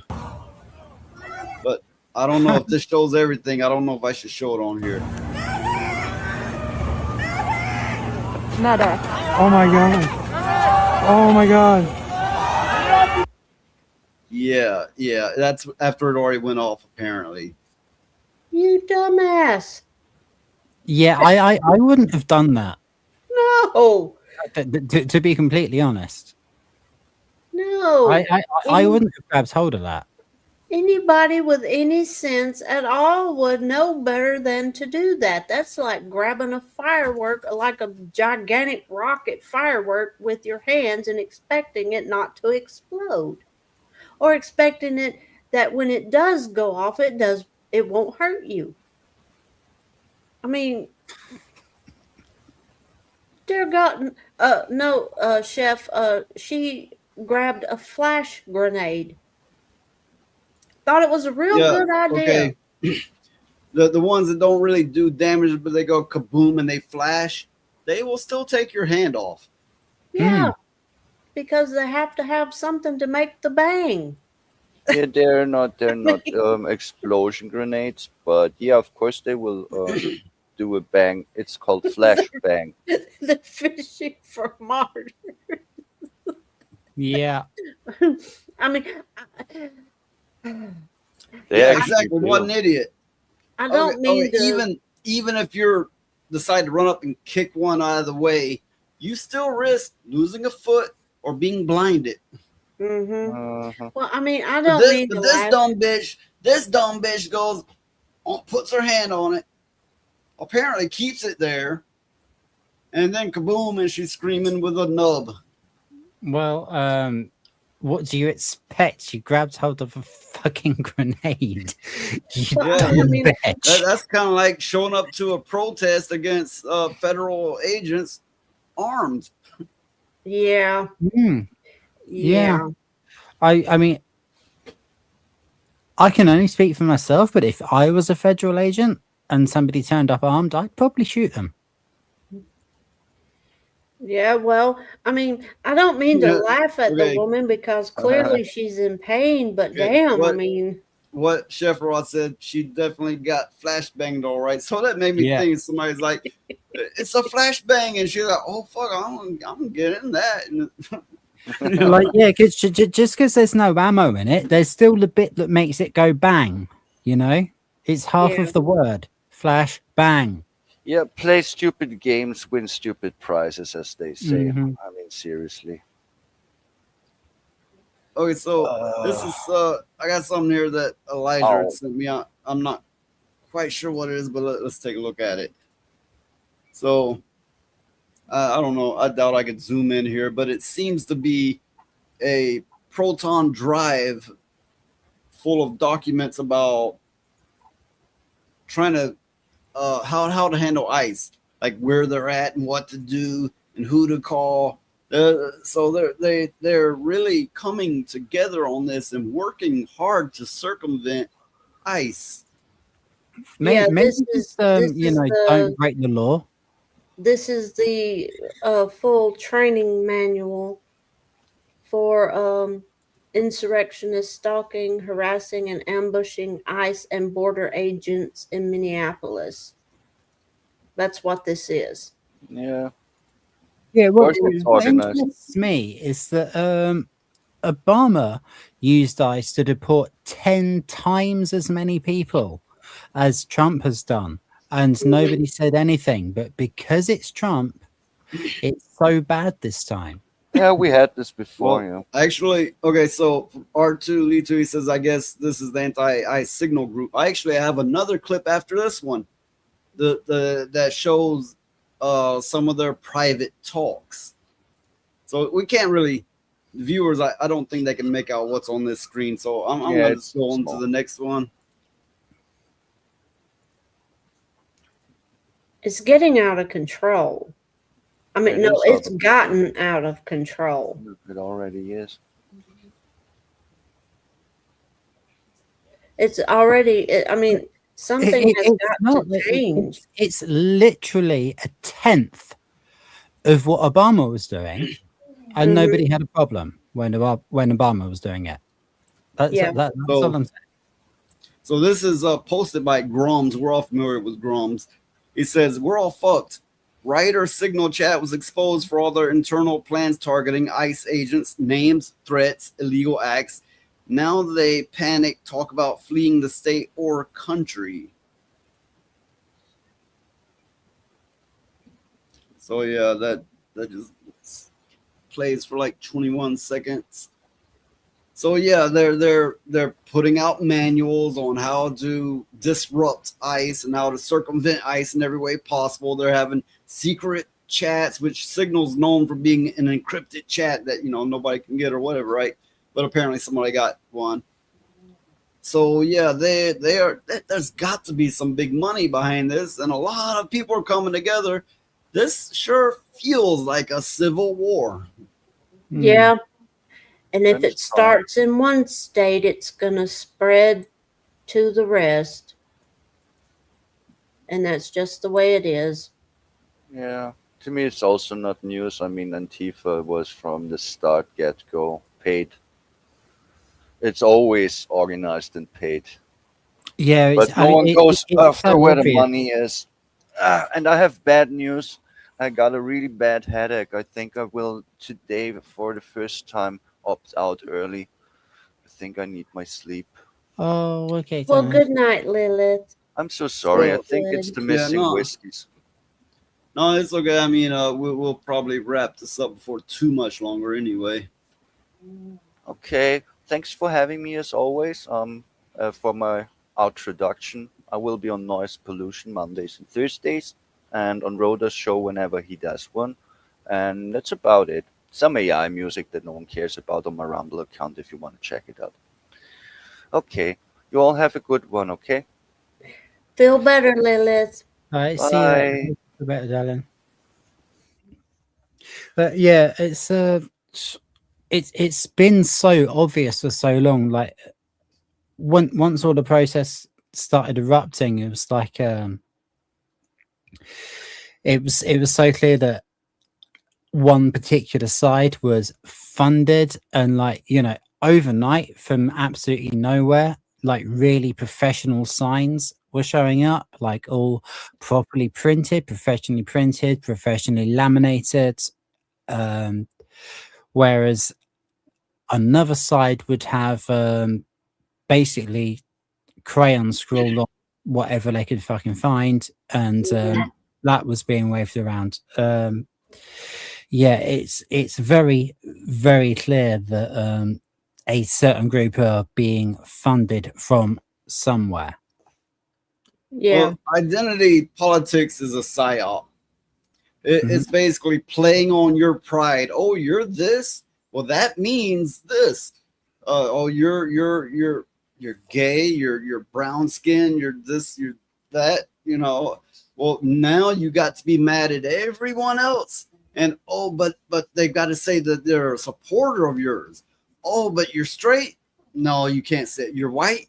Can't. You're Christian. No. That's bad. That you'll get attacked for it. It's a psyop. It's a psyop to make people extremists playing on their pride. So it feels good. It feels like it's reinforcing everything that they are, making everything they are more meaningful. A fucking psyop. And if you fall into it, you're getting played. Yeah. Yeah. Chef Ross asking who's behind me, and yeah, that's Amelia. That's actually a photo from the 1940s, World War II, London, the London Underground, which all the J's, Mr. JJJJR, swapped the lady that was in the original photo for Amelia for me. So that's what's behind me. Well, I just think that there's going to come a point in time where underground is where everything's going to have to resort to being, because if the radicalized left has their way about it, people that have a difference of opinion from them are not going to be able to function in society anymore. And that's just my take on it. So, history has a way of repeating itself. Yeah, so what R2 is saying is right. Amelia is the based UK goth girl from the crappy UK propaganda video game called Pathway. So they put this girl character in this shitty game trying to push back against anybody who was against them bringing immigrants in. So the internet took this girl and was like, the animator are, you know, going, let's bring the UK back. Where's our pride? We look at the strength of our nation. So it's now become, Amelia has become a symbol to fight the power. Yeah. Yeah, like the government tried to put her in as a villain, and we just turned around and said, you know what? Actually, we love her. Welcome, Loverdos Inc. Although you come in toward the end of the show, but welcome all the same. But yeah, I mean, there has to be a way to counteract all this stuff that's going on, because it's only going to get more ugly as time goes on if something does not change. Well, things are starting to consolidate over here. Sorry, no, he's gone. No, go ahead. This is what I said. I was going to bring up when I thought I was actually going to be here for the whole show, and didn't forget and fall asleep. So sorry about that. Sorry I was late and all that, but yeah, we've had quite a good day over here. See, Suella Braverman has defected from the Conservatives to Reform UK, and a lot of the time when something like that happens, it's really annoying because, like, we don't want to become Conservatives 2.0, but she is she's a political rock star, and she is going to actually bring change. She's going to, like, really, really get some shit done. So really quite excited about that. I think she'll actually, when we win the next election, which we will, I think that she'll go back to her old role as Home Secretary like she used to do before Rishi Sunak sacked her for telling the truth. So I'm really quite excited. I'm really happy that Suella's joined Reform. So basically, she was one of the only ones that would stand up for people. Yeah. Oh, okay. Yep, absolutely that. Well, I mean, you take wins whenever you can get them, I suppose. I mean, any change that is in the right direction is a good thing. The way they announced her was amazing as well, because it was supposed to be a conference about veterans, and it was, and she did do a proper speech on that afterwards, but like nobody knew, and she was brought out randomly, and there was all this rapturous applause, and like even before she announced that she'd left the Tory whip, and then again when she said she's joined Reform, and then she made another speech for the veterans. It was really, really fucking good. Well, good. I hope that she can turn things around over there some. Yeah, that's great. Just know it's gonna be one person against an ocean of bullshit. So yeah. That's that. But maybe with, if she does get elected, there'll be more people like her that will get elected, and it'll start something good, you know. She doesn't need to be elected. She's already in. She's already an MP. She's just switched parties. Okay. Yeah. Oh, okay. What R2's saying, got Suella, Jenrick, and Zawi. Yeah. Well, I don't know much about Zawi. Yeah, he's a bit of a tool. Jenrick, on the other hand, I think Jenrick's really good. So we got Suella and Jenrick. That's you know, two out of three really, really good signings. Well, like I said, hopefully things will start turning around in Europe, because it can only help the rest of us, because the United States and Europe are so close, you know. You know, the way they've already overrun with immigrants, the way that it's illegal for them to speak up or out against it. Hell, they even like are saying it's okay to marry your cousin. They're saying that they're Oh yeah, promoting it. that was bloody Starmer. You know, if you want to talk about a tool, Keir Starmer is a fucking tool. Like, Yeah, I mean, the like way I understood it was he had this thing where he was saying, "Oh, you know, I'm working class. My dad was a tool maker," and I'm like, "Yeah, we can see the tool." the way I understood it was he did that so all those immigrants would be like, yay, and they would support him. That's not good. What R2's saying there? Jericho isn't, yes, but Zari and Doris aren't. Yeah, I agree with that. I agree with that.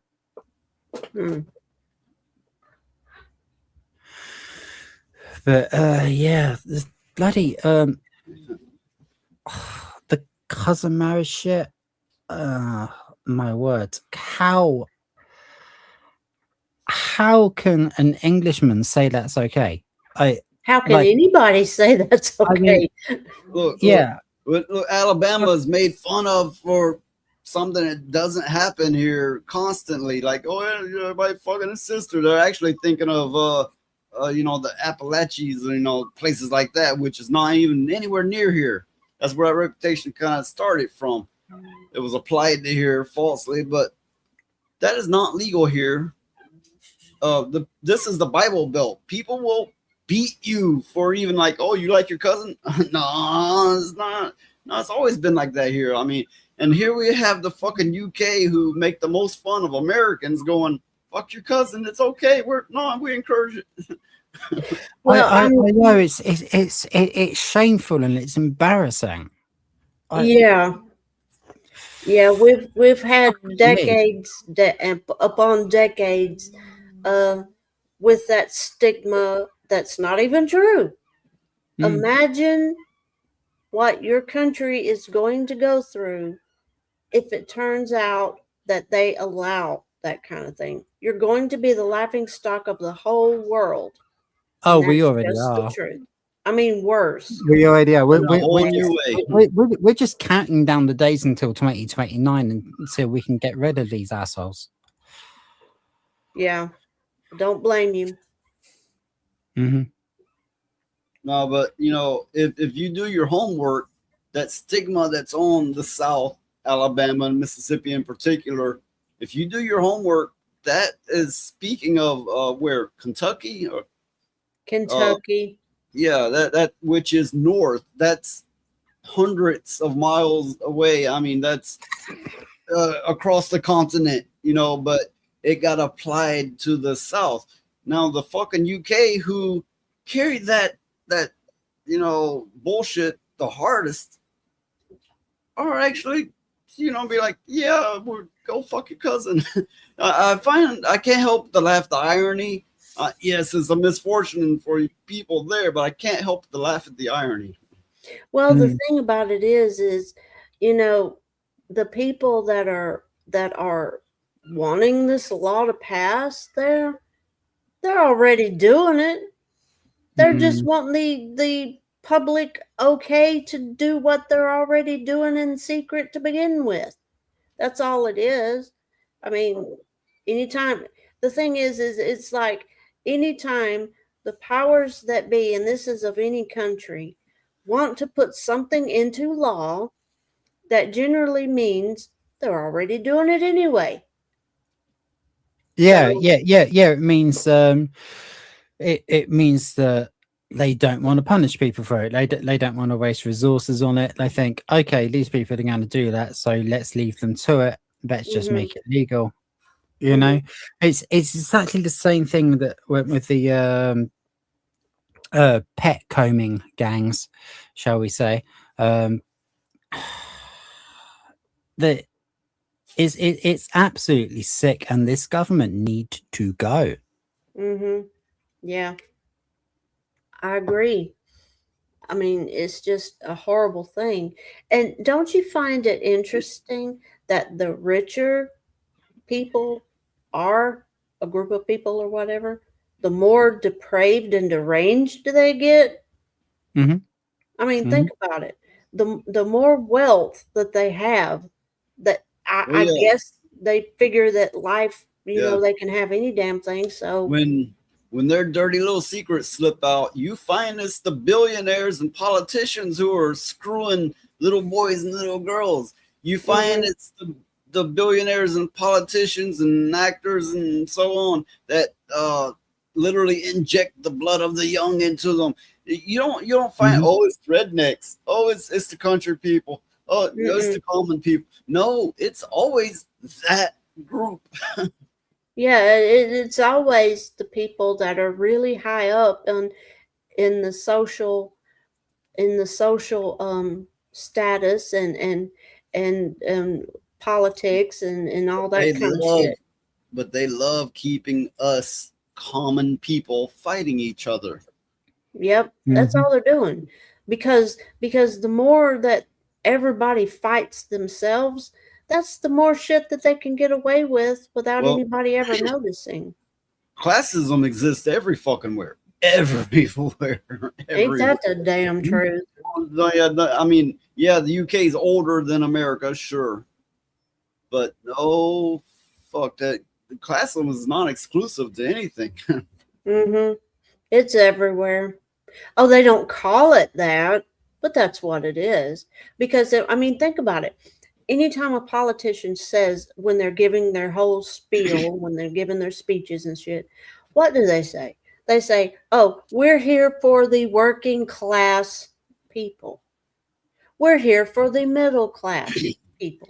We're here for the low class, the poor class people." Well, you notice Well, yeah. they never use the word low in America anyway. They're always like the middle class, like nothing exists below the middle, but they're just it's like, let's not call them poor, let's not call them low. Yes, they're low, but let's not call them low, let's call them middle.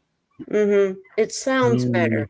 It's better it's better speech, you know. But yeah, they use the word class a lot. And then they'll turn around and say, "Oh, we don't have a class system." It's like, motherfucker, yes, you do, because you say it all the damn time. Don't sit there and tell me that you don't think that we have a class system.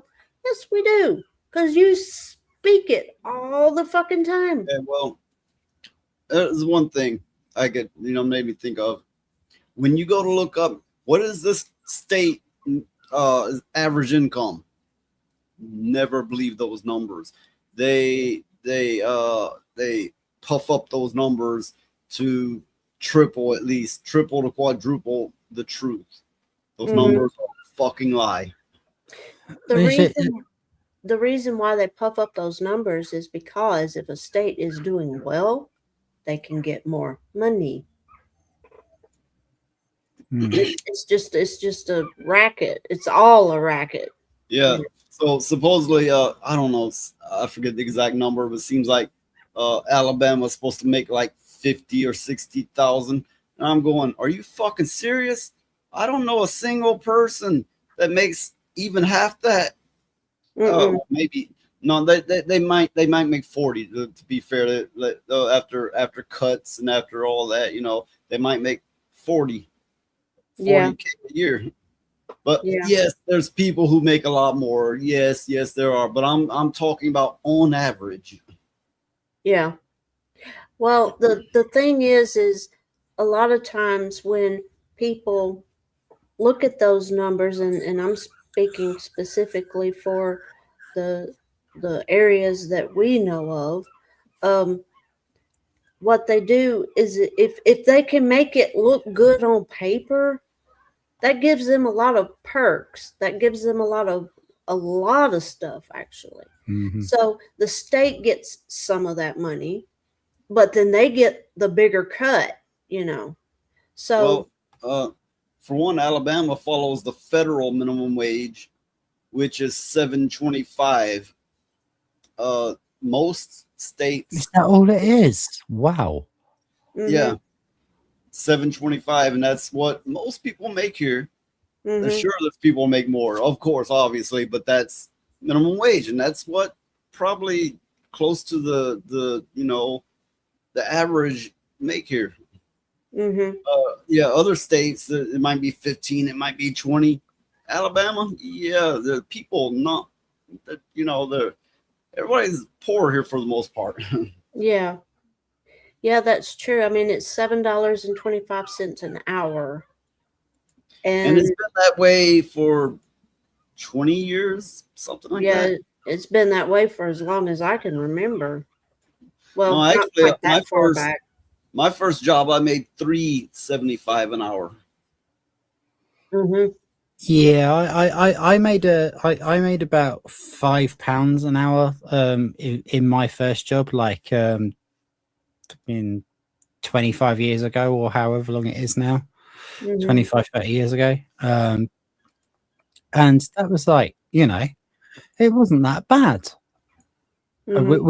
We got paid every 2 weeks instead of every month, and so we always had a little bit of cash in the pocket. We could go to the pub, we could go and have a laugh with our mates. I think like I'm on about like 13ish quid now, which I would still consider kind of bottom rung with inflation, but it's not bad. I can do shit. I can save up. I can go on holiday to like foreign countries. I can go to Spain, Italy, France, whatever. Yeah. Oh God, $7 sounds like really, really low. Pitiful. I remember about the mid 90s. I think it may have been the early 90s, but whatever the case, I had a job paying $5.50 an hour, and I was making more money than everybody else I knew, and it was like, for the time, it was good money. Yeah, I But remember that was well above minimum wage at the time. I remember if you was making $5.50 an hour, you were doing good. That was good money, or considered good money. So it's just awful that the shit hasn't changed in so long. Mm. My first job, I had like a good hour and a half walk to get to work, and I'd start at stupid o'clock in the morning. If one of my managers come down the road beside me, he'd come and pick me up and say, "Oh, cool, are you in today? Awesome." And we have like, it's one thing that we do have in the UK is a real spirit of camaraderie. Like we look after each other. Like if somebody's good for you, if you're a manager, I've been in management positions, and you've got someone who is going to be good for your shift, like someone you think, oh, thank fuck you're here. You're going to be open and honest about it. Like, I mean, like literally, like the last shift I did at work, my shift manager gave me some food because he thought I should have some food. It's like we respect each other. We look after each other, and that is that's the one thing that hasn't gone away. Like even like in all this like ridiculous political discourse, we still have like the basic, boots on the ground human being. We're going to look after each other. Yeah, and Well, that's how it should be. I occasionally run into a video online where a British person moves to the South, in America, North America.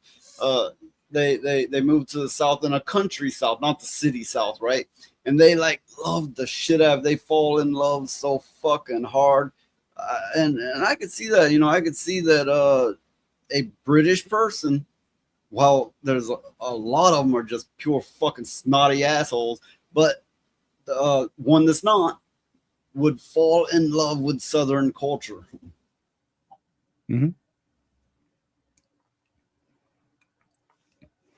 There's something else he said. Yeah, there we go.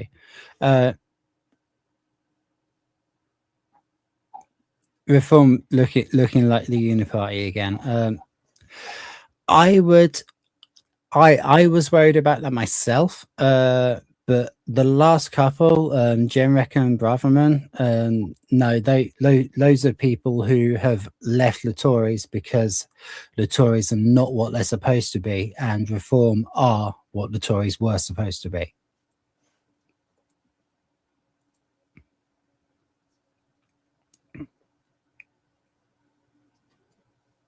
Well, I think it's a good time to wrap this stream up.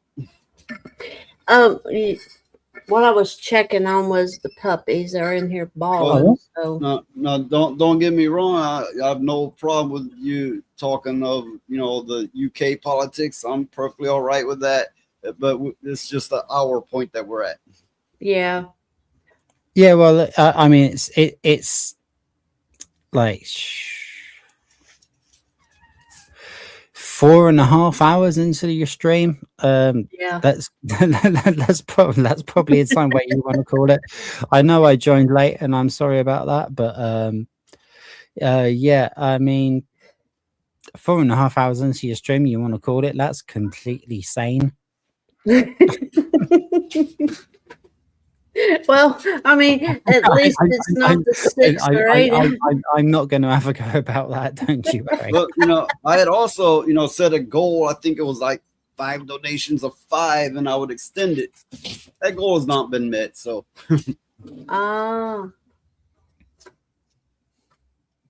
Okay. Well. Oh, come on, guys. Yeah. Okay. We'll.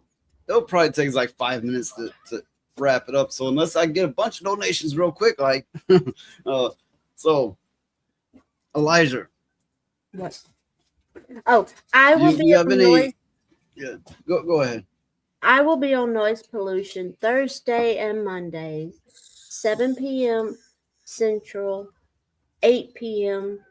every other time. So in other countries, do your own conversions because I stink at math. So hopefully everything will be going better and the puppies won't be crying so much. So they're still real small, so I have to keep a pretty close eye on them right now. But anyway, that's what I will be doing. Yeah, R2, I get it.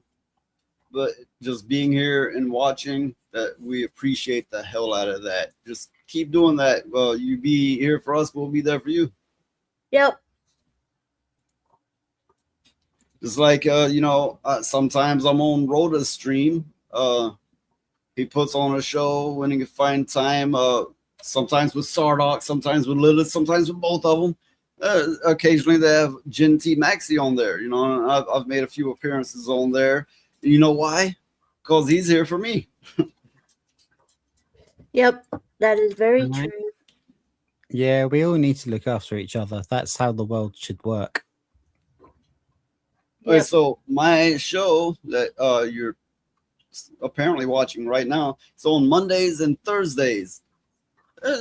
Sometimes I get enough donations, I'll throw one extra day, but I don't know. Mondays and Thursdays, 7 p.m. Central, 8 p.m. Eastern. Any other time zones, you could figure it out. So, yeah, celebrate life, not discontent. Yes, we bitch on here. Why? Because it's things we love that we see getting destroyed, because we want to live. We want the goodness. Not just because we want to bash on things. No, it should never be about that. We want to see better come of it. We want to see the best of it, of us, of the people in chat. We want to see good stuff. Yeah. Okay, so now on to Royd. Have I still got that? Let me have a look. Yeah. I have. Yeah, I have. I changed it on Will's show. I've got like my test card from the early Raider streams. But yeah, we still have that here. We still have it. I'm gonna have to leave that there, aren't I? I really am. You're gonna have to leave it. It's there forever. I know, Will, he hears Royd and he's thinking, I think it was him that said anyway, he's thinking, oh, it's like a redneck name. Well, me being in the redneck area, I hear it like a steroid freak, like I'm Royd. Yeah. That's better than what I thought. I was thinking like hemorrhoid. That's what I thought too.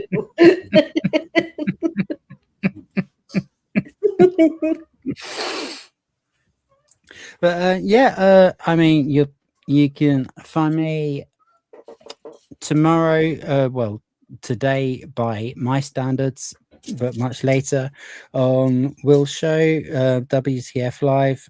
That'll be like 2 p.m. UK. I don't know translations either. And yeah, hoping to be back here with you guys on Thursday as well, which will of course be Friday for me. But but you know, whatever. As for stuff on my own channel, we're working out a schedule at the moment. There will be stuff. Can't quite say when at the moment, but there will be stuff, and we are we're trying to put together a proper schedule, because I'm gonna have like 3 clear months where I can actually work on it properly. So that's going to be really good. You know, I mean, we're on the up anyway, and I mean, if you can afford it, I still suggest. If you can afford it, I still suggest StreamYard. It's more streamlined than EVMux. Yeah,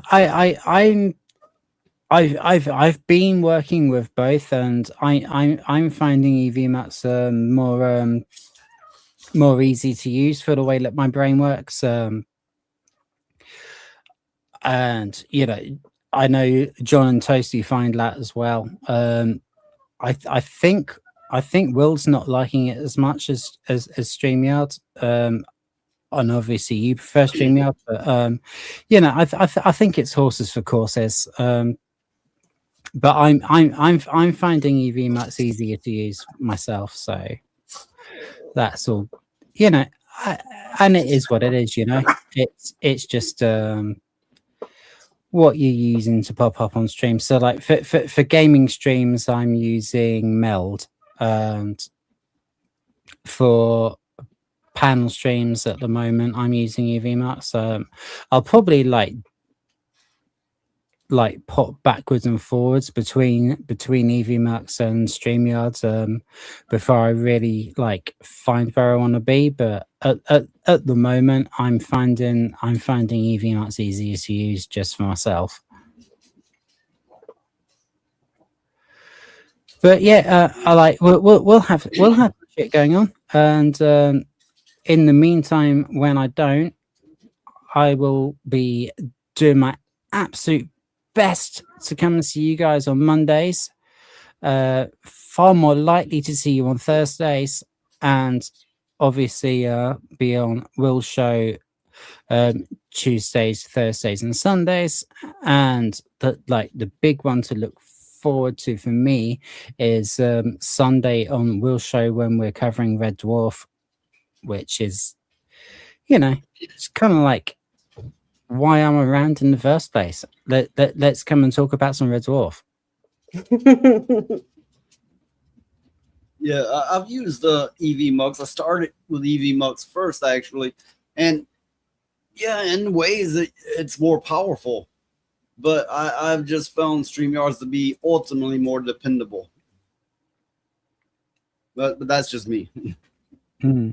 I find it crashes more often, which is quite annoying.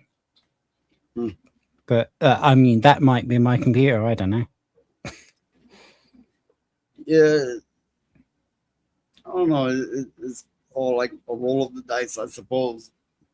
Okay, so everybody out there, keep bringing the noise, and that means complaining about what needs to complain about, improving where you can, helping where you can. You know, not just complaining, right? But for a purpose. You know, we're trying to make things better. Why? We don't live to bitch. We bitch to live. Mm-hmm. Yep, there is a big difference. And you know, I'll fucking do it again.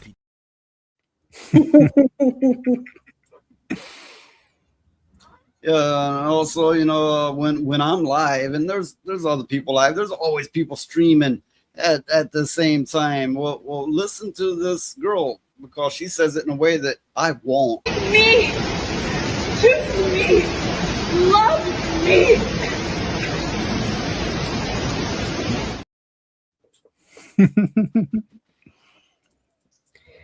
She needs to eat some cheeseburgers or something.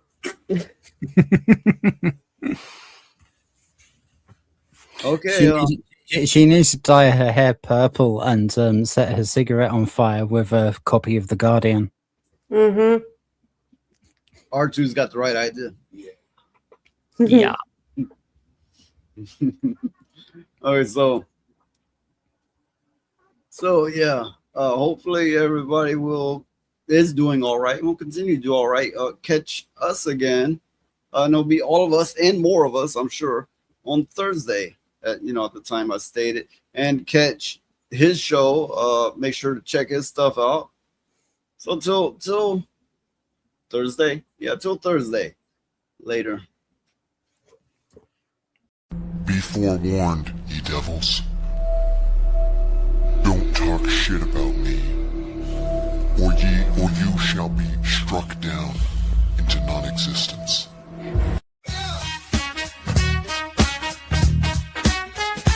I need more.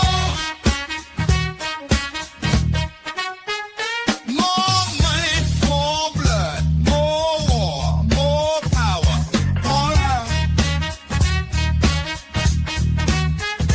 I need more land, more hand, more glove, more power. I need more. Give me your shit. I need more. I'm taking all of it. I need more. I'll own this fucking earth. You and all your words. I need more drugs, more love, more sex, more power. What the hell are you all still doing here? What, are you in love with my ass or something? Well, why don't you just get up off that couch and come here and kiss me on my ass then? Jesus Christ. Oh, well, fine. It is now official. You have just wasted most of my fucking day.